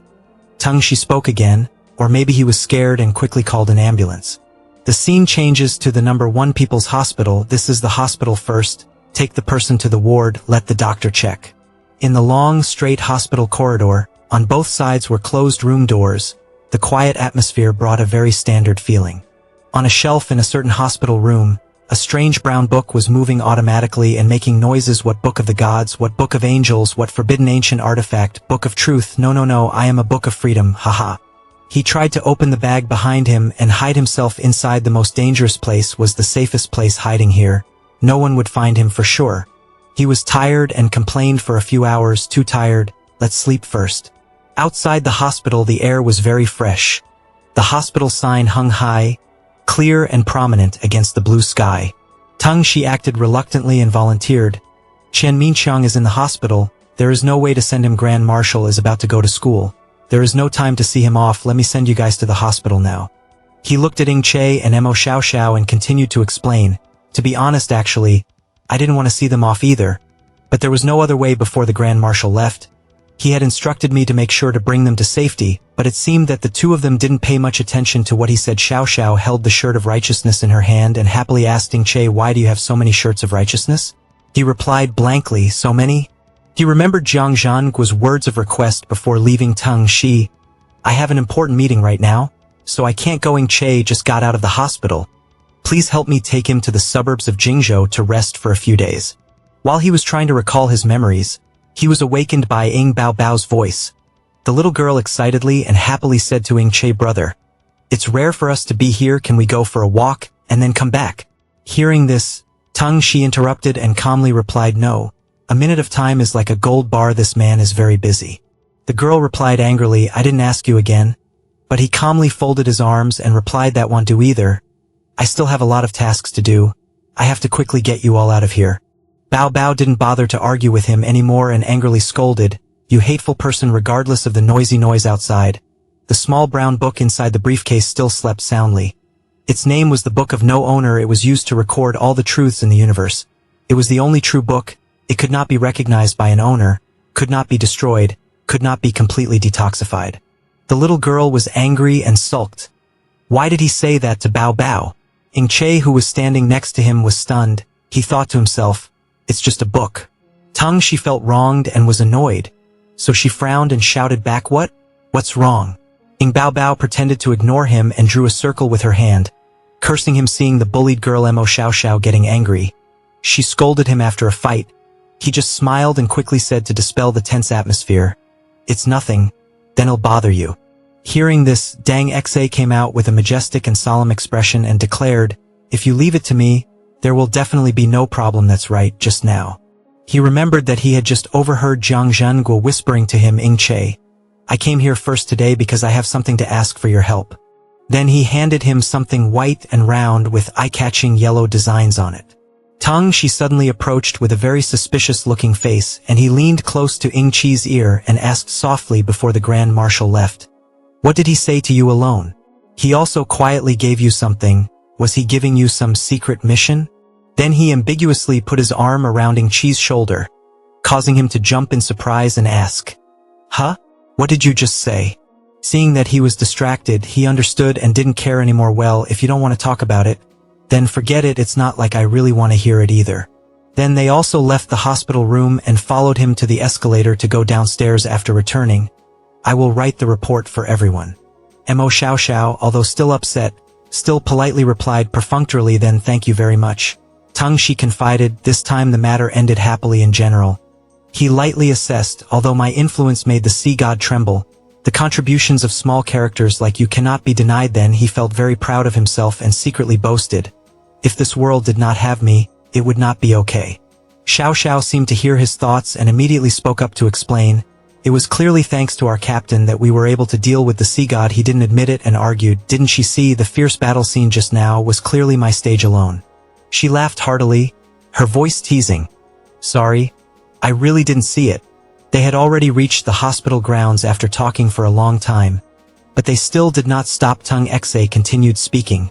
Those monsters, each as fierce as a tiger, were easily crushed before my invincible intelligence and extraordinary courage. A moment later, they arrived at the parking lot. Bao Bao said sarcastically, I remember seeing a person lying face down on the ground with flowers growing on his head. He immediately retorted, I was just daydreaming, don't look at me. Even though I didn't attack many times, but my existence was the biggest threat to them. Dang Xe immediately went ahead to lead the way. The three of them spoke with a hint of pride. Every inch of this battlefield was engraved with my invisible contributions and immortal legend. Listening to him ramble on and on all the way, Xiao Xiao frowned and said in dissatisfaction, help, this talkative person. Ing Bao Bao also tiredly covered her ears and complained. Her ears were so itchy, they were about to grow cocoons. Finally reached the car, and even when he put his hand on the door handle his mouth still wouldn't shut up. After all, this victory, if it weren't for me, how could it have been so easily won? Suddenly Dang Xe stopped talking and became silent like a chicken. He opened his eyes and looked far ahead. Mo Xiao Xiao was standing behind him, thinking strangely, why is this guy suddenly so strangely silent? Ing Che hurriedly urged, why not go? He coughed a few times and calmly said, no rush. He felt very strange and asked curiously, didn't you just say that you had a lot of tasks and had to quickly escort us away? Ing Bao Bao and Xiao Xiao stood to the side with sullen faces, feeling guilty and remorseful as they thought to themselves, oh no, didn't we just praise him, causing him to be criticized and even exposed him? Tung She turned his face as fast as flipping a pancake. It was fine, a little delay was fine. The main thing was not to disappoint everyone's enthusiasm seeing his rapid change. The three people couldn't help but be surprised. Xiao Xiao was stunned. How did this person go crazy? Bao Bao was panicking and shouting, it's scary, we have to go back to the hospital. Dang Xe trembled and shyly scratched his head and said, here we are. Suddenly a crowd gathered, he was over here. Xiao Xiao was startled, thinking it was the enemy, so he quickly shouted out a warning. There was an ambush. It turned out that they were Tong Za's beloved fans, wearing righteous clothes and cheering non-stop hero, the eternal light in our hearts. A girl was so excited that she boldly said, I love you. Please have a child with me. Not only were there young men and women in the crowd, there was also an old lady, one hand holding a cane and the other holding a bowl of eggs, limping along and saying, hey, race an egg, can you take a picture with me? Dang Xe stood proudly and happily like a movie star with his arms wide open and said, everyone, the hero is right here, don't rush. One by one, fans came in large numbers. Everyone was eager and excited, jostling each other to form a sea of people. The atmosphere became suffocating and chaotic.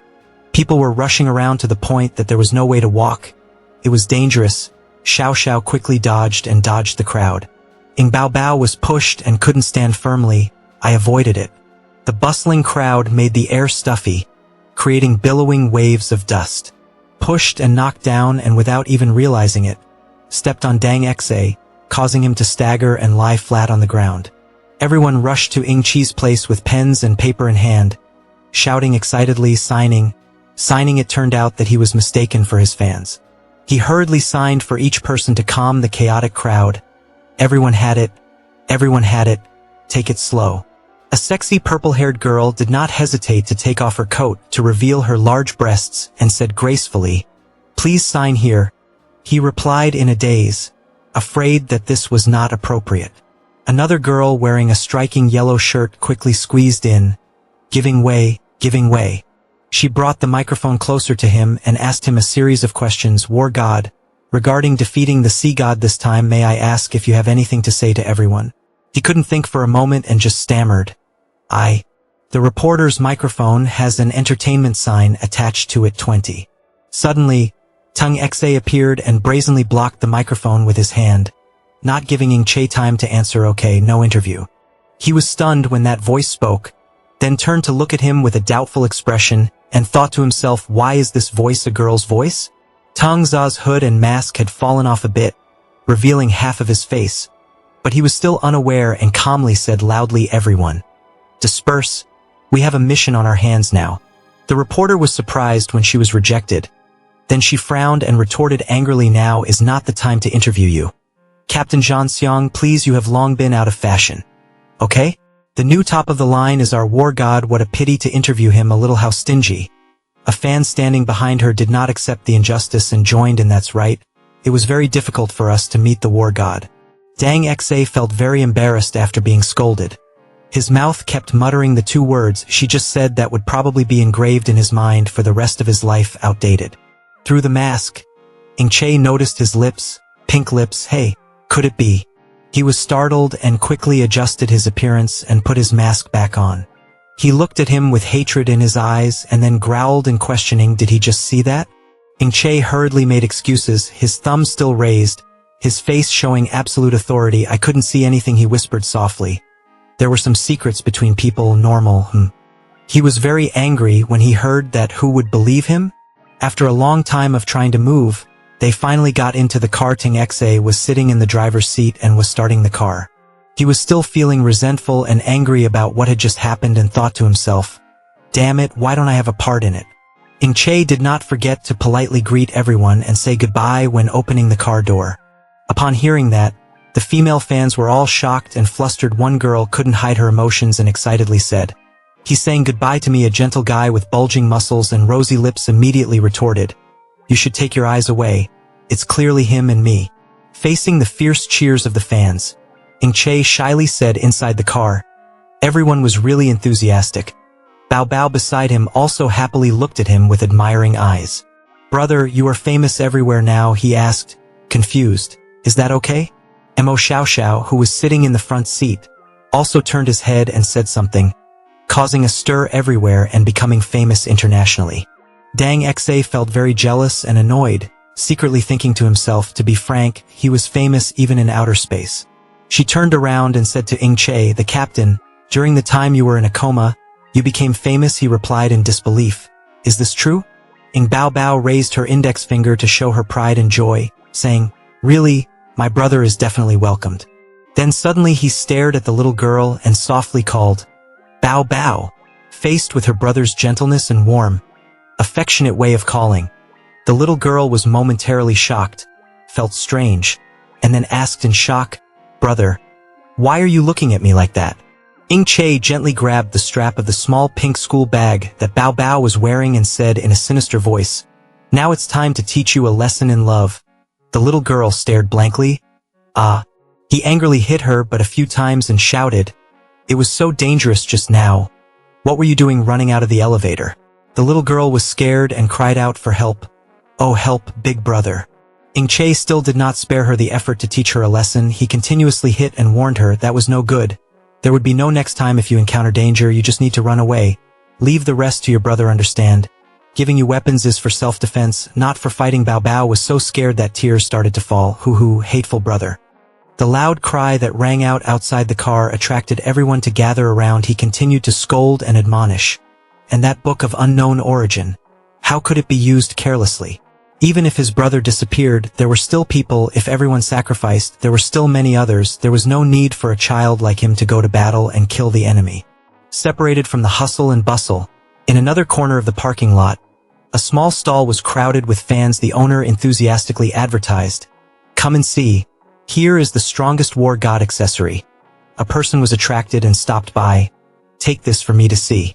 Tang Shi's car was in the middle of the parking lot, surrounded by a sea of people, with no way out. Ingche's scolding continued to echo. Do you know what to do next time? You have to run away, you know?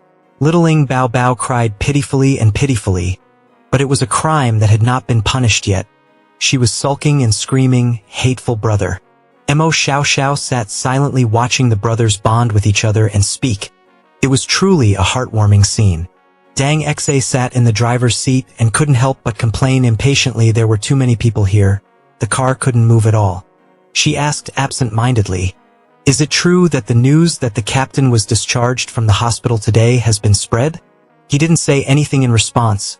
just took out his walkie-talkie and impatiently called his subordinates, unable to wait any longer, to quickly send a helicopter to me. After several hours, they finally got on a helicopter and flew straight to the outskirts of Jingzhou. Jingzhou base is located deep in a large mountain range surrounded by trees. The nature is very deserted. The helicopter slowly landed on the ground. Tung Xe pointed and instructed the three of them, "You guys get off here, go straight ahead and you will reach Jingzhou base."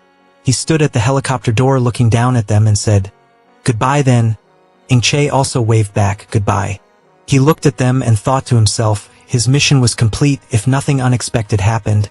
Then he probably wouldn't see them again. Then he turned back to the cabin and ordered the plane.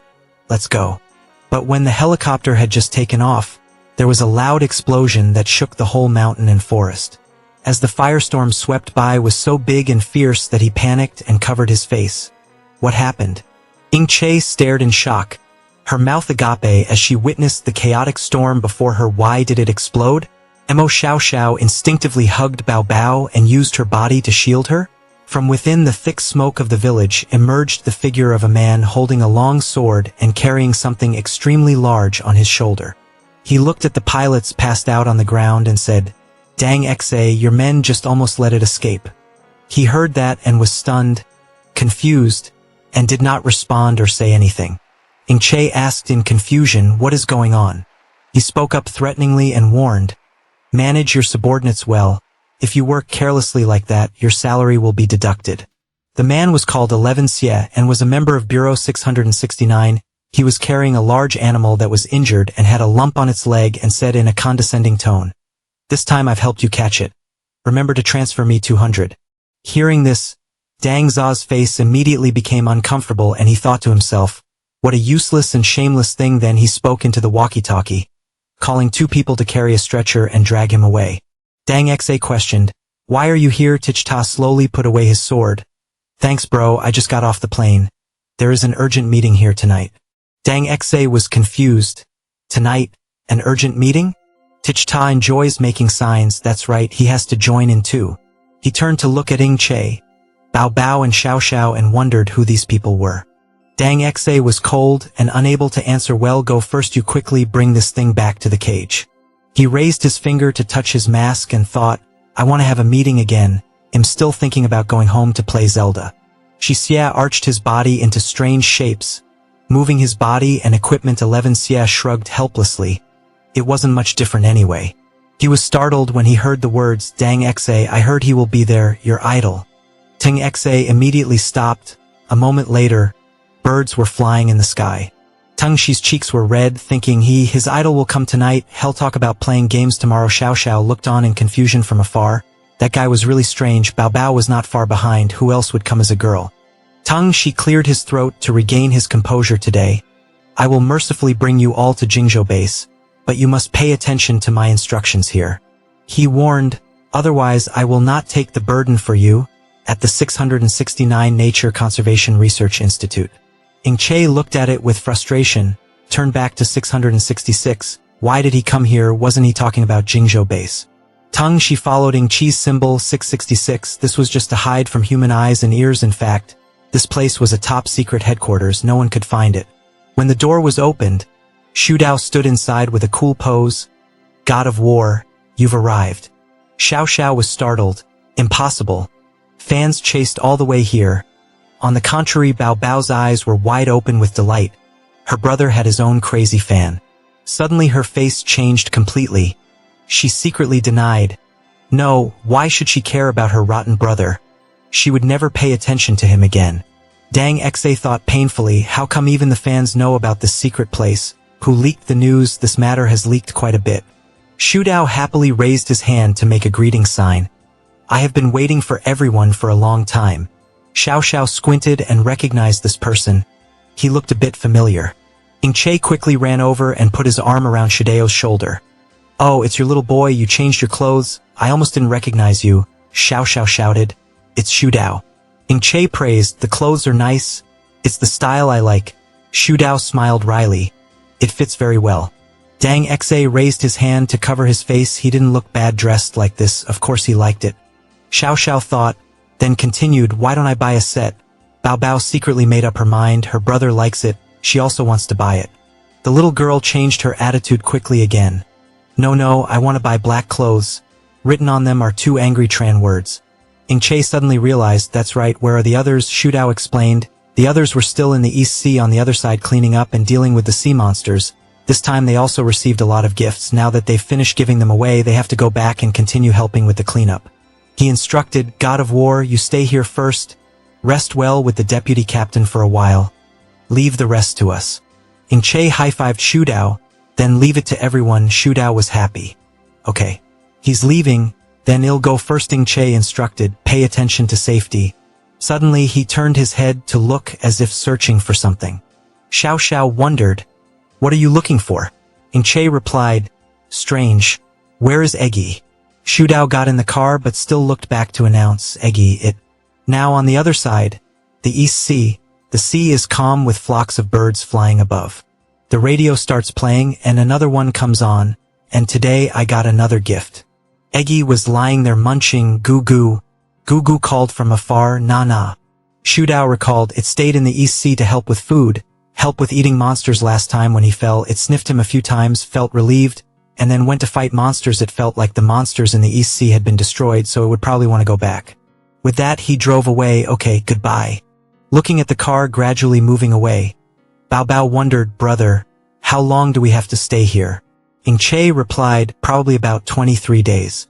Tengshi interrupted, perhaps you guys will have to stay for a short while. Che was confused. Why? From afar, remember that busty entertainment reporter? Che replied immediately, big breasts, remember what's wrong with her? Xiao felt depressed when she saw that, and still remembered it very clearly. Bao Bao's heart felt like it was about to stop. Brother, this is not good. In a certain neighborhood where a group of people were setting up cameras, she announced, breaking news after the news of your discharge from the hospital this afternoon was released. Not long after your house was surrounded, it seems your home address has been leaked. He folded his arms because they were all wearing white t-shirts, and their actions were especially crazy. They were called the white t-shirt virus. Now they were standing everywhere with flags, and now returning to Jiangzhou was like throwing themselves into a trap. The reporter standing in front of the camera confidently reported the hottest news of the moment, reporting live, reporting on the scene. That's right, the place everyone is seeing right now is the place where heroes pass by every day. She pointed to the trash can nearby, which was the same trash can the hero threw away every day. Let's see if we can find the trash the hero threw away. The reporter opened it inside. It was empty. Che looked at her through the phone and said, you guys on the internet are too fast these days. Xiao, Bao Bao and Che watched and froze. It was so scary. After Dang Xe finished his business, he left immediately. In general, he was worried about everyone's safety. Everyone, stay here first. Don't blame me for not having anything to do, but reminding you first, this place is a secret base with strict security. If there's nothing to do, don't wander around, especially at night. Xiao opened the door of the room. Bao Bao was excited. This is the room we are in. Xiaoxiao's eyes widened, not expecting it to be so bad. Bao Bao took off her shoes. She quickly jumped onto the soft bed. It was so soft. Outside the house, only screams were heard. Be careful not to throw your slippers. At night, Che opened the door. Otherwise, it would be quite troublesome to go home at this time. You realize something?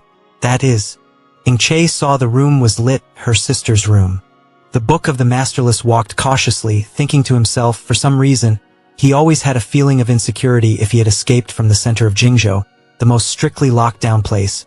Then he should try to escape right now. Turns over, goodbye, old audience. The ownerless book jumped down to the ground. It was pleased, it escaped perfectly. Who would have thought that when he realized it, he saw someone smiling ambiguously behind his back. Suddenly Go Along jumped down from above with the ownerless book. The ownerless book shouted loudly, I just escaped here and someone came to arrest me. Saying that, it jumped from roof to roof, forcing Go Along to chase after it. In the quiet forest there was not a sound. After a while, the ownerless book stopped and spoke wearily. I had clearly flown deliberately. But how did that brat still catch up? It stood on a high branch, slightly overlooking Go Along below. Suddenly he looked up with shining eyes and said, I see you. A moment later a scream rang out in the quiet night. Go Along picked up the ownerless book and said, Time is not far. The game of hide and seek ends here. He said, then put on the mask on his face. Seeing that, the ownerless book was surprised and thought to himself, why does he also have a mask? It recalls the past. Before that, because of the sea god's descent, the divine demonic power on people became stronger. That guard was directly deified by me, biting the magic crystal that imprisoned me, thus allowing me to regain my freedom. At that moment, the ownerless book standing in a mess continued to speak, but unexpectedly, the next second when I used teleportation, I fell into the trap. Suddenly, the ownerless book was sucked in by something. A boy picked up a device that sucked up ownerless books and said, "Ha ha ha ha, experience my master's experimental product number 55. Super suck suck suck here. As long as you explode with enormous power when teleporting, it will immediately catch you." The ownerless book heard that and shouted loudly, "Quickly let me go." Suddenly, the ownerless letter was separated from the machine. To the boy's surprise, it gradually let itself fall to the cold ground. It fell to the ground with great force. The boy saw this and rubbed his head helplessly, saying, "This thing breaks too quickly. The things Master made are really useful but also break easily." Then the boy picked up the ownerless book and said, "Never mind, it's okay, just catching the book is enough." Hearing that, the child shouted, "Help! Help!" Then it thought again, "But this is the first time they imprison me, so I have no experience. The glass equipment is too fragile," completely underestimating my iron head attack. In the cold room covered in darkness, the ownerless book cried out helplessly. Suddenly it saw a piece of glass and exclaimed, "Ha! This glass," it said to itself. I quickly found an opportunity, broke the window and escaped. Then the ownerless letter flew towards the glass door. Shattering it into pieces, he laughed and said, "Sure enough, it's really crispy." Just then a nearby loudspeaker blared, "Warning! Warning! The ownerless book has escaped." It continued. Then we ran near an elementary school, where it looked around and exclaimed, "What the hell? How did you get here so quickly?" It pointed at the box in its hand and continued, "Must quickly teleport. This is dangerous. The skill is cooling down." Suddenly he saw a little girl walking on the street. The ownerless book rushed forward and said, "It is here," it said. So there was a plot after that. The ownerless book folded its arms and looked annoyed as it continued. It was difficult to escape, and now it was caught. It glanced at Ngo Along and said, "It's over, freedom is gone." Ngo Along heard that and said, "Don't even dream about running away. No matter how many times you run, no matter where you run, I will find you." Suddenly the system made a sound, coughing cough cough. The ownerless book didn't see the system, so it looked around and wondered what was that coughing sound. Suddenly Ngo Along spoke again, "It's late, don't bother the people." He put down the ownerless book, turned around and said, "I have to go to the meeting now. If you also hate those gods, then you should come with me." The ownerless book replied, saying that, "You speak as if I have the right to choose." Having said that, it gradually approached Ngo Along. It said, "Do you understand me very well? How much do you know about me?" Having said that, the ownerless book thought to himself, "This guy doesn't seem easy to provoke, but he looks a bit stupid. Could this be the legendary Tien Nin hack?" Hearing that, Ngo Along raised his hands and said, "I know, we can cooperate." He continued, "Wait, sit still and be obedient, know what to say and what not to say." Hearing that, the ownerless book thought, "This guy Bak Thiat hack, how did he find my location so accurately? No, I have to clear this up." The two of them walked towards a circle on the ground and said, "Here it is." The ownerless book saw this and said, "Ha, I'm still young, don't lie to me. There's nothing else here except this manhole cover." Ngo Along heard that and replied, "It's this manhole cover."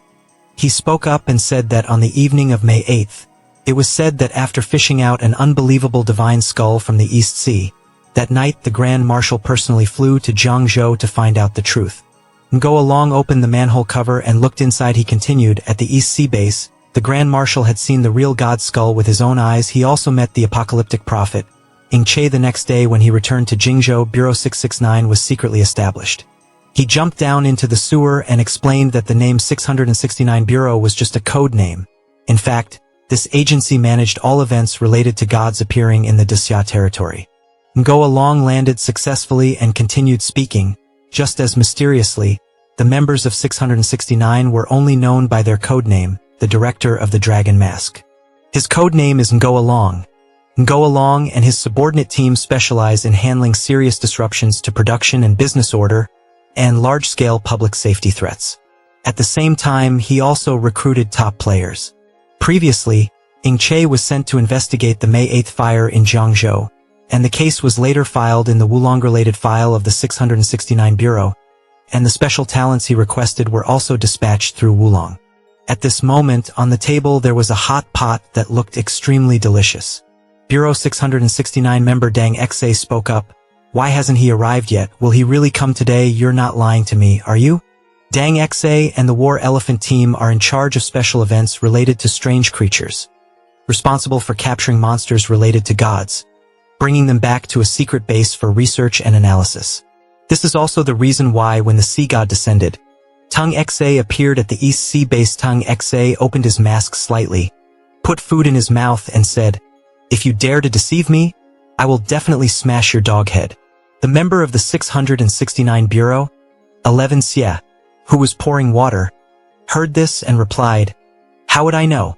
Maybe it's just a temporary mission." 11 Xie specializes in searching for divine artifacts left behind by gods inside and outside of the Xia territory.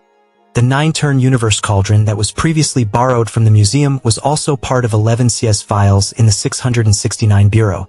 The time Che went to the Mermaid Lake treasure was also because Wang Zifan got information from 11 Xie. Suddenly someone asked, "Dang Xe really pays attention to the 669 department, huh?" The girl member of the 669 department, Fuang So, replied, that's right. Meanwhile, Fuang So is responsible for constructing works related to the gods, including creating the Great Wall of Steel and building secret bases.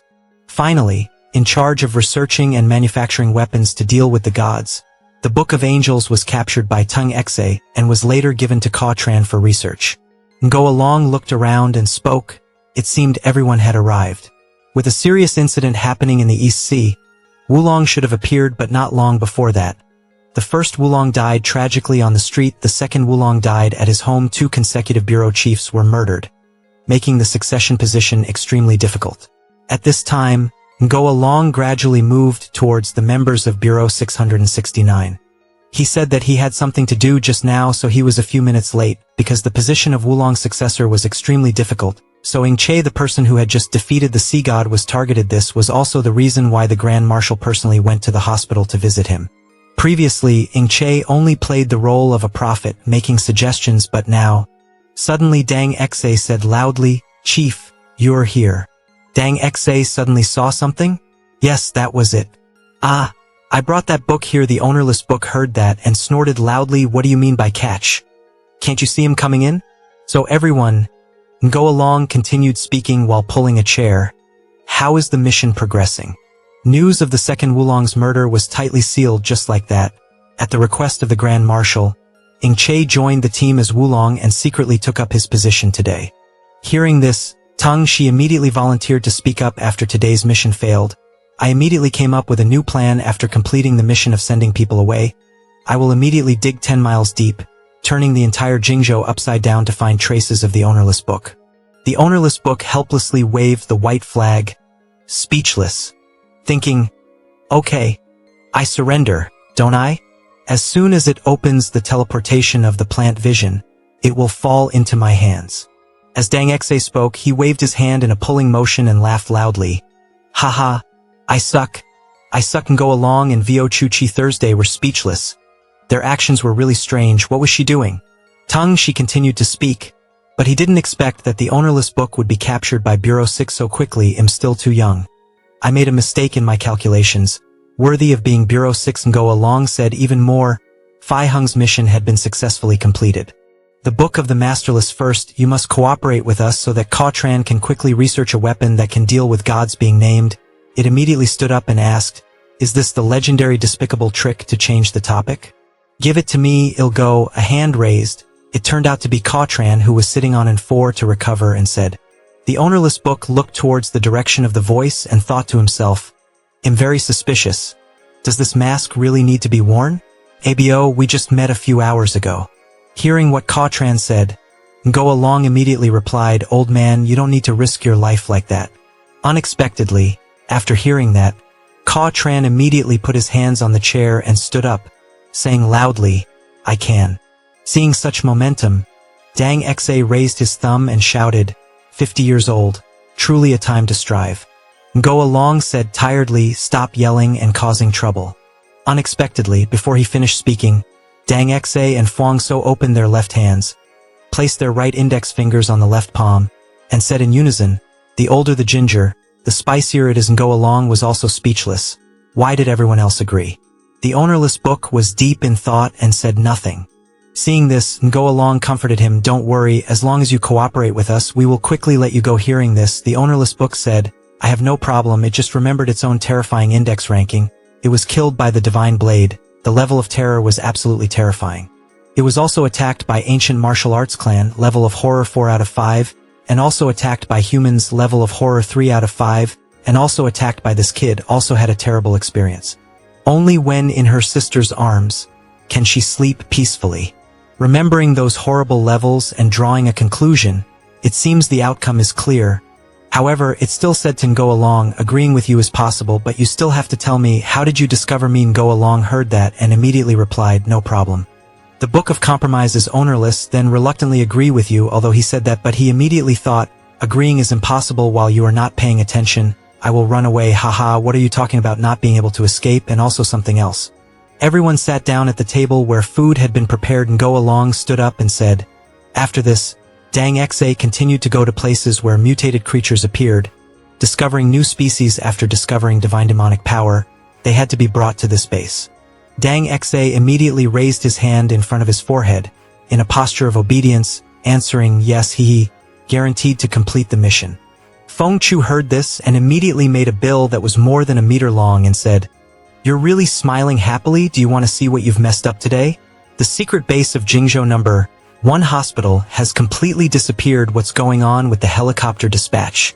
Hearing this, she folded her arms and turned away, saying, the sea monsters that escaped from the hospital have been completely dealt with harmlessly, although we caused some losses. We have killed the sea god, so we can consider it a merit. Speaking of this, she immediately remembered Ing Che. That name of the war god had something to it. Speaking of this, she immediately shook his head. No, the most formidable.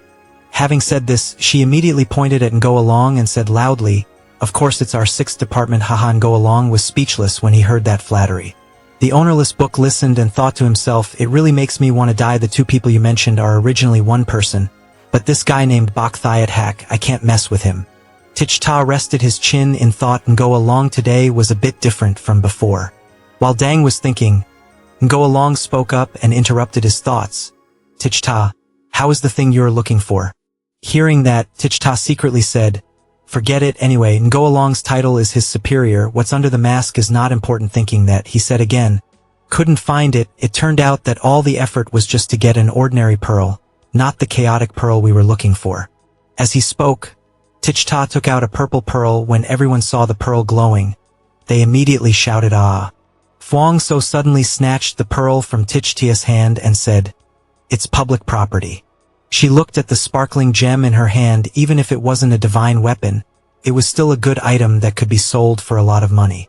She sat on the chair, arms and legs crossed, looking at Feng Chu, calmly said, although this time failed, but I have a new clue this time. It was absolutely correct. She entered Wulong and stood listening. Suddenly Wulong spoke, then continue searching. He looked over at Feng Chu and asked, Feng Chu, how is the plan to test the ground going? She replied, it is proceeding according to plan. His voice still echoed in front of the door, so next she should report the progress of the trial plan in detail. After finishing eating, clean up the hot pot. 2 hours later, Go Along's fingers shook the pen, looked at the document and spoke. Then tonight's meeting stopped here. Based on the information left by the previous Go Along, he was able to barely complete today's meeting. However, if he wanted to truly fulfill the Grand Marshal's last wish, the things that were to come would not be easy. He fell into deep thought. The TV screen was black and flashing continuously. Go Along suddenly called Grand Marshal. Zhang Zhengguo appeared on the screen, announcing that everyone was here. I just received new news. His face became serious. There was a new situation that needed to be announced to everyone. Everyone prepare yourself mentally. 10 days later, Jingzhou will be punished by Zhang Zhengguo. Immediately, the 4 people Tichta, Dang Xa, Fuang So, and Go Along were all surprised. He wiped his glasses and continued, according to the newly received intelligence at that time, it was not just a divine demonic that had descended upon the world. Once the divine punishment occurred, its effects would far exceed the East Sea incident, when the sea god Poseidon had mistakenly descended. Tichta muttered, "Sea god, very powerful." Fuangso turned and said, "On the 26th, the sea god appeared. The direct economic damage alone had reached hundreds of billions." Ngo Along clasped his hands and sat in thought, "But that was only a Blevel god." Dang Xe spoke up, "But we already destroyed the sea god." Jiang Zhanggu adjusted his glasses and replied, "We have destroyed the sea god. But in the future, there will be more divine demonic beings descending upon the world." His eyes were closed, his eyebrows furrowed. What we knew for sure was, 10 days later, Jingha would be hit by a great calamity. Time was running out for us. The second masterless branch crossed his arms in front of his chest, his face sweating, thinking, "Those gods, here they come again. I knew it, those immortal bastards who are being buried alive after all these years."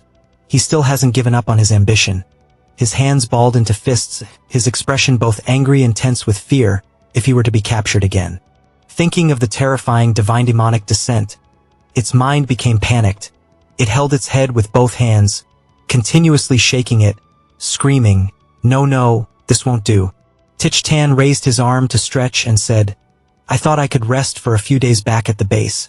It seems like I have to leave tomorrow to find the myriad chaos orb." Ngo Along raised his hand to his chin and muttered, "The myriad chaos orb, just like the 9-turn universe cauldron, was a type of support divine artifact if it could be found. The overall combat power of the Godslayer army would be greatly enhanced." Then he looked at the still panicking ownerless book. This book was so easy to catch, proving that its combat power was very weak. It must also be a form of support. But if it can fight on par with the sea god, then it might have reached the level of a super divine weapon. It's just a bit hard to believe, even though the sea god called it that, but I still have doubts. Is it really the same book that once caused a great slaughter in the god's hands like in the previous life?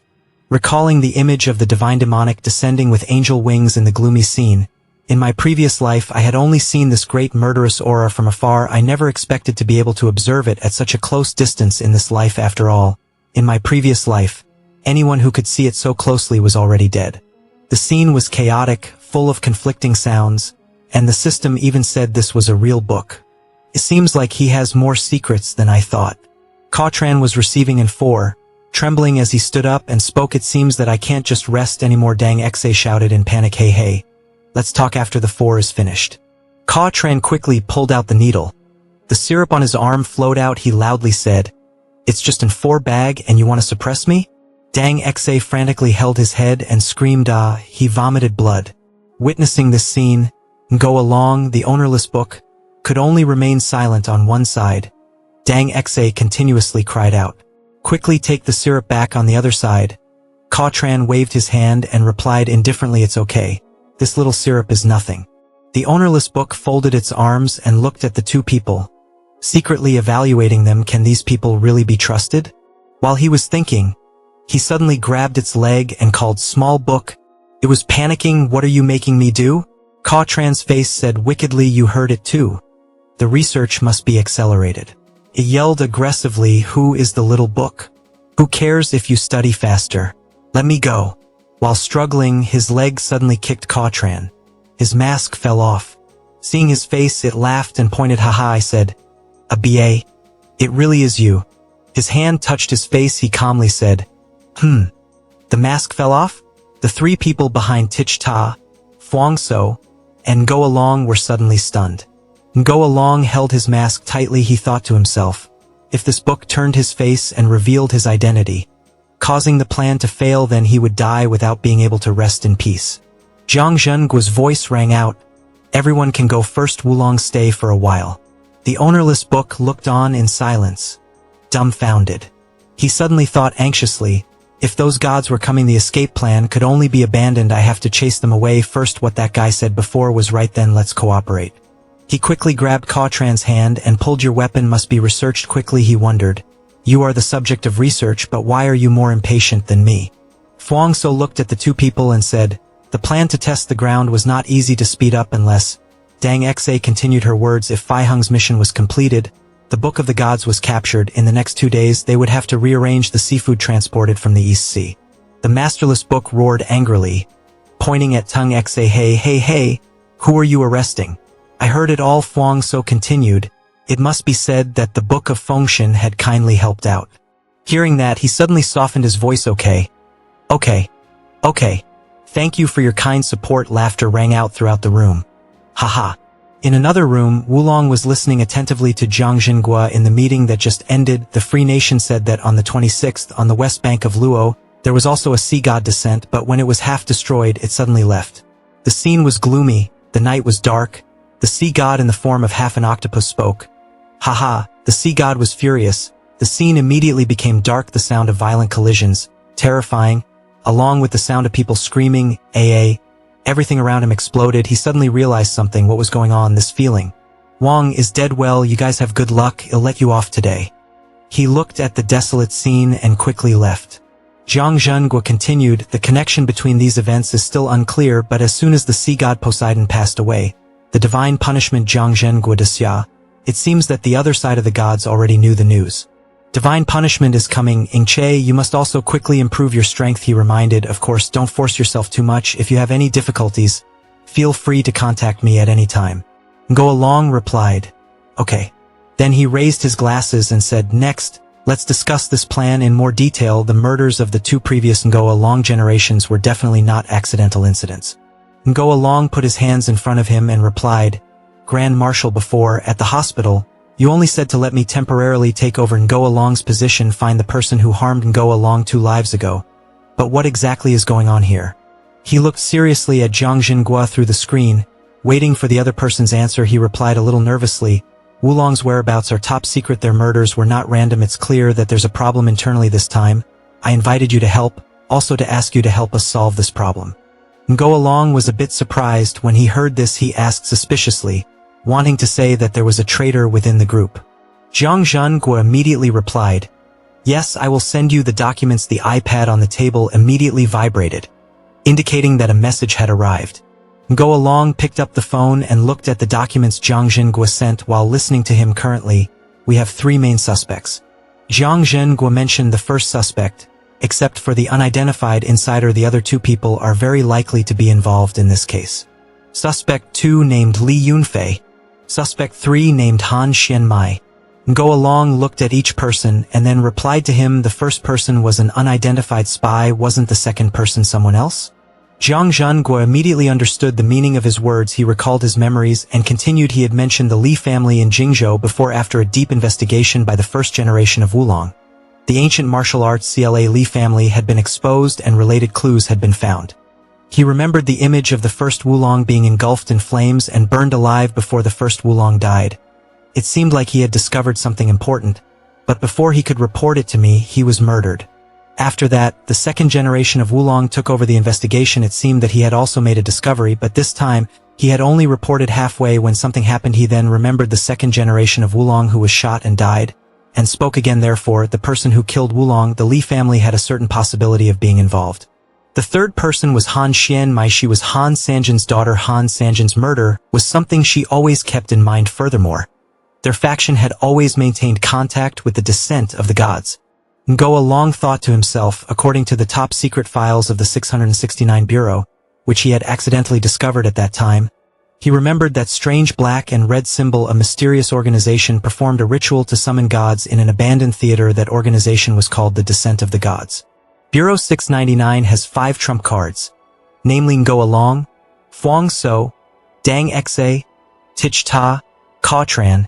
Zhang Zhengua's voice coming from the screen continued to explain. As the head of Bureau 669, Wulong was actually also the leader of the Divine Demonic Security Bureau Desya, and had been investigating them. The Descent of the Gods had publicly declared that they would eliminate all 5 of Bureau 669's trump cards. Therefore, it was also possible that they were desperate and had made a desperate move. Ngo Along looked at the picture of the plump-faced blonde woman who looked a bit older, then looked at the picture of the young girl next to her. He was a bit suspicious. But was this the same person? The difference in the picture was too big. Zhang Zhengua also responded. Han Xianmai had just returned from abroad after plastic surgery. Not long ago, this was her appearance after the surgery. Ngo Along looked at the photo and exclaimed, probably not. He tried to recall his memories and thought to himself, strange. But I remember my previous life, this Miss Han didn't have any surgery, there's something unusual about this, she's very suspicious. Jiang Zhengguo sat across from Wulong through the screen, looking. Solemn information related to the 669 Bureau was continuously leaked. It showed that there must be internal problems this time. I was determined to eliminate the spy. 10 days later, the divine punishment will descend. To speed up the completion of the trial plan, the Mo family will hand over an important item to Phoenix at that time. You will be in charge of escorting it. I will deliberately spread the news to lure this big fish out. In the middle of the night, when everyone was deep in their sweet dreams, Jiang Zhengguo's voice still echoed in his head. The mission was 3 days in. This escort was extremely dangerous, but at this point, he had no chance of retreating. He recalled that conversation. Ever since I was in the hospital, I had thought it through. When I received the Wulong mask, I had put my life aside. Jiang Zhengguo on the other side also said, divine punishment is coming. If you want to maintain stability on the outside, you must first stabilize the inside. The inside must be quickly purged next. Everything depends on you. Ing Che pulled the blindfold down and silently made a choice. Even though there were many dangers, it was still the same. Jiang Zhengguo was silent for a long time. A few hours ago at the international conference site, a hand slammed on the table and said angrily, we must immediately negotiate with the gods. The entire hall was immediately in an uproar. Many people who disagreed immediately spoke up to refute. It was absurd. Gods did not bother to converse with humans. We should immediately form a joint military force. The so-called divine world had absolutely no scientific basis. Where did Xia get the right to monopolize so many divine artifacts? Faced with the noisy opinions and anger of everyone in the hall, Jiang Zhengguo could only choose to remain silent to avoid causing a commotion. To this day, he still thinks about this issue. Countries still argue endlessly, but time waits for no one. The man standing behind Jiang Zhengguo suddenly spoke. Wulong was an extraordinary person. He definitely had some secret about him, perhaps even related to the divine demonic realm. Jiang Zhengguo immediately raised his hand to signal the other person to be quiet. He turned to the person behind him and said, I believe that he will bring us the final victory. Just knowing that is enough now. What needs to be done is to properly prepare the ritual to welcome the divine demonic's descent. The next morning, the whole house echoed with loud calls. Brother, wake up and have breakfast. Mo Xiao held Bao Bao's hand and looked at the empty bed. He didn't know when the owner had left. Strange. It was only 630. So early. Where did he go again? Don Bao Bao said her guest. Brother, it's not like he won't come back tonight, right? Mo Xiao looked at her in shock. What? He didn't come back at night. Don Bao Bao immediately smiled slyly. He learned bad things. Just then someone suddenly walked in. Long time no see.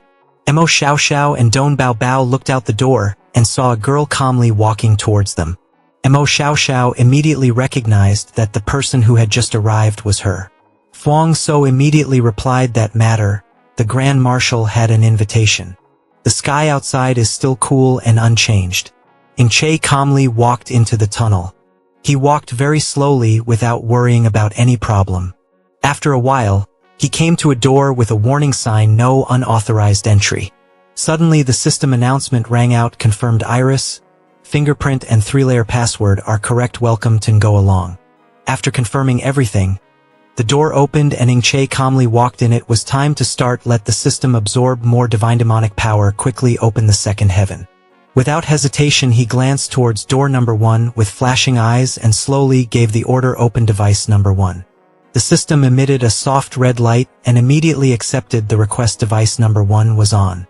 The bars of gate number 1 were gradually pulled up. The monster inside rushed out madly. It seemed like it had only run 2 or 3 steps when Ing Chi's sword slashed across its abdomen. It took him less than 2 minutes to complete the number 1 device with decisive slashes. System notification: kill Mumi and get 1 point. Congratulations, first time killing Mumi successfully absorbed its divine demonic power. 9 heavens, second level of innate unlock, progress is 50. Ing Che felt confused after hearing this. Why do I remember that the last time I fought the sea god it was also 50? Now after absorbing it, it still hasn't changed. It explains it thoroughly. Opening the second heaven requires absorbing more divine demonic power, the frank wood, which only provides a very small power boost of 502. He looked at the system with helpless eyes and questioned, system, you think you're funny? It acted shy and embarrassed. Really? Is it that good? Seeing its ugly appearance, he immediately got angry, not praising the person. Forget about the side stories. Che seriously returned to the main task at hand. Never mind open devices 2 to 4. The system received confirm whether to open devices 2 to 4. He answered briefly yes. Just a few seconds later, the bars of device number 2 were released. Devices number 2 to 4 were opened. This time there was not just one monster but 3 of them. They rushed out one after another. The tall and strong wall turned out to be just a bunch of weak vegetables pretending to be strong, a level F Earth 3 immortals. Che rushed forward while sighing. Fighting monsters is fighting monsters. Why is it as easy as cutting vegetables? A few basic punches, he successfully defeated all of them. The system immediately sent a notification. Congratulations, first time killing 3 Earth immortals plus 3 points. Currently absorbing the divine demonic power of the 3 immortals. Progress towards opening the second level of the heavenly arrow is 5035. Feeling too troublesome, Che loudly shouted, "No need to show such details, turn off the decimal for me, the system is not easy," it argued back sulkily. Say on. Then on, say off, then off. Am I a light bulb? Che didn't care. Out of frustration, he violently physically impacted the system. Dust and smoke flew everywhere. After finishing, looking at the pile of monsters he had just destroyed lying on the ground, he felt a bit disappointed. The snakes had been looted from everywhere. Most of them were small level monsters. He quickly made a decision without hesitation. If that's the case, open all the remaining devices for me. The system that had just been beaten was lying painfully on the ground. Confirm whether to open it or not. Che gritted his teeth and answered firmly yes. The system didn't believe him and still stubbornly asked again. Confirm the third time to open. He angrily shouted, "Too many words, open it for me now." The entire large room turned red as the system confirmed one last time. Permissions sufficient. Second confirmation. All devices were powered on. The heavy iron doors opened at the same time. The monsters inside were all tall and muscular. Their eyes were bloodshot.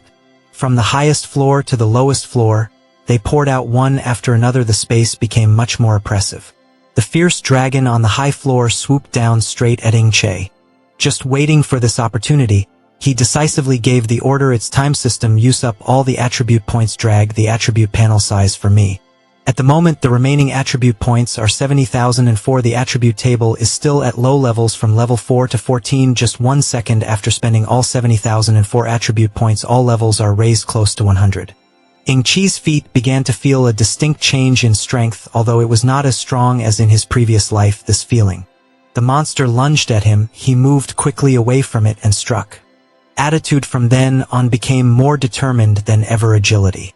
As soon as he finished with one, another one came. This time it was a giant rock monster. It was about to hit him straight on the head. But with just one punch, he easily broke its weapon defense. Then he directly grabbed the monster's head. To its surprise, Che used a lot of force to push its head into the ground. How strong! Even that mask couldn't hide his eyes and satisfied smile. Everything increased. The monsters sensed danger and charged together. His hand gripped the sword, ready to strike. Blade of 8 severings. When this move is unleashed, it is as if the sky has collapsed. The aftershock created is too intense. All spirits unification art.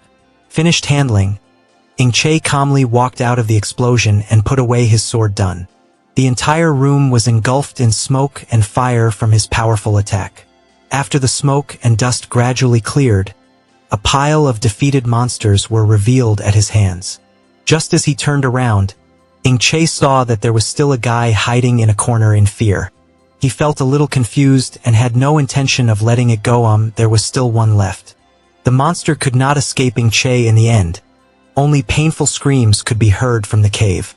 The resistance did not last long. The last monster passed out. System sent notification. Successfully absorbed divine demonic power. Advanced to unlock second heaven. 9 heavens arrow 100. Che stood there solemnly waiting for this moment. Absorbed enough divine demonic power, the 9 heavens second heavenly arrow was officially released. His eyes flashed with a sinister look. It was finally here. The whole space seemed to change. The next level had opened. The second heaven, the convenient heaven. Che closed his eyes slightly and took off his mask.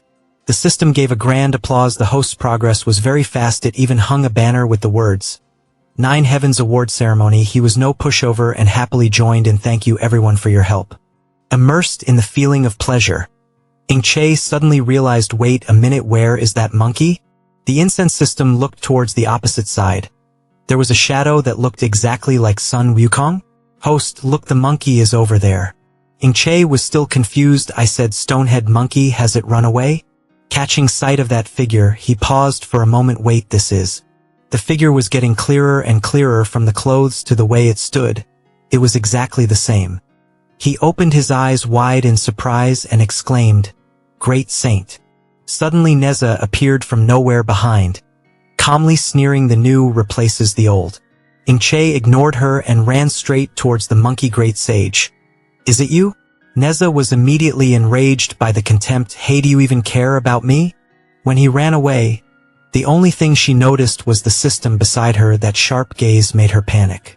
Neza stroked his chin and stared at it doubtfully. I tell you, you look strange, Eve. Never seen you before, but why does the aura feel a bit familiar? The system crossed its arms and looked confident. You must have mistaken me. We don't know each other. She stubbornly believed her own suspicions. No, this appearance must be a disguise. She reached out and pinched its face and urged, Tell me, what kind of evil person are you? To shed tears and struggle to explain. Oh, it hurts. I am the system. Her face darkened as she used both hands to torment the system with vicious words. You still dare to deny it? If you don't understand the principles, then I also understand a little martial arts. It screamed helplessly. Stop pulling, I'm not a noodle. Neza laughed loudly and made a cruel decision. I will beat you into submission first and then reason with you. On the other side, Ingche had already approached the monkey. He suddenly stopped. His gaze was fixed on that figure, making him extremely confused. He always felt like something was not quite right. Standing there for a while, neither of them made any movement. He turned pale and said awkwardly, Not a little bit, but very wrong. Sweat began to form on his face. Ingche was extremely worried. This was not good. Last time he thought Neza was a woman. This time he thought this great saint. It must not be. The monkey turned to face him. Now this unfamiliar face was definitely not Sun Wukong.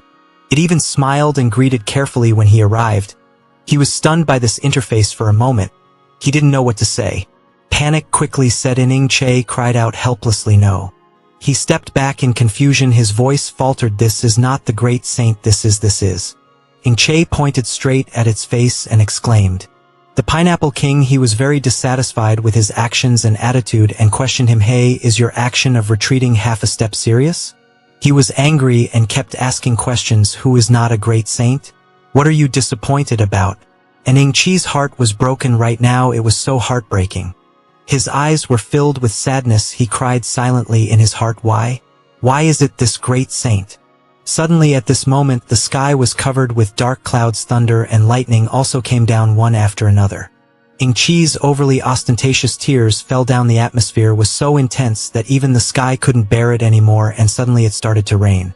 He fell down, looking miserable, holding his hands up in pain. Oh my God, just as I was feeling overwhelmed, a strange feeling came over me. Wait. He wondered and looked up. Where did the rain come from? Here it is. Ingche's face changed from pain to anger. He angrily pointed at the policeman. No public urination or defecation. Stinking somersault cloud, are you going to pee? The somersault cloud finished and then slowly left. Its flying speed was getting faster and faster. Ingche chased after it with hatred and stopped. The Pineapple King suddenly rushed out to block him. It even smiled challengingly. Always ready for battle, he immediately drew his sword. Too quick. Ingche was able to block the Pineapple King's attack in time. Ingche's sword couldn't take it anymore after a while and cracked. With a decisive flick of his hand, the Pineapple King shattered his sword, forcing him to retreat. He gritted his teeth, his expression a bit tense. He didn't look like Sun Wukong, but his strength had not decreased at all. This cannot go on. He pulled down the red scarf on his body, silk ribbon. Ingche seriously raised the towel and gave the order, transforming.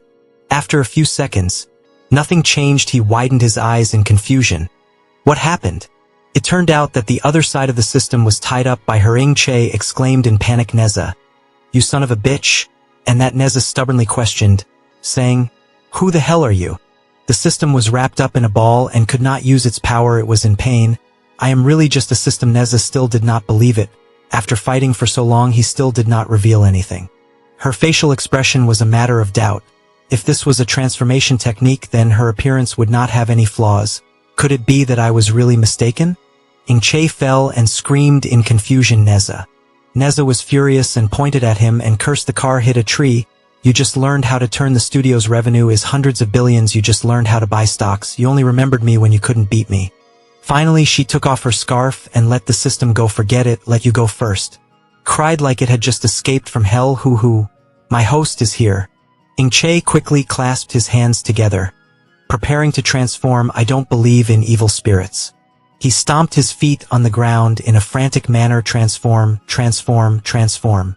The system also quickly displayed information. The host came into contact with the Oriental Divine artifact. Then it asks the decisive question but deliberately covers the reject button. Do you want to release some of the power of this Eastern god? After reading that question, he seemed a little confused. Something new? What did I just touch?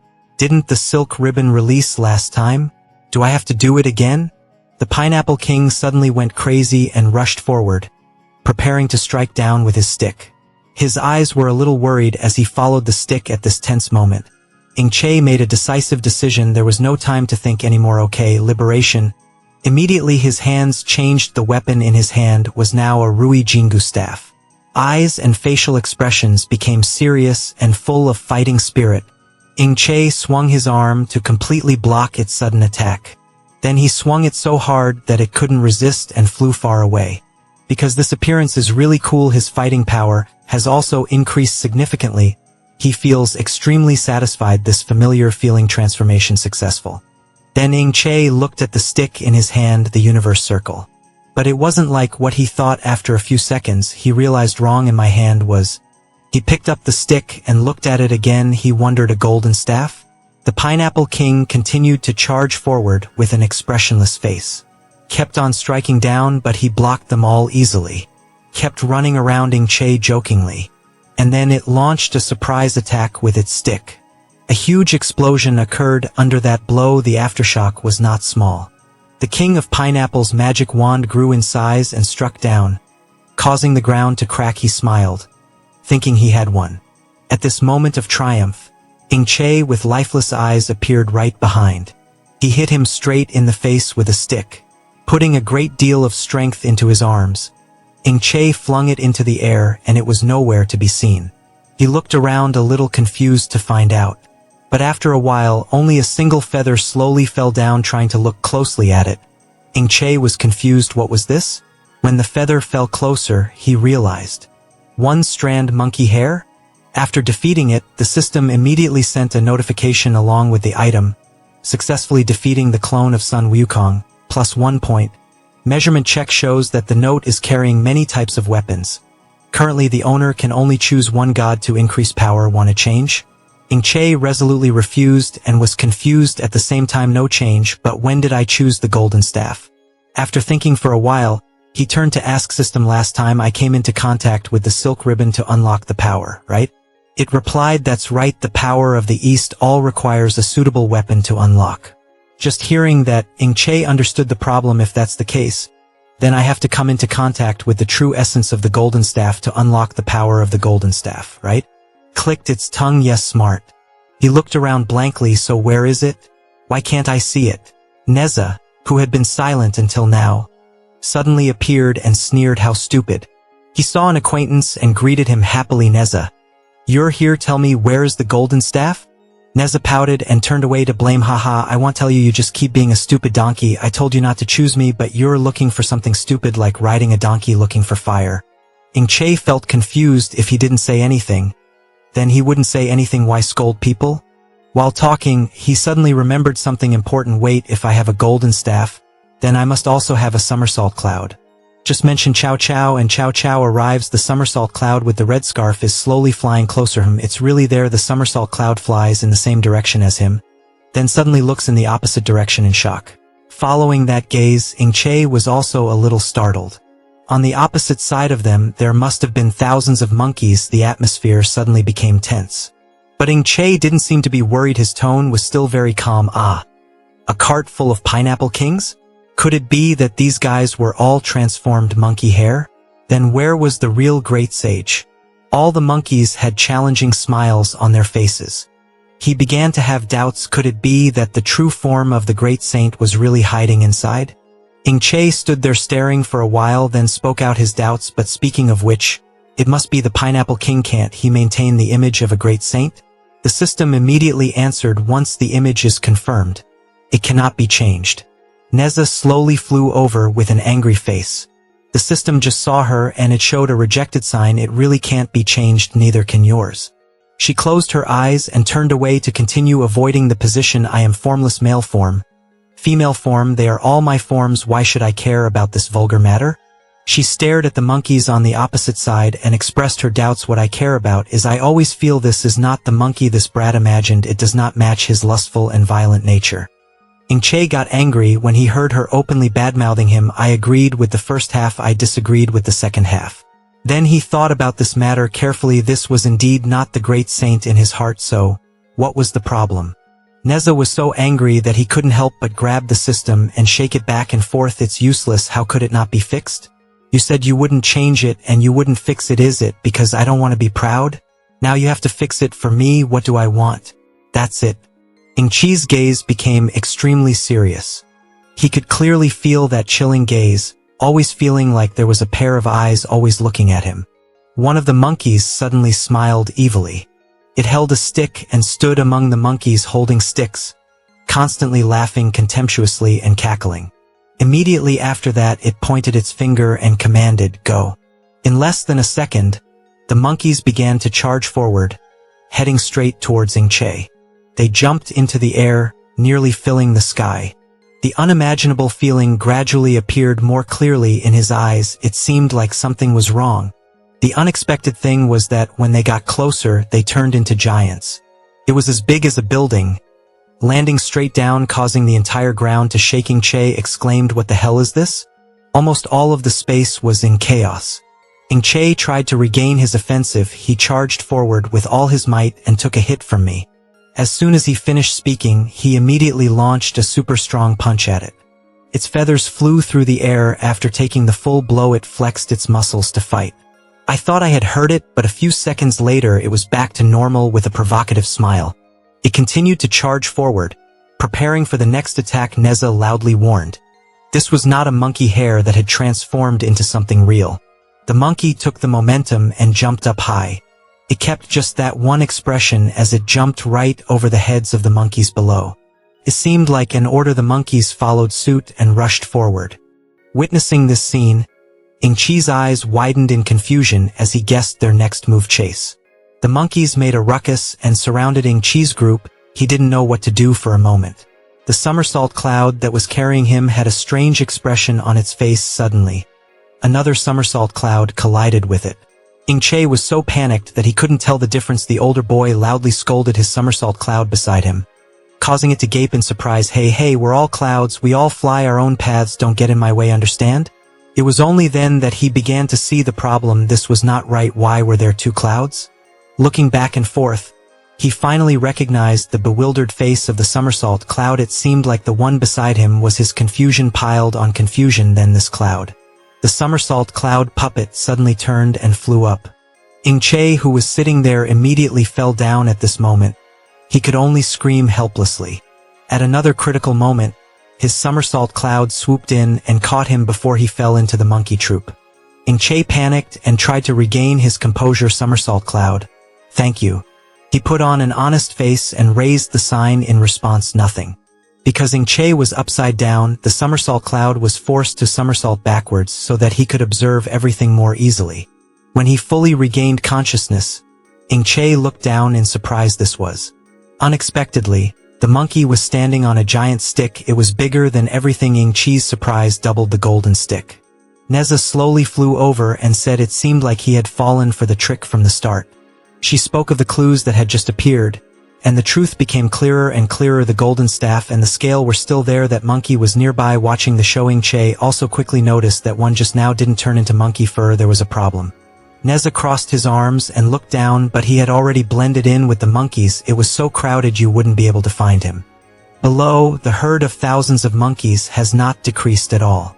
Che said confidently, definitely, hit it all at once. In no time, 10 minutes had passed. In these 10 minutes, he had defeated about 13 of the monkeys. The air was filled with thick smoke and flying monkey hair. He was furious and disappointed. No, it was all monkey hair. Neza from the side reminded, if you intend to turn the monkeys into hairless monkeys to win, then I'm afraid it's not very practical because you inhale too much dust and monkey hair. Ingche sang a little too continuously. He wiped his mouth, feeling resentful how disgusting he had eaten a mouthful of monkey hair. While Ingche was thinking intently, the real Sun Wukong was lying there playing with the peach before. Neza only needed to call out once and he would appear. He said to fight and fight, although it was difficult, but there was still a chance to pass the level. The great sage was not like that. The great sage refused to show himself. If he didn't show himself, how would he win? Was he only going to defeat the monkey hair? It openly lay relaxed on its head, still watching the trap it had created. Neza glanced over there and quickly realized, now I'm sure the monkey you're thinking of isn't that long. She sneered and pointed behind her to explain her plan. The monkeys just now looked like that because of transformation magic that little guy has been playing there since the beginning. Ingche felt puzzled. How did you know? At this moment his eyes suddenly stopped for a beat. There suddenly appeared a hard stone monkey. He was very surprised. A stone monkey.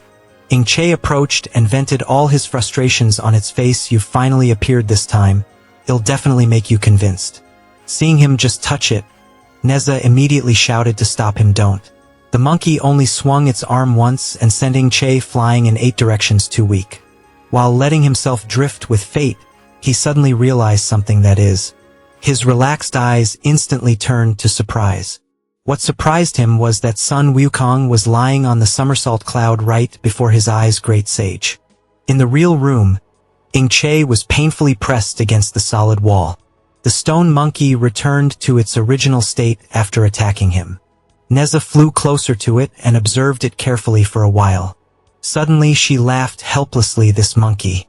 In this illusory space, on the giant Rui Jingu stick, only the stone monkey and Neza remained. Strong winds blew past, and Sun Wukong quietly observed everything. After a while, he suddenly raised his hand to order the stick to be taken back. The stick obeyed the command and turned a few times before returning to its original shape. It fits perfectly in the palm of Sun Wukong's hand. A strange flag with the word Godslayer appeared at this moment. Monkey King sits majestically on the somersault cloud. It smiled smugly with sharp eyes. Its full name is Tai Jingxian, Sun Wukong. It flew in a big circle and then loudly announced, "My lord is here." The blue sky with birds flying around creates a peaceful scene. A person reached out and pushed aside some trees, coming out from the bushes. Ingche had just hidden in the bushes to change his clothes and was talking to himself as he walked. He had fought a battle with the great sage and was thrown out of the 9 heavens. Let's leave this place first. He put the bag on his shoulder and walked leisurely. This time I will definitely have a battle with the great sage system. Wait until we get back to the room. Let me in. The system was immediately stunned upon hearing this. Host, why did you rest so quickly? Ingche asked it in confusion. What's wrong? Ingche raised his hand and made a muscular gesture. His face was full of confidence as he said, "My recovery ability is not just bragging. Don't worry about me. Look at this." The system could only helplessly sigh. "It's not that I'm worried about you. The great sage doesn't want to see you if you go in this time. Won't you be toyed with again?" Ingche heard it like a thunderclap. He was so shocked that he dropped his bag on the ground. "Really?" The system replied seriously in short, "You can go in, but you will only encounter a bunch of monkey hairs that have transformed into a pineapple king." He was stunned by the words pineapple king. Not giving in, he angrily shouted, "Pineapple king is pineapple king. By beating pineapple king, I can also level up." A voice cut across the conversation, "What are you doing here?" Teng Shi and a few others carried a large machine and walked over. Even from afar, one could hear his ramblings. Ingche turned around and saw the person and called out, "Teng Shi." He seemed to have difficulty carrying the heavy thing on his shoulder, as he replied, "Didn't I tell you guys not to wander around? If you're so free, then come help." Outside the residential area, Mo Xiaoxiao raised his leg and kicked the person opposite him in the face. Fuang So dodged the kick in time, but his face was still blown away. Mo Xiaoxiao saw the person's face and immediately said it was indeed her. Fuang So slid back, her legs slightly bent, one hand pressed against the ground to keep her balance. Mo Xiaoxiao shouted, "Mo Wulu. Mo Wulu, Mo family's descendant." He angrily said again, "How many times have I said it? I am Mo Wulu. How can I follow someone so easily?" Mak Violac immediately rushed forward. She was still the same as before, big-breasted and brainless. Mac Violac punched Mo Xiao Xiao in the face but was blocked by her. That's why the Grand Marshal didn't call him away. Mo Xiao Xiao grabbed the other person's wrist. But was it her? Mo Xiao Xiao grabbed Mac Violac's hand and threw him back, causing the other person to flip over. Chan Mac Violac landed firmly on the ground. Mo Xiao Xiao held Mo Wuluo's hand tightly. Her feet landed on the ground. Her whole body formed an arc. Mo Wuluo laughed loudly. Ha ha ha. You said it before becoming Phoenix Crow. I was also a member of the Mo family and one of the strongest candidates for succession. Mo Wuluo's smile turned cruel. Also because he lost to her, then he lost his right to be the heir. I just joined the 669th Bureau. Even so, I still train hard every day. It is precisely so that one day I can defeat her. Mo Xiao Xiao couldn't help but get angry when she heard that, but her hand was tightly held by Mo Wuluo's. She was really stand up first. My hand hurt. Mo Wuluo's whole body also started to tremble and could only barely respond. I've only practiced half of this move. Help me, my back is cramping. The floor was being cleaned. Suddenly the cleaner looked up in confusion at the loud scream. Be gentle. The janitor couldn't help but sigh. Young people these days are really loud. The door doesn't close properly either. Then kindly locked the door. Mo Xiao Xiao had just helped Mo Wulu stand up when he heard voices outside the door. How nice it was 3 days ago, and dry wood could still catch fire like this. Mo Xiao Xiao could only remain silent, not knowing what to say. Mac Violac reached out to pick up the mask that had fallen on the ground recently. There has been a spy in our organization, she said, half sitting and half kneeling this time. We shouldn't be so careless. We should go together. Mo Xiao Xiao immediately sneered. Spy? Then it's her? Mo Wuluo glanced at Mo Xiao Xiao. If I were a spy, you would have been a corpse long ago. Although the Grand Marshal was not here, he had already given an order. Mac Violac put the mask back on. Let me invite you to this place. She looked over there. Mo Xiao Xiao looked over in confusion. In front of them was a large table with 4 chairs. 2 of the 4 chairs glowed blue. A voice spoke. The atmosphere was so good, just meeting each other would immediately make them interact. The blue light gradually changes shape. 2 figures gradually appeared. After all, it was only an engagement from the womb. Almost decided on an engagement since childhood. What a pity. Mo Xiao Xiao was immediately surprised to recognize the other 2 people. Father-mother. The green light from earlier transformed into the shape of a man and woman sitting on a chair. Xiao Xiao, are you okay? Mac Violac turned and walked towards the door. Next, what to do the 2 elders will tell her. Mac Violac opened the door and stepped out. She stood right in front of the door, not in a hurry to leave. Mac Violac thought to himself, will know a cruel thing immediately. I will give you some time to reunite. Mo Xiao Xiao hugged the woman. Mom, I miss you so much. The other person also responded. Good. Xiao Xiao, Mom misses you too. The man immediately pretended to cough. Let's get down to business first. Mo Xiao Xiao immediately turned around and asked what exactly happened. The man's face turned serious. Do you know the plan for the trial? For security reasons, members of Bureau 669 can only know the planning department they are in charge of. And Fuang So is the person mainly responsible for this plan. The security level of the underground plan is not high because such a large project is really difficult to hide. The code name for the covert operation was actually a plan to build an underground base. Mo Xiao Xiao asked nervously, underground base? Parents are also involved in this? The woman immediately replied, that's right, the construction of the underground base. The Mo family has always participated in the entire process. During this period of time when you were in the Godslayer army, it was inevitable that you didn't know the underground base being built was actually a giant mechanical city controlled by our Mo family's formation. The man continued to speak. The Grand Marshal has contacted us. The gods in Jingha have appeared, so the construction of the underground base needs to be accelerated, but it is really impossible to accelerate. But it can be simplified into a mechanism, then use the power of the Mo family to maintain the operation of the formation. The man's eyes turned solemn, meaning that in a short time, the simplified version of the base mechanism was as powerful as the real base mechanism. But there was one condition. Mo Xiao Xiao immediately identified the focus. What conditions? The other 2 looked at her. Xiao Xiao, this time we want you to participate in the battle. She was immediately stunned when she heard that. The door opened again. The conversation was over so quickly it didn't take long. Mo Xiao Xiao said softly, one sound. Feng Shuo continued, if he knew there might be a battle next, it was useless to want to run away. Fuang So raised 2 fingers. Because I will stare at you. Mo Xiao Xiao looked at Feng Chu with a judgmental expression. What are you looking at me with such hostile eyes for? Mo Xiaoxiao's face darkened. He said angrily, tell me, take your body into battle to destroy people and kill them. You brought me here. It is leading me to a very dangerous path. Phoenix So propped one leg up against the wall and flew out with an innocent look with these words. Then I have to make myself clear this time. It's not just you. Mo Xiaoxiao immediately turned to ask, what do you mean?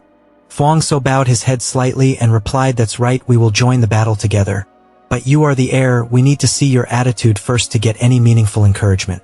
Feng Shu turned to face Mo Xiaoxiao. Once she entered the battle, more people would follow, so she was the key. Others could run, only she. Fuang So raised his index finger to his mouth. He couldn't run. There was a rustling sound in the bushes. Don Bao Bao emerged from the bushes. Tears streamed down her face, and she shouted loudly, brother, so you're here. I looked everywhere, but couldn't find you. Ing Che, who was helping carry the strange machine, heard the familiar voice and turned to look. Bao Bao. What's wrong? She could only summarize the situation. Sister Xiaoxiao was taken away. Don Bao Bao was afraid that his brother wouldn't understand. So he waved his hands and feet. He was taken away by a man with a strange mask on. The mask was a phoenix. Hearing this, Ing Che immediately recognized the person the little girl was describing. The phoenix on the mask was Phoenix Crow. Could it be that this time? The words test plan appeared in his head. In the quiet of the night. In the previous life, in order to confront the god of heaven, the descendant of the Mo family risked his life to become the eye of the formation. Ing Che recalled Mo Xiaoxiao's miserable appearance. In the end, he went to meet the king of hell. In the dead of night, there was only the light from the moonlight and a few fireflies flying around. Ing Che muttered, calling out Mo Xiaoxiao. Suddenly a hand was placed on Ing Che's shoulder. Hey, Captain. Mo Xiaoxiao walked over from behind. He leaned over and smiled at Ing Che. What are you doing? Seeing the person coming, he couldn't help but say in surprise, Xiaoxiao, why are you here? Mo Xiaoxiao sat down on the chair and replied, couldn't sleep. Ing Che looked at the person beside him and asked, is it because of the matter of Feng Chu looking for someone today? Mo Xiaoxiao answered without hiding anything, that's right. Mo Xiaoxiao looked up at the sky smiling. He said, do you remember? When you first appeared, everyone said you were a prophet. In my heart, I thought another swindler from somewhere, ha ha ha. Ing Che replied softly, under such circumstances, it was actually very normal. Mo Xiaoxiao said again, but you led us to defeat the sea god. She looked up at the moon and the fireflies shining in the dark sky. Still didn't have the chance to tell him. Facing the poetic scene of the late night, Mo Xiaoxiao hugged Ing Che tightly. Ing Che was still stunned and didn't understand what was going on, when he heard the person next to him say softly, humph someone. Captain, I want you to help me with something. She took out the sword. She continued softly. There is a Mo family mechanism on this dagger. If I lose my ability to withstand the energy, I will lose consciousness or become a puppet. Ing Che's whole body was motionless. His eyes were wide open as he listened to the person beside him. I hope he can end my life with his own hands. Ing Che turned around and said, as if to confirm nothing would happen to her. Fuang So hid behind the bush and said angrily, it's past midnight here, and they're still hugging each other for so long. What kind of decency is this? Don Bao Bao suddenly appeared beside her and asked, why are you peeking at my brother? Fuang So was scared and screamed, ah. She immediately said resentfully, who was peeking at my brother? Confused him sound rang out. Late at night in the residential area, the screen shows a line of text. Do you want to enter the second level of the earth? Below are two symbols for yes or no. Ing Che raised his hand and touched the consent box. Enter. Even if the great saint doesn't want to see me, even if I have to beat 10,000 pineapple monkeys, I still have to continue to level up. The system immediately replied when it heard this 10,000 monkey hairs. You really don't know how to cherish other people's hairs. The anger inside Ing Che flared up again. He squeezed his fingers, making a cracking sound. I discovered you've been a bit ahead of yourself lately. Is it because of the system's level up? The system was scared when it heard that. No, host, it's just your illusion. In the second heaven, the sky, several large monkeys stood around Ing Che. Neza picked his ear and looked at the situation. Oh my god, did he really stay in the 9 heavens for 3 years just to fight the pineapple monkey? Kandao Van also has a signboard with words so strong. The monkeys were beaten and sent flying everywhere. Monkey hair fell all around. System continuously notifies attribute points +1. Ing Che swung his sword everywhere. I hit. Neza pointed to the board with the words first heaven, the second level of the heavens. and an arrow pointing to it in a loop from the second level of the heavens, attack first heaven. Then he started from the first floor and attacked back up, attacked 3 times, monkey hair flew everywhere, attacked until the end almost made the monkey bald. 3 years passed. The monkey was so angry that he didn't want to let its hair grow anymore, but he kept raising the knife, lowering the knife like this over and over again. But he didn't see anything, unfortunately. In the end, he still couldn't see the monkey's face. The sky was pitch black except for the moonlight. Tung Xa wiped his sweat with difficulty finally. It was done. Bureau 6 was really too powerful. Early yesterday morning, they had cleared out all the monsters in the secret training room in one go. Dang Xa put his hands on his hips and smiled smugly.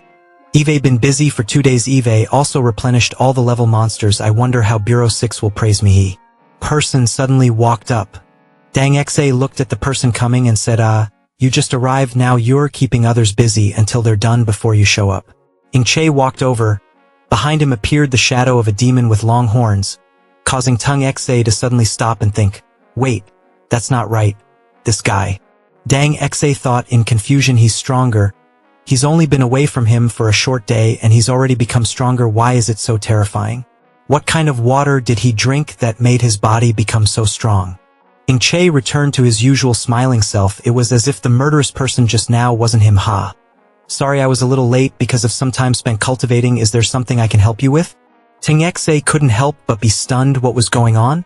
The aura just now was like a feeling brought by a god, even more so. Ing Che looked at Tung Xa in confusion as he retreated into the corner. His whole body trembled as if he had seen a ghost. Neza poured water into the cup and asked, Monkey, after so many years you are still so arrogant. Neza looked at Sun Wukong, who was leaning on his face with one hand. Looking frustrated, there was also the system in front of him. She continued, it would be better to hide and let the host directly enter your second level of the heaven realm. The system also agreed. The third princess was right. Great sage, what do you think? Neza angrily clenched the red string in his hand and stared at the system. What the hell is the third princess? I am the third prince, Neza. The system was immediately terrified and raised its hands in surrender. Stop, we are here to drink tea today. The readers are also very angry, but for now, please don't get confused about gender. Suddenly the system unexpectedly realized that Sun Wukong was staring at it. Sun Wukong's cold eyes glanced over at it. The system was so scared that it broke out in a cold sweat. It stammered, Great sage, what? What happened? Sun Wukong looked bored again. He hummed, you guys say if we keep going like this, when will we see the end? Sun Wukong's expression became solemn. Thinking back to the past, we had to burn the bodies of the gods to be able to drive those foreign divine demonic beings out of this world, but today they have raised their heads again. As for this old master, he could only maintain this form of trusting the person who was chosen by him, but it was not he who chose him. The system and Neza were moved by these words with tears in their eyes. They called out, Great sage, Neza added, not expecting the pressure on him to be so great. The system became serious and said, Great sage, the situation forced him, but I can guarantee you he is definitely the trump card. He can reverse our fate. Sun Wukong also did not care to say, but I, the old master, do not believe it. Sun Wukong spoke his thoughts. He had a premonition real danger would come very soon. Sun Wukong appeared calm, but his words were full of seriousness at that time. We must rely on this old man. At 669 Forest Park, a terrible explosion occurred. Tung Xa immediately determined the direction. That direction was the laboratory. Ing Che immediately threw the box on the ground and ran away. Hey, wait for me. The explosion threw everything into chaos. Smoke and dust filled the air. Tung She pulled the door open, called out, Chen Minxiang. Tung She couldn't help but call out anxiously, Chen Minxiang, where are you? Tung She even knelt down to dig through the broken bricks. Tell me if you are still breathing. Suddenly a hand was placed on Ing Chi's shoulder. Dang Xa angrily pulled out each stone. Hateful, should have sent more people to help. Ing Che looked at Tung She, who was furiously digging through the rocks to find someone. Helplessly he said, that why don't you turn around and look? Dang Xa immediately turned back to look. Cauldron put one hand on Ing Chi's shoulder and said, don't be in a hurry, don't be in a hurry. Tung She was happy to see that he was okay. Chen Minxiang, you're okay, that's great. Cauldron raised his hand to scratch his head. Actually, I was in a hurry. I wanted to go to the bathroom, but the bathroom was broken, so I had to go outside. As a result, I avoided a disaster. Cauldron shyly looked over at the ownerless book still lying unconscious in the rubble, but it seemed that not everyone was as lucky as me. The ownerless book was still reeling from the shock. Ing Che looked at Cauldron and asked, what's going on? He coughed and replied cough just now was testing the power of the weapon. Looking up at the huge blue machine before me, Tran continued speaking. As he entered the power of the book, its power clearly exceeded my expectations. He recalled that he discovered the problem while he was in the bathroom. Even when he was out, he kept an eye on the data. Go Chen's eyebrows furrowed. Originally, if the situation was not good, he would have stopped the experiment immediately. He didn't expect that the limit would be exceeded immediately. The screen displayed countless red warnings. Suddenly there was a sound boom. Tran was so scared that he threw away the machine in his hand. The plane flew right through the bathroom next door, startling the people there.